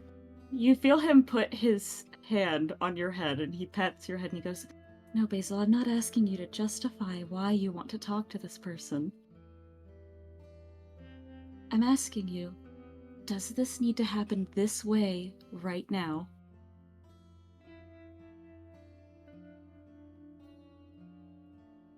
I am going to analyze myself. Do I feel like I'm going to have a ton of time to do this again? What Cam is asking you, does this need to happen in this way right now? Does this communication need to happen? Basil, this isn't just rooted in a simple practicality. If it was as simple as, can we do this maybe tomorrow? This question would not resound so deeply inside of you. You find yourself again standing at a precipice. You hit the end of your own personal road. You walk past trouble. You see the maw of death and rebirth opening in front of you again, and a man is holding on to you, holding you here. Basil, you feel like your time is up. Not just in terms of a window of communication. Your eyes glass over. No. Your time as this version of yourself is over, isn't it? You could feel it. It's time to move, and this person in front of you. He wants to know if it's time for you to go. If it's time for the next iteration of Basilisk Kid to come into being. You've been born again and again and again. So the question becomes, is it time to be reborn? I don't want to be reborn. I don't want to be someone else. If I walked this road to meet these people so that I could be the one that delivers this message to this person, maybe that's what all of the pain and hurt was for. Maybe that's what everybody's pain and hurt was for. Sort of pauses and goes, "So, what you're saying is that this is something important enough to affect..." He pauses, like he's trying to figure out how to communicate this.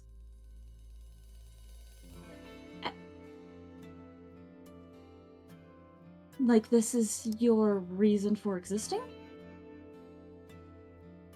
Maybe. And that this moment where you communicate with this person and become whatever next version of yourself you're going to be is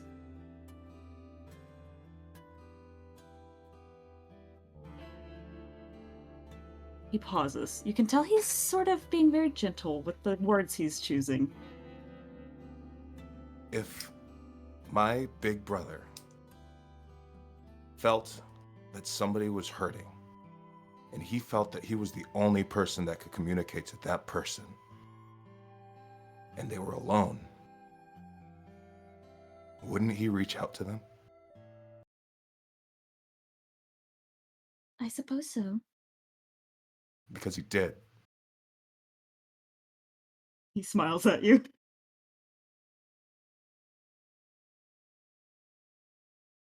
I guess the part I want to understand is, you said before it might be a good enough reason to understand everyone's, or justify everyone's suffering up until this moment.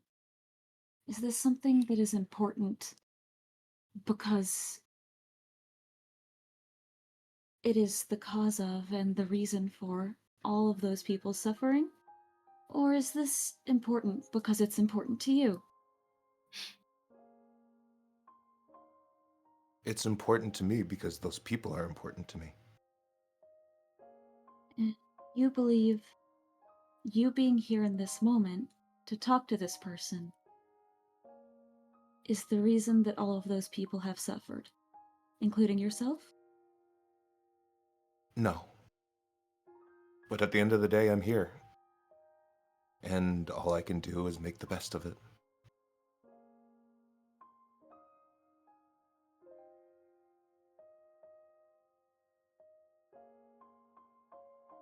Sort of looks at you and goes,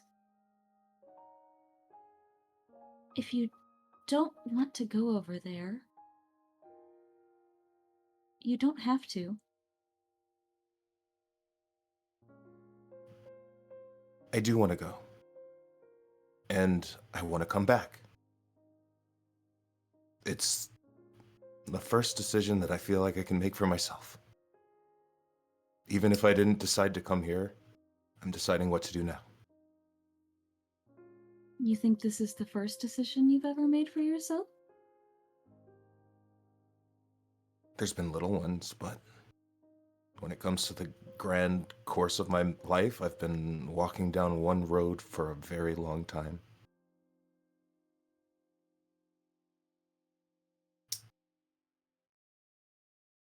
If this is the end of that road, then I think it's time for me to figure out where else it goes. Find another one. And you're sure that this will lead you back here to us? I know that I've done a really good job setting up signs on the road, so I can always find my way back.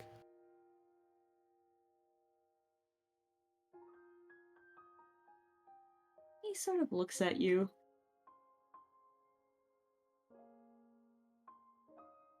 After all, I can't leave you by yourself again. He smiles. Well, I don't handle it very well. What is it they call it? He sort of puts his hand, like his finger to his chin, thinking. Empty nest syndrome? Yeah, I'm gonna do that thing where the kid moves out, goes to college, flunks out, and then comes back and lives with his parents for like 10 more years, at least. He sort of nods his head like, that's fine. Actually, that would make me really happy. It'll be just like that summer.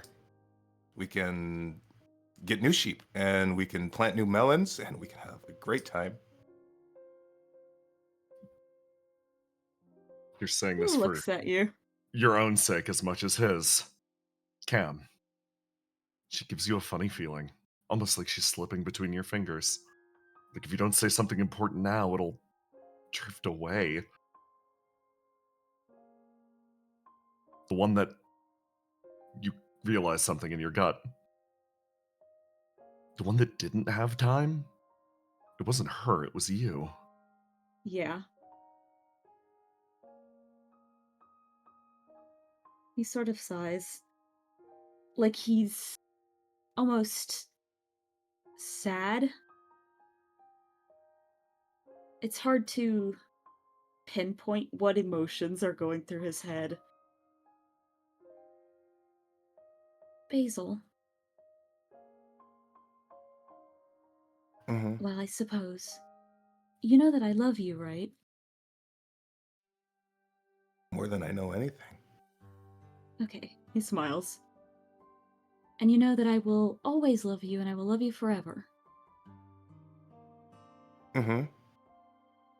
And I want to always be here for you, and I always want to be able to reach out my hand if you ever want to take it. I've had my hand outstretched to you since the day we met, and I've never taken it back. And I never really planned to. But as much as I will always be outstretching my hand, there's a reality that there's going to come a time that I won't be able to reach you no matter how far I reach out. I know. But the sentiment's still there.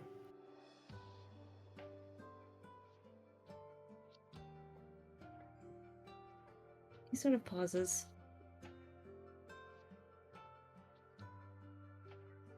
Is the sentiment enough for you? If I ever got too far away from you, and I knew that somewhere out in the universe you were still reaching out for me, that would be enough. He sort of pauses.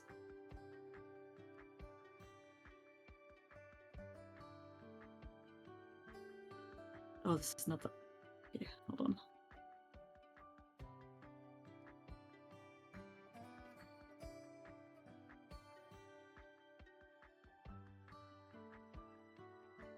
Yeah. Okay. I think there will be a time where that will be enough for me. But I'm not sure if that's right now.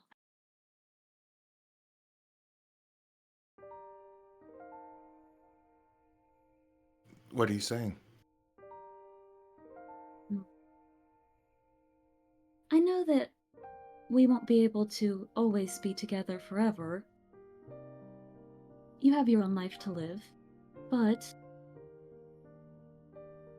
I know the life that I'm living. And I'm sure there are a lot of other people who feel the same way. We're watching you, and it feels like you're slipping through our fingers. And as much as you can handle, as long as you know we're reaching out, I think there's a lot of us that still want to spend time with you. We're not really ready yet.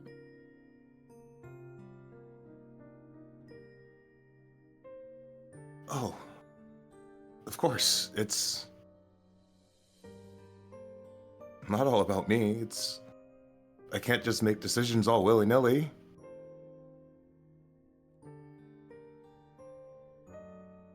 You're right. If you feel like this is something that I can't come back from, and you're not ready, then it would be selfish of me to leave you. To imagine a future with you without me, I shouldn't. I'm not trying to make you change your mind. I want you to do whatever you think will make you happy because more than anything else, I want you to be happy. But I thought it would be unfair to you if I didn't tell you. I guess it would feel like I was lying. Like I was sending you off, and you were assuming that I would be okay when I wouldn't be. And you're right, and you're not the only one. There's a reason that there's a whole line of people out there holding their hands out towards you.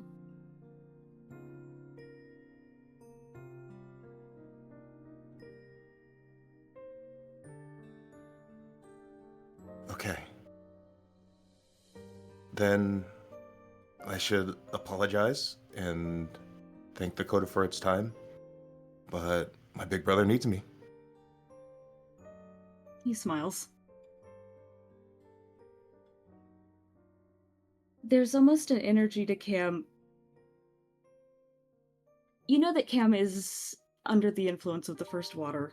So there's only so much emotion that he can convey to you.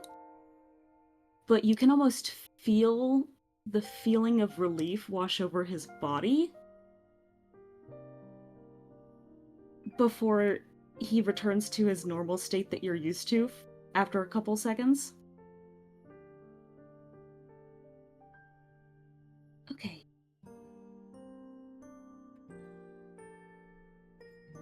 He seems like he almost doesn't know what to do now.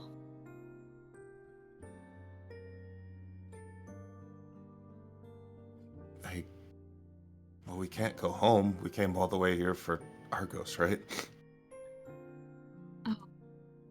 He sort of laughs. I suppose that's what you guys were doing, right? That's I'm not actually what not even... Neither was I. I'm actually not even supposed to be in the coda. You express this sensation. Cam, did you ever think that you could genuinely pull her back? No. You say that out loud and a little shocked. You hold her out, and yeah, she comes back with you. She pulls herself away. And as she does, you start to realize something very, very core. Basil does everything right, and the Coda will not let go of her. She remains wedged, lodged. She's locked there. Her body's locked there. Basil, you shift, and you pull, and Cam, you lose hold, and you dance inwards. And Basil, even with hands outstretched, you find yourself thrown into absolute darkness for a moment. It feels like it doesn't take no as an answer. But as you twist inside of it, you feel it trying to change you. Yet another rebirth on the cycle. That won't do. You made a promise after all. You made a promise to come back. So, there's nothing left. There's nothing left to do other than you close your eyes. It's not time to be reborn. Nothing like that. It's time to accept the end with grace. It's time to use everything that you have, everything you've collected up to this very point, to build yourself a body capable of turning around. Not another turn on the cycle. A body capable of seeing everything that came before. Flame starts to boil around the edge of your throat. Basil? There is nothing here to necessarily save you other than your own cleverness. It's time! Oh boy. Brennan! Walk me through the process.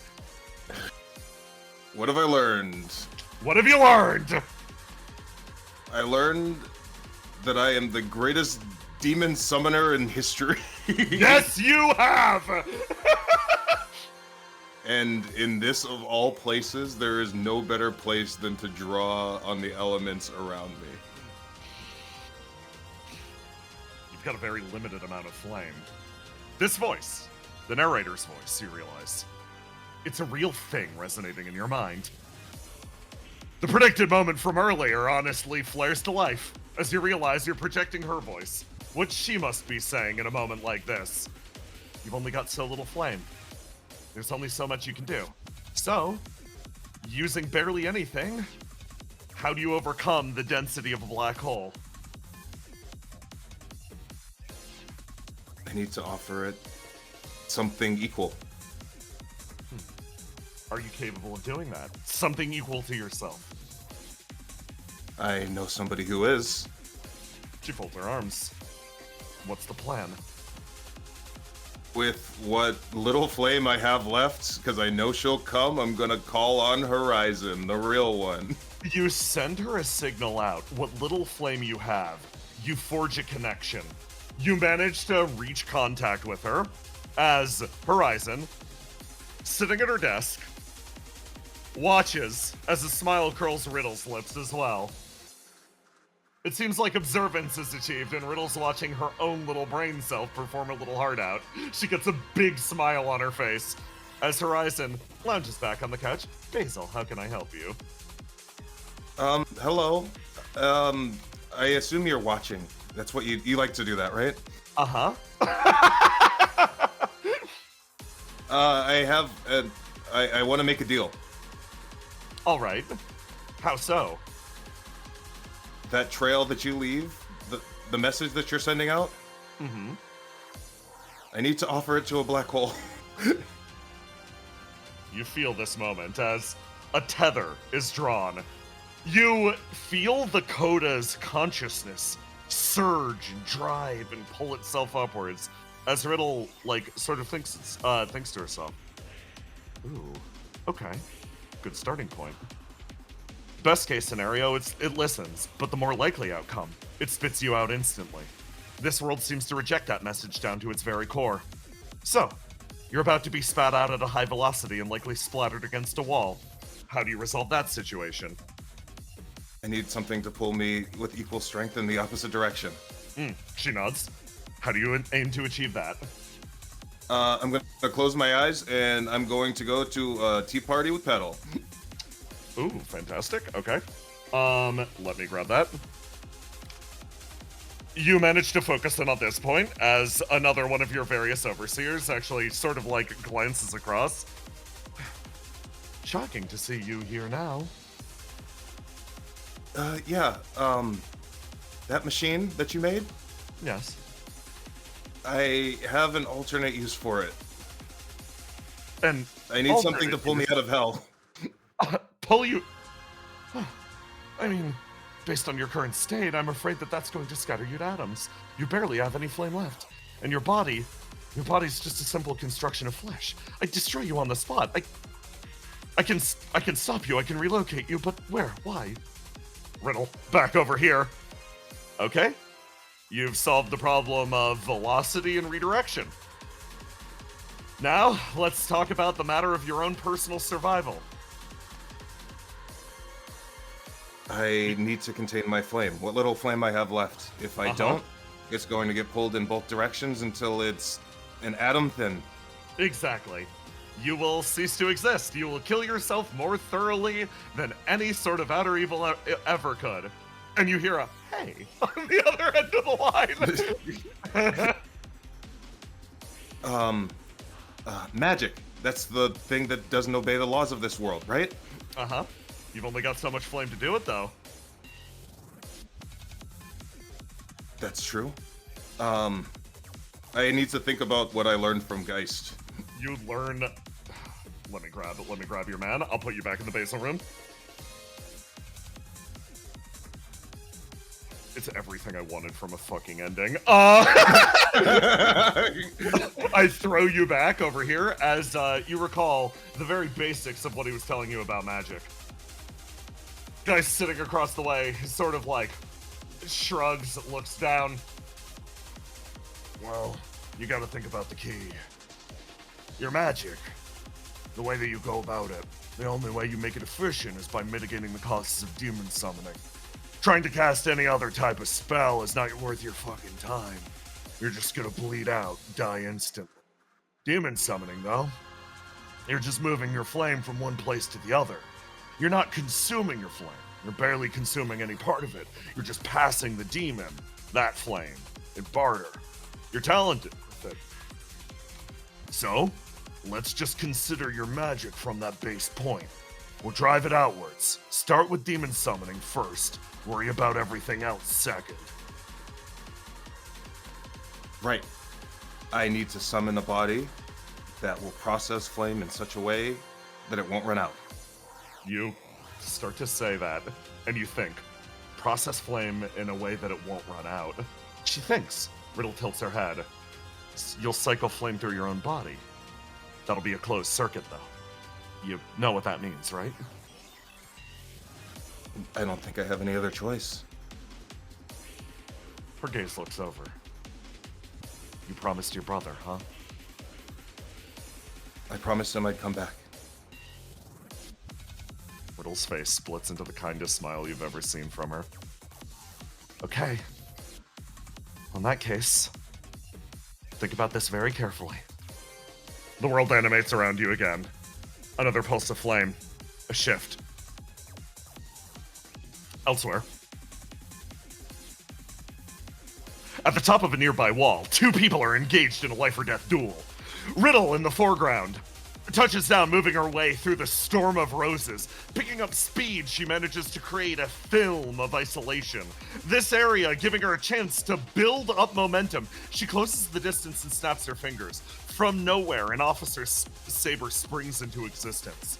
An art of one of the tormented, a skill that Riddle picked up over time, not one that she had before. This saber carried itself to war after war, and Dr. K, somehow you know it, because in this place, next to your sister, everything is observed by the Coda, even the minor miracles that this magician can spring into existence. Of course. After all, it's not some complex play in order to see, as she simply flicks one out herself, the same blade, dually marked across, but not quite. This one instead the only blade that ever bested it, that of a rival general dueling on a field of dead bodies. She knows her history, she knows what happened. She doesn't need to block. All she needs to do is bring down the sword and the other will simply crack down an exchange of blows. As both sabers are blasted to pieces, just as they were on that day. Collide, Riddle rolling, landing amidst the dirt. She picks herself up. Recognition, knowledge, but no history. Quite literally vibes-based learning. Not one that matches yours. Someone who could peer backwards into the absolute annals of this place. The coda's whispered, and you've listened. Riddle darts her way backwards and starts to build up speed and momentum, again catching the edge. Not so fast! It's my turn! With that, the hand sparks up to the air, and a black line forms up all the way across, a circling typhoon that rips open. But it is no storm. It's a portal, a gate for something truly massive, and out steps 2 large feet, gripping and pulling the portal open with large hands that stretch farther up into the sky than could ever see. This Colossus, a thing that stretches up, God Killer, something that was once used to defend a world against something unconquerable. And now, it coals its way forward, stretching down as it raises a fist and slams it down directly in Riddle's direction. She closes her eyes and allows the moment to pass over her. Heart of the Coda, destruction's torment dances through her body. The ability to create weapons. Avoidance in this perfect moment. A similar gate thrown open. The ground distorting. One after the other. Sets of wings meant to carry messengers high and far aloft. This being can't be surpassed. The speed of a god. The speed of something that's meant to defeat them is not something that can be overcome by mortal means. So simply put, the only answer is to find something in the realm of the immortals. A long dead world, messengers one after the other carrying the corpse voice of their world. Riddle darts and disappears, a facsimile of what appear to be flying roller skates, carrying her off into the distance as she takes cover of this shockwave spreading through the distance. Taking advantage of that chaos, she darts her way forwards, a hammer of magma building in her palm, all of the stored momentum thrown off to the side. She closes and swings for your jaw. The speed is too much. There's no way that Dr. Gay can catch up. After all, Riddle has chosen an approach of speed. As they are matched in this area, the quickest blow will decide the winner. It's simple. Do you know what the fastest punch in recorded history is? It's attributed to Keith Little, who holds the Guinness World Record for a punch at 45 miles per hour. However, in the animal kingdom, the mantis shrimp is easily able to exceed those speeds, estimated at 50 miles per hour to smash shells. And what is the biggest mantis shrimp found in all the worlds? Well, none other than World 7, or perhaps World 8. She grabs both, grabbing 2 mantis shrimp-shaped individuals to each come in and fly punches down, trying to catch up against the magma sword.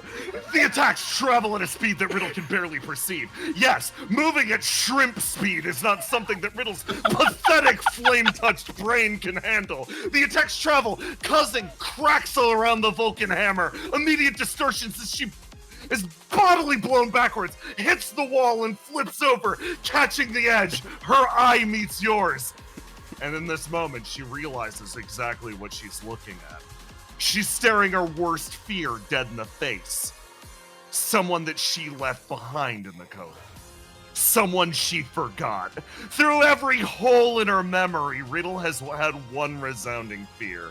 To watch the names of her friends drift away one by one, and not even know how it happened. She swings herself back around and rewrites on top of the wall. But there's another, more frightening, deeper fear. Something that resounds to the core of her soul.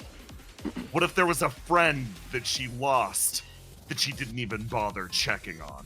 One that she wrote off the book because she thought she was gone, and yet she was still waiting. She was still waiting to be saved.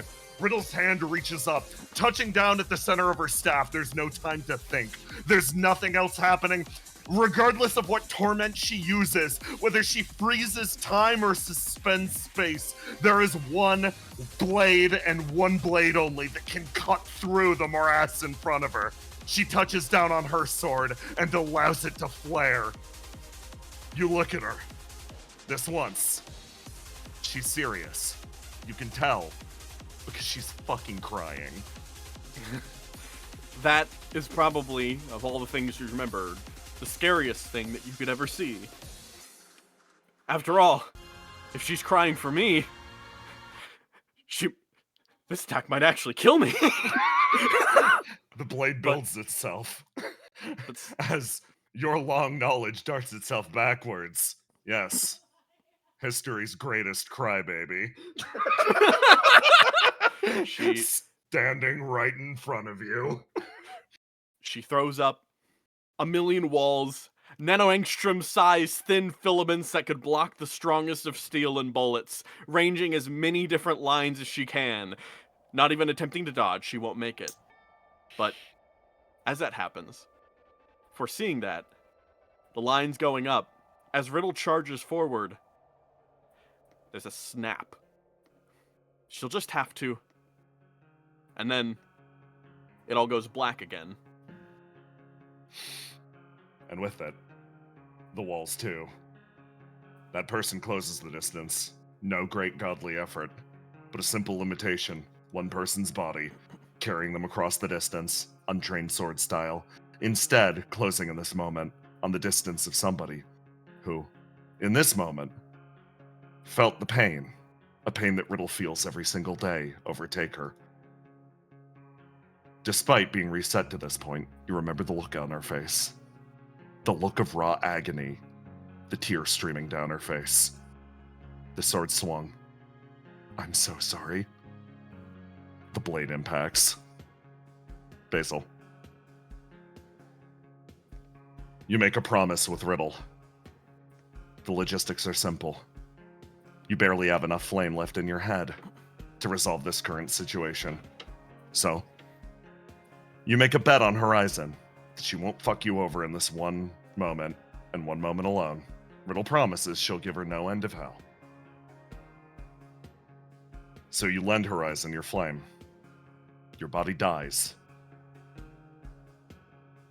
And in that moment, you summon a demon. A demon carrying with it the very flame that you just passed over to your mentor. It whirls and twists around you, calling it back, not resulting in a rebirth, but instead, simply, a long and lengthy prosthetic. Your head snaps in place, feeling at home, yet still distinctly apart. Click! It reattaches. The path has been walked. Your body moves once again. Time catches up with us. The distortion ceases. A break happens as Basil. You are violently expelled from the black hole, and then in a moment, you functionally hit the large matter displacement device that your good friend Petal created for you, and it whirls you around, spins, and one fist punching into the ground, you come to a complete halt.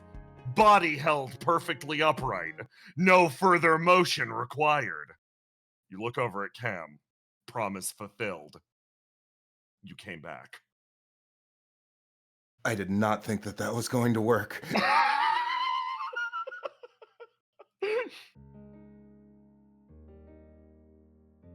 Cam, you whirl around. Ruth is thrown onto you violently. Also, by the way, thump, thump, these two hit you. Like, get down, Mr. Like, President. Cam is almost stun locked. Like, he frozen. And then he's like, oh my gosh, you actually go. Oh, he comes running over. Careful, you're gonna knock off my head. Oh, he backs up. No, it's okay. It's okay. Come, bring it in. Everybody, bring it in. You pull it in. Ruth, like, hey, like, What's it doing? The Coda whirls behind you. It seems like even the faintest hint of Horizon's message is causing it to violently throw up. It does not want you to be here right now. The entire area starts to violently shake. I'm sorry. Listen, Okay, we gotta get we out. gotta get out of here. Yeah. We gotta move. We gotta move. She picks you up, and she makes herself forwards as you jump. You leap, you land over here, bring you over here. As you make your way backwards, you jump, land.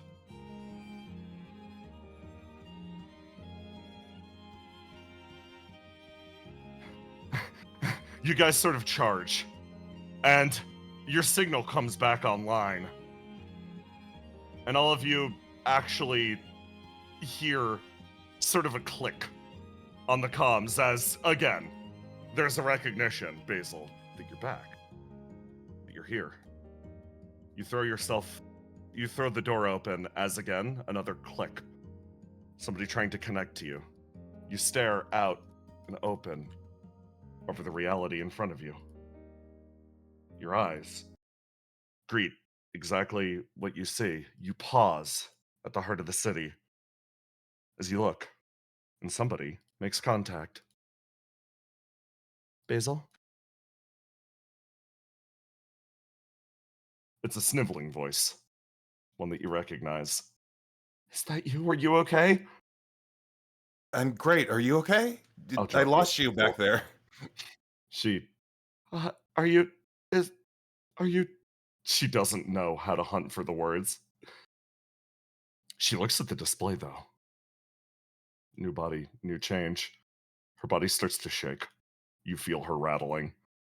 Mike is about to make fucking cry. No, it's okay. If she could reach through the phone, she would. You sort of say it's okay as you feel Mike shiver and sort of start to shake, and you, the rest of you are present for this. I delete this one. The rest of you watch as Mike's like, It's not a change. I didn't change myself. You don't have to worry about it. I'm everything that I've always been. I'm literally the sum of my experiences. She's like, you see her eyes well up, and she's like, Basil, what does that mean? What does that mean? You're the sum of your experiences? I was so afraid! What happened? Where'd you go? It means that I'm nothing without all of you. And if it's all about me, it's about everybody I care about. Are you okay? I just want to know, are you alright? I'm literally walking right now. I haven't done this in ages. I don't understand what it means if you go off and you always... Mike collapses, head down on the table. I'm always afraid. I'm always afraid that the person you're gonna be is not the person I said goodbye to. I'm always afraid you're gonna come back and be just somebody else, and you're gonna tell me something that I should understand, but I just don't. Her body heaves heavily on the table, months and months of agony all pouring out through her tiny frame at once. You don't have to understand. It's okay not to understand. But what you should understand is that there's nothing that I could become that would make me any less care about you any less. She, still breathing heavily. It's almost like Mike is so fucking worked up. She doesn't understand the words.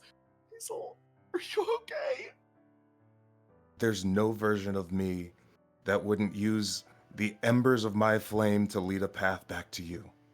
What does that mean? Are you alright? How do I say that in I'm always going to be there for you, okay?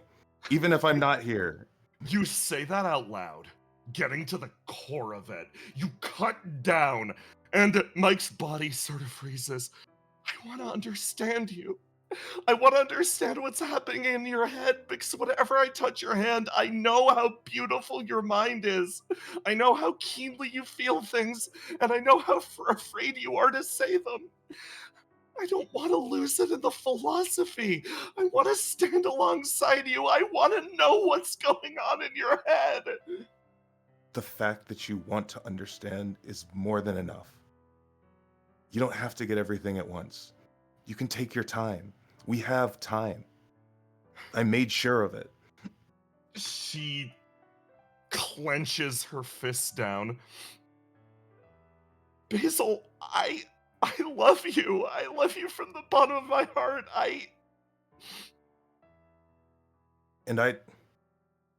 She realizes something. It's not just that she loves Mike. Mike is the first person that she loved that chose to love her back. Mike, you're my first love. You say that out loud as you stare. I just wish you. The word's silent as you look out and over the area. Your eyes look at everything as it spills out in front of you. You look at a sprawling area out in front. You feel the body, the change. You feel correct. But you look out at every member of Opia that brought their way forward to make sure that you are okay here. You feel the weight of something sickening at the back of your head. Looking at this chaos, looking at this person sob, you feel the victory throbbing through your veins, but something's wrong. Something's still off. She said those words to you, but what were they? You freeze. You pause. Cam asks you for something. A body that was capable of bringing you back. You walk the road again another step. And you realize for the first time, you've never once looked behind you. Frigidly, your vision remains fixated on the road ahead. It's almost like noticing a monster in the room with you. That building pressure at the back of your mind. The resolution of every contradiction and every single point rests exactly at the back of your head. It's rested there all along, and you don't. Was it before that you never had the strength to turn around? Or is it just now that you found the determination to? Your body shakes. Basil, you made a choice. The first choice that could bring you off this path. You made a choice that not one of them once made before. You came back. And you feel the horror behind you as a result of that. I ask you the question. Do you look?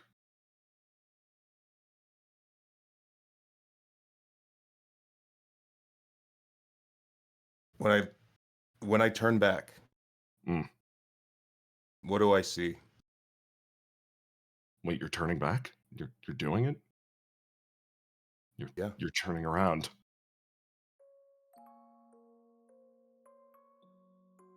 You look behind you, and you see all of those people that you passed on the road. You see each one of them looking back at you. And then you see the hellscape stretching out before you. You see the world in front of you. You see carnage and chaos. You look behind and you see the flame. The entire world wails in the distance. Your body reacts as you feel one final shift. Something moved through you in this moment of realization. Basil, you turn around at the road, and for the first time, you truly see. You see an orphan lost in the flames, reaching out for the one person that might be able to save them. You see fire licking at your back. And you finally understand the reason why you had to walk through that door. Why you didn't have any other choice. You turn around here too. Every version of yourself turns around to look at the path behind them. And it's in this that you see the flame. Why did you walk through that door? Why did you need love, Basil? The answer's obvious. Because everyone that loved you in this world burned. There was no love left for you in this world. You look behind at the people sprawling out behind you. Why do you turn around? Why do you walk down the road? Because you, more than any other person, somebody who has lived every single world, know how this story ends. You know the flame licking at your back, and you know the fear that drives you now. You look at the road that drove you forwards, and you realize this road that you walk, it isn't a road of sand, it is a road of ashes. Again and again, the cycle turns, and you continue to walk looking for the same thing. You look for the same thing. You look for the same thing. A love that can endure. You look up at a statue of yourself. Towering high above you, it stares down. This was the love you gave to others. This was the love that you wished to feel with your entire heart. This was the love that left an aching, rotting hole at your core. This is what was burned out of you. This is what's missing. Pain spreads through your body. And I ask a question. What do you do facing this pain? What do you do facing this agony? What do you do facing the end of the world? What do you do when you've always only run? It's not what I was missing. I find it everywhere I go. But what's most important, and it probably took me way too long to figure this out, but this is the world that taught me how to love myself. You say those words, and it's like a click. Everything resonates in your mind. This world that was wanted for you. This world that was desired for you. This world that was promised to you. It's something that you wanted so clearly. Vision finally meets clarity. Someone dying on the endless battlefields of World 10. You traveled there, and managed to pull them out of that flame. They lived for a few more years, happily, but before too long they succumbed as well,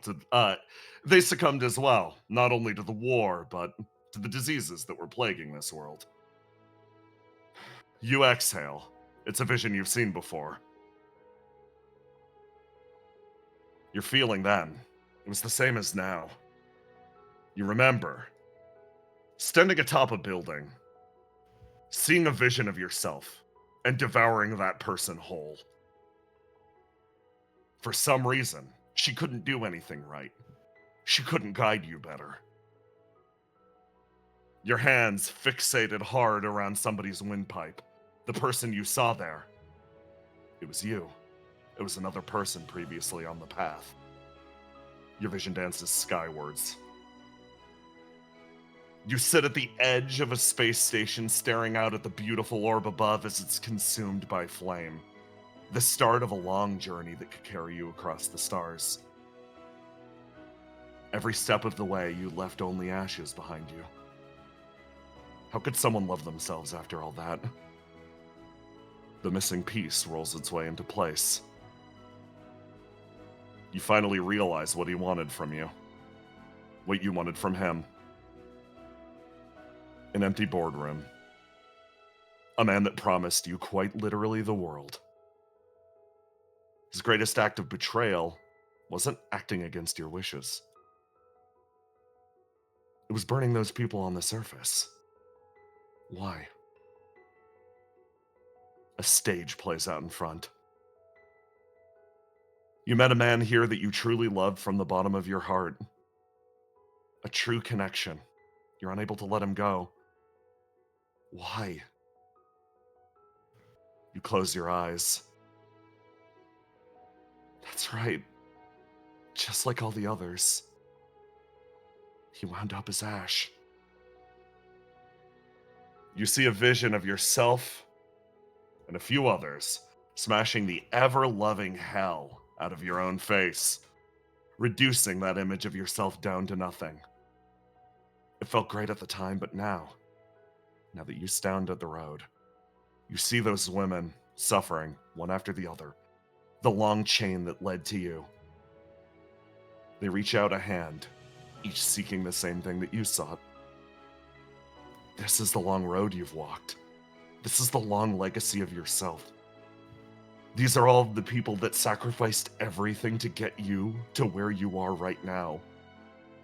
You understand who you are in this moment. Basil, you are in the continuous loop of yourself. You are very much in every essence, to describe it in a term that would make our dear friend Sigmund Freud proud. You are your own mother. You have always given birth to yourself into each of these worlds. Another opportunity, another chance to make your way forwards. Another world meant exclusively for you, even acknowledging that all of that would wind up in flame and pain. And then the promise of the patriarchal figure. A man that towered over you and promised you everything. The only method and means of liberation for you. Standing above it all. You said it when you were on those steps. You gain clarity for who these people really are. Their loves. Their weaknesses. Their flaws. These figures that stood over you. That imprinted something on you. That which existed in the subconscious now is laid bare as reality. I ask you the question.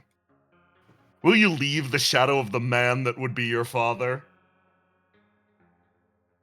Position your Basil appropriately.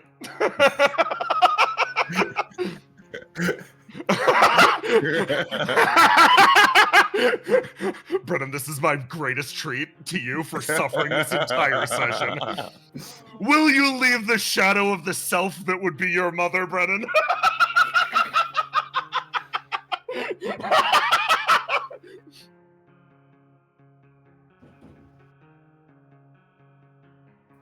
Will you view them, father and mother both, for what they actually are?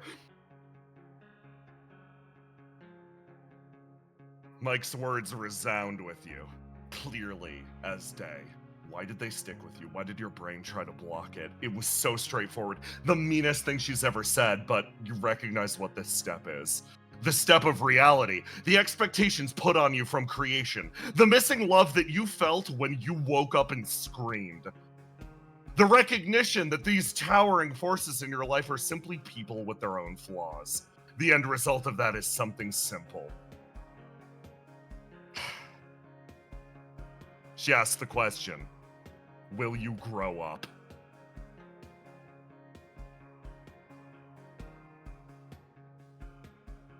You quietly acknowledge this part of yourself, and you feel the hold that CEO 5 had over you fade away. You feel the hold that the priestess had over you fade away, instead taking their place in the cacophony of calls around you. You feel every role of every person around finally slip into perfect sync. A universe not built to revolve around you. After all, this figure, this CEO 5, who wouldn't want the entire world to revolve around his wonderful Basil? But you're just another person living in this world. You always have been. The people behind you, the people that are Ash, they all slide into point of view. You recognize your own position in the line, and you recognize your place in the universe. This isn't the Basil session. No. No, from here on, this is something simple. This is Basiliskid's one and only life. Flame pumps through your body, keenly as ever, and you know that this cycle will be the one that you make count. The world finally tips as everything clicks its way forwards. Presley, this is no longer the Basil session. This is huge. You throw yourself towards the device. What do you do?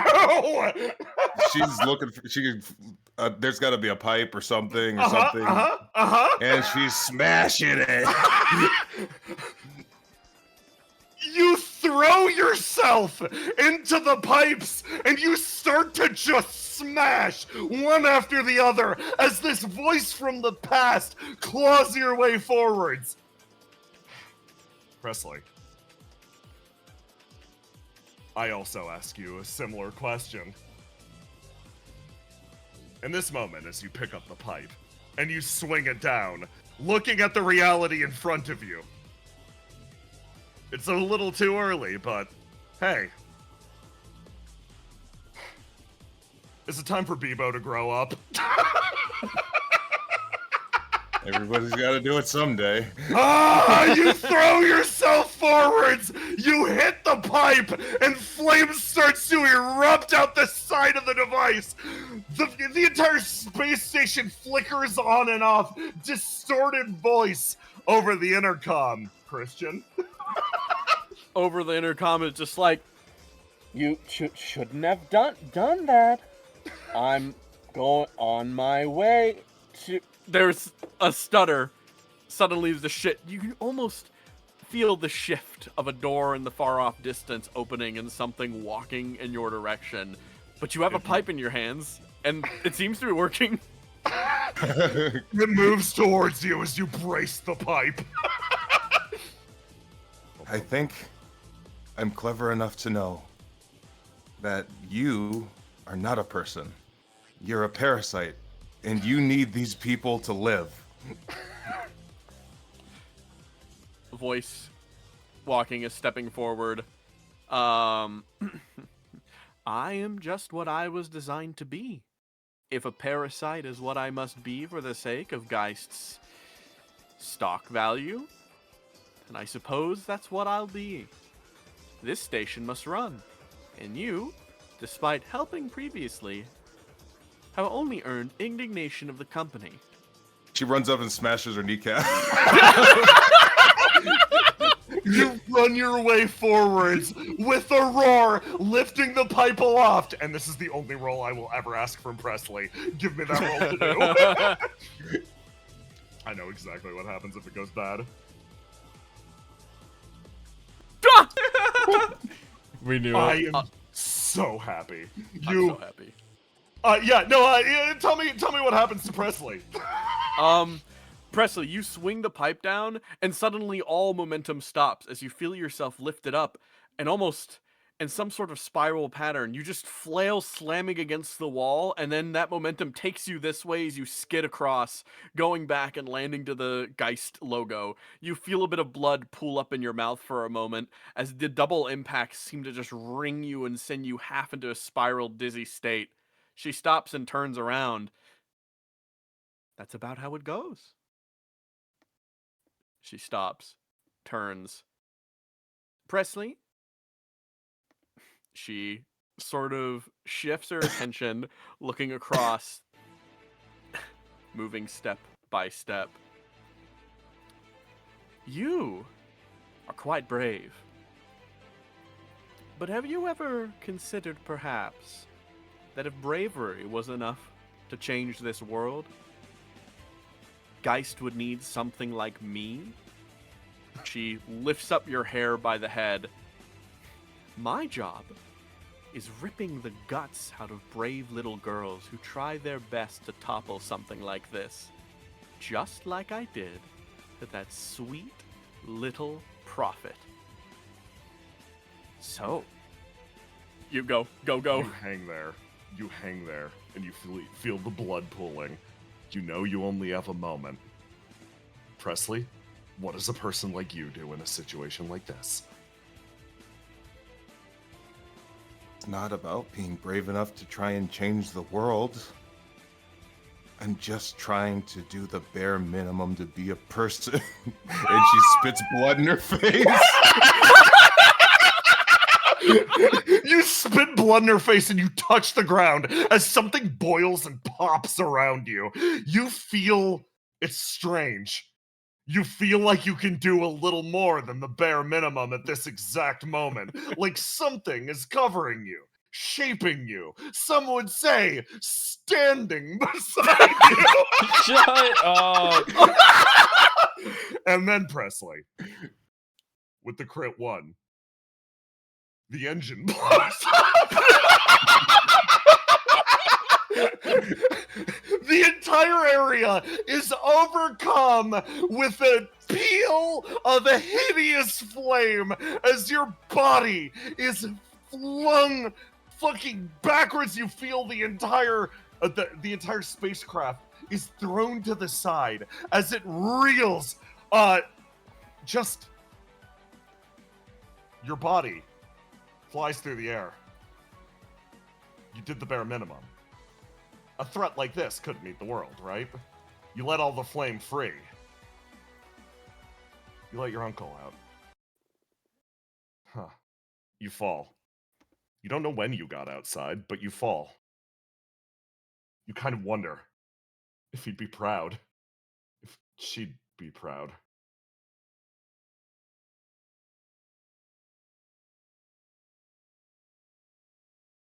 You fly towards the earth, and Presley, what do you think about as with your impending death? It's been a long day.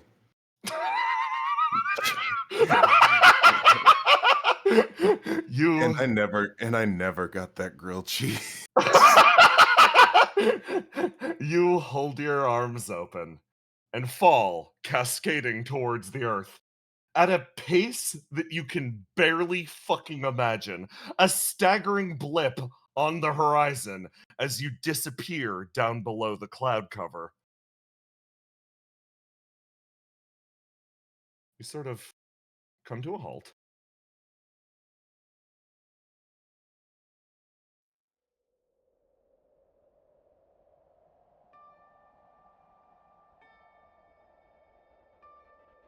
As your eyes blink open, you look around, sort of stare up, as the winter wind rips over you. Something almost cushioned your fall, made sure you could touch down okay. Present's gone, you grip the pipe in your hand. It's the only thing you held on to. Bleeding heavily, you stare up at the horizon. Now a burning pinprick. The arc collapses from the inside, all of that flame venting to the surface. All those boring times that the opiate guys talked your ear off about flame preservation, you look up. Even if they lost their bodies, they now fly free through the air. You look as the air almost shifts away from this long, long night into a dawn. I did it. You plop in the fucking snow as you hear in the distance, opiate guys headed in your direction. Looks like it's another trip back in that direction.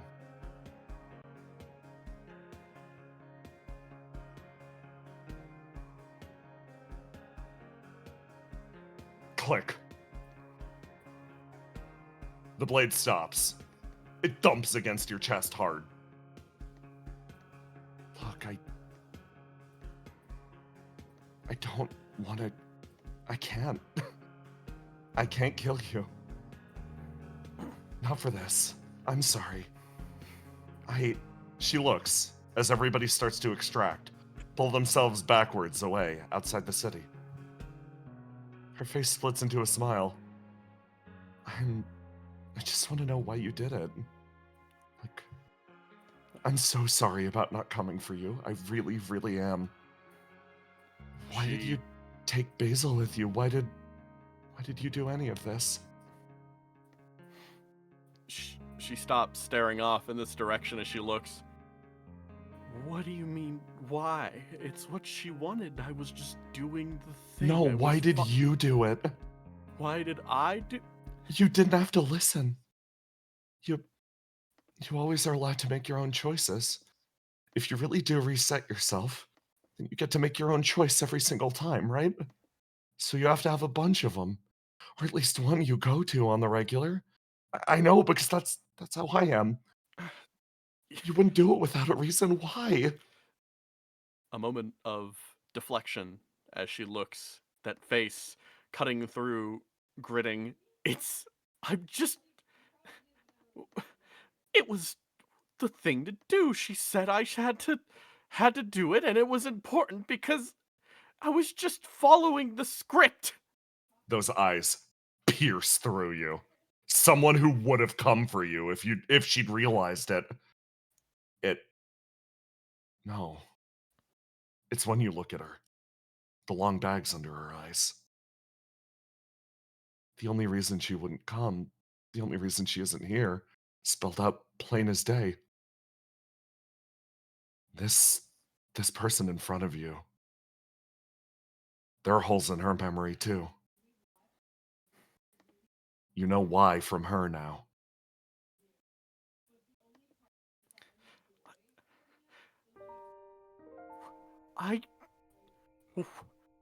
She stops.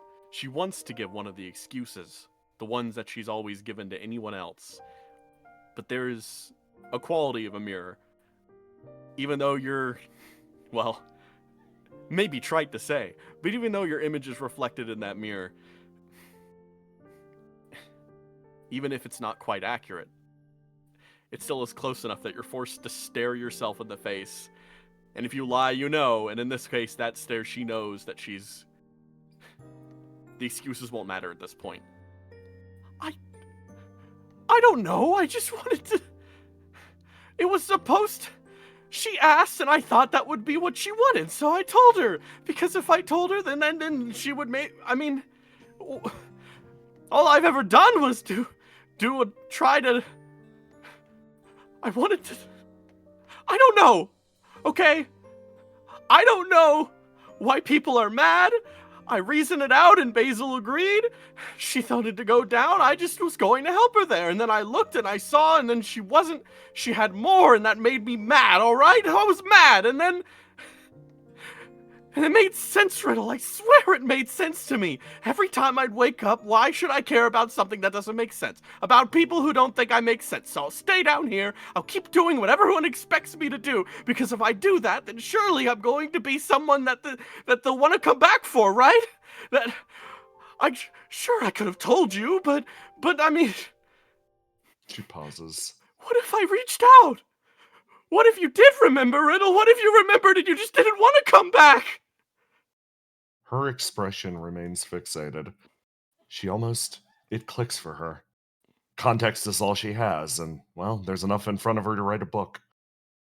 She scans you, looks at the weight of your face, moves forward, and gently puts an arm on you.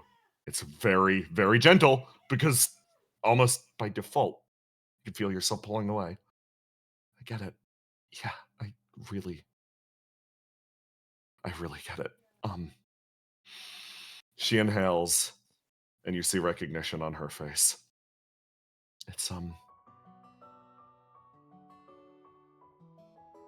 the hope that maybe if you do what's expected, maybe this time around they'll like you, right? Riddle, why am I crazy? She sort of reaches over and pats you, and she's like, I don't have an answer to that question. I really don't. It's okay. It's okay. The wait passes, and this moment continues. Elsewhere,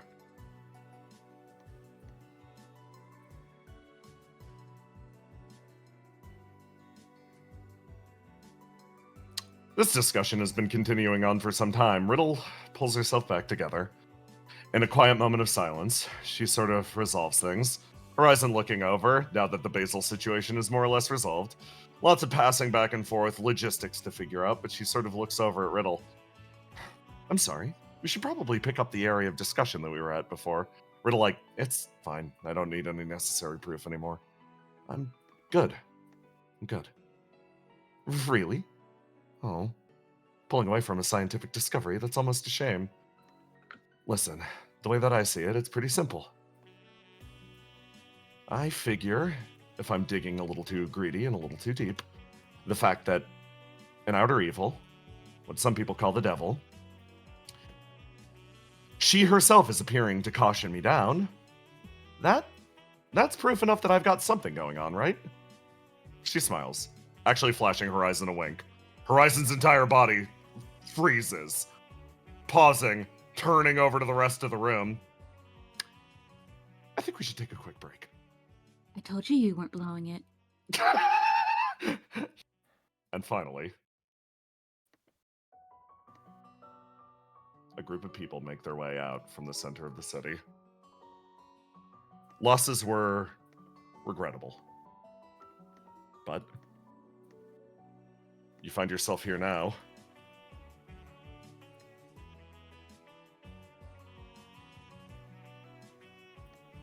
Walking in full realization of exactly who or what you are, Basil. Cam is you know that Cam is somebody who struggles a lot with touching people. He's not a very touchy-feely person unless you're a very specific group of people. But he's pretty much had his arm around you this whole time. It's okay. I just feel like if I let go, you're gonna disappear. You can try. He squeezes your arm. I'm afraid I'm stuck with you either way. Two people sort of walk out. High Defender 7, who clutched it out regardless. 8 pauses, looks over at Basil. Good luck on you. Thanks. She nudges around Cam, knowing that he's not gonna let go. I can't make up for the circumstances of what made you. I understand that to a degree that's my fault. But I want you to know that I'm willing to spend the rest of my life making it up to you. She smiles. And just quietly closes her eyes, pleased. And nods. Basil, You I'm gonna reveal you two to you- whisper. Basil, I'm gonna reveal to you your new mechanic. Okay. From here on, all of your gifts have been erased. All of your stats have been reduced to 0. Every single point of experience that you've got is now gone. In exchange, your HP is now 90. All of your attributes are at +9s. They will be stuck this way. You have no gifts. You are just a giant ball of stats. Whenever you do something like this, whenever you bond with somebody that you care about, feel responsible for, or want to see the future of, you can permanently decrease one of your stats by 1 to hand them that point of that attribute. And what they put that into represents your bond. The positive impact that you've had on their life. I knew it! I've been saving this all session! You say this to these two. Do you give them part of yourself? Yes. I'll let you do the 2 for 1 right now. You decrease one of your stats by 1 point. Whisper, do you accept it? An 8. Do you accept it? 8's taking that shit. Whisper's gonna accept it. What stat are you putting it in? Funnily enough, I think I'm gonna reveal my last stat. Oh my god! Which adds a +3! Yeah. Her last stat that I have not revealed is her red stat. which is her blinding rage. Everything about. I'm sorry, Queen. I'm And she's really adding the sorry. Basil +1 to that art. To that red. Oh, let's fucking go. So it gets the +3, the +1. Willow like, yes, thank you. I could be more efficiently angry right now. 8 makes her way over and actually tousles your hair a little bit. She's enhancing her orange stat, which is her that is her World 8 self. That is the 55-year-old woman that always insists like acting like you're on. She makes her way over and immediately starts fussing next to you, Cam. Whisper I think- looks at you, Basil. I had a lot of words I wanted to say, but you are a good person. Thanks. It took a long time to get there, but I think I came to a realization that a curse lingers and it sticks with you, but nowhere does it say that it has to be a bad thing. Why can't you haunt the narrative in a good way? Gut shot. I love it. You look at somebody who you have never really encountered before, just like, oh, I made a mistake. She's cute. Oh, she would have been Boy, a I good feel like I coworker. dodged a bullet. Yeah. Oh well. She sort of shrugs in the background as Riddle walks her way out, runs over and immediately throws herself into the fucking pile. Basil, it's so good to see you again. Are you okay? You look great. Thanks. It's gonna take some getting used to. My only fleshy bits are my head, but I got these cool claws now. Oh, yeah. That's great. It's gonna make petting my cat really hard. He does not have fur. Yeah. It looks over and is like, what about Dr. Gay? Do we still need to deal with her? Riddle stares off into the horizon for a moment. I think, she thinks. How does she put to words that tearful parting? A trust that she received from the doctor, who truly, from the bottom of her heart, is one of her best friends. One of the people that she's known here longest. I think she had to hit that old dusty trail. Is all Riddle offers. And she quietly nods as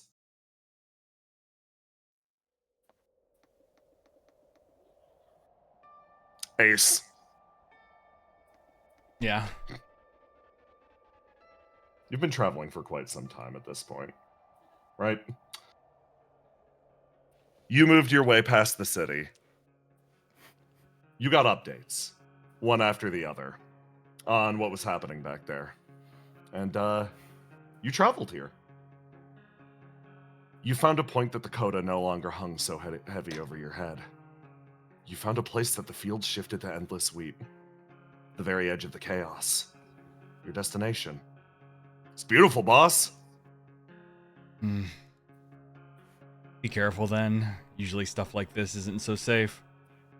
You say, as you hear a crunching of footsteps behind you, and somebody walks up. Not so fast.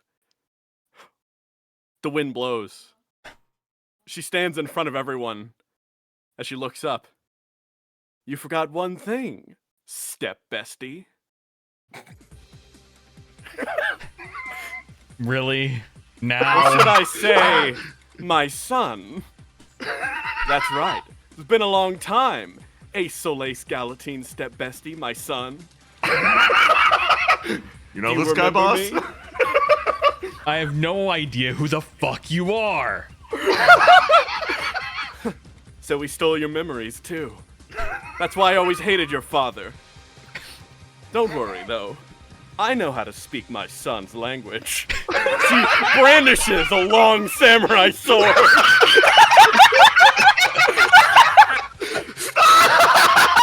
Just like back home and grabbed it. Bye!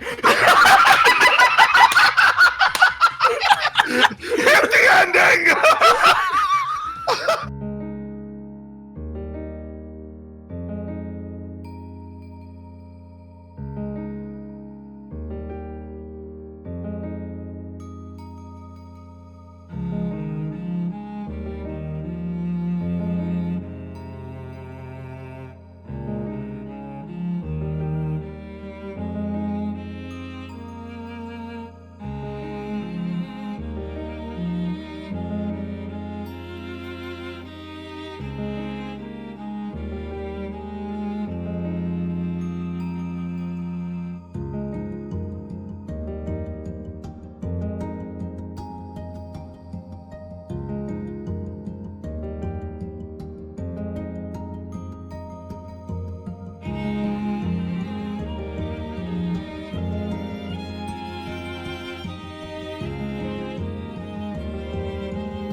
Oh, and we're fucking back. Hey guys, welcome to fan art. Welcome to fan art. Welcome to fan art. At least. Okay. First off, from the baker, we have white chocolate macadamia cookies for the world's oldest surviving intern, Oscar. And then from Dungeon Master Zero, you have this. And then from More progress, Tanya. Yassified Yassified Reptar, yeah. That's Basil. It's foreshadowing because that's literally what she looks like now. Dr. Gay community. Then from Star, we got Climb, Clive. let's go. This person is sick with stress. Yeah. Off trouble. Off trouble. Let's go. Great, I love it. That's sick as fuck. Then from Pretty Proof. I'm gonna sob, bro. Yeah. And then, yeah. Fucking Minecraft.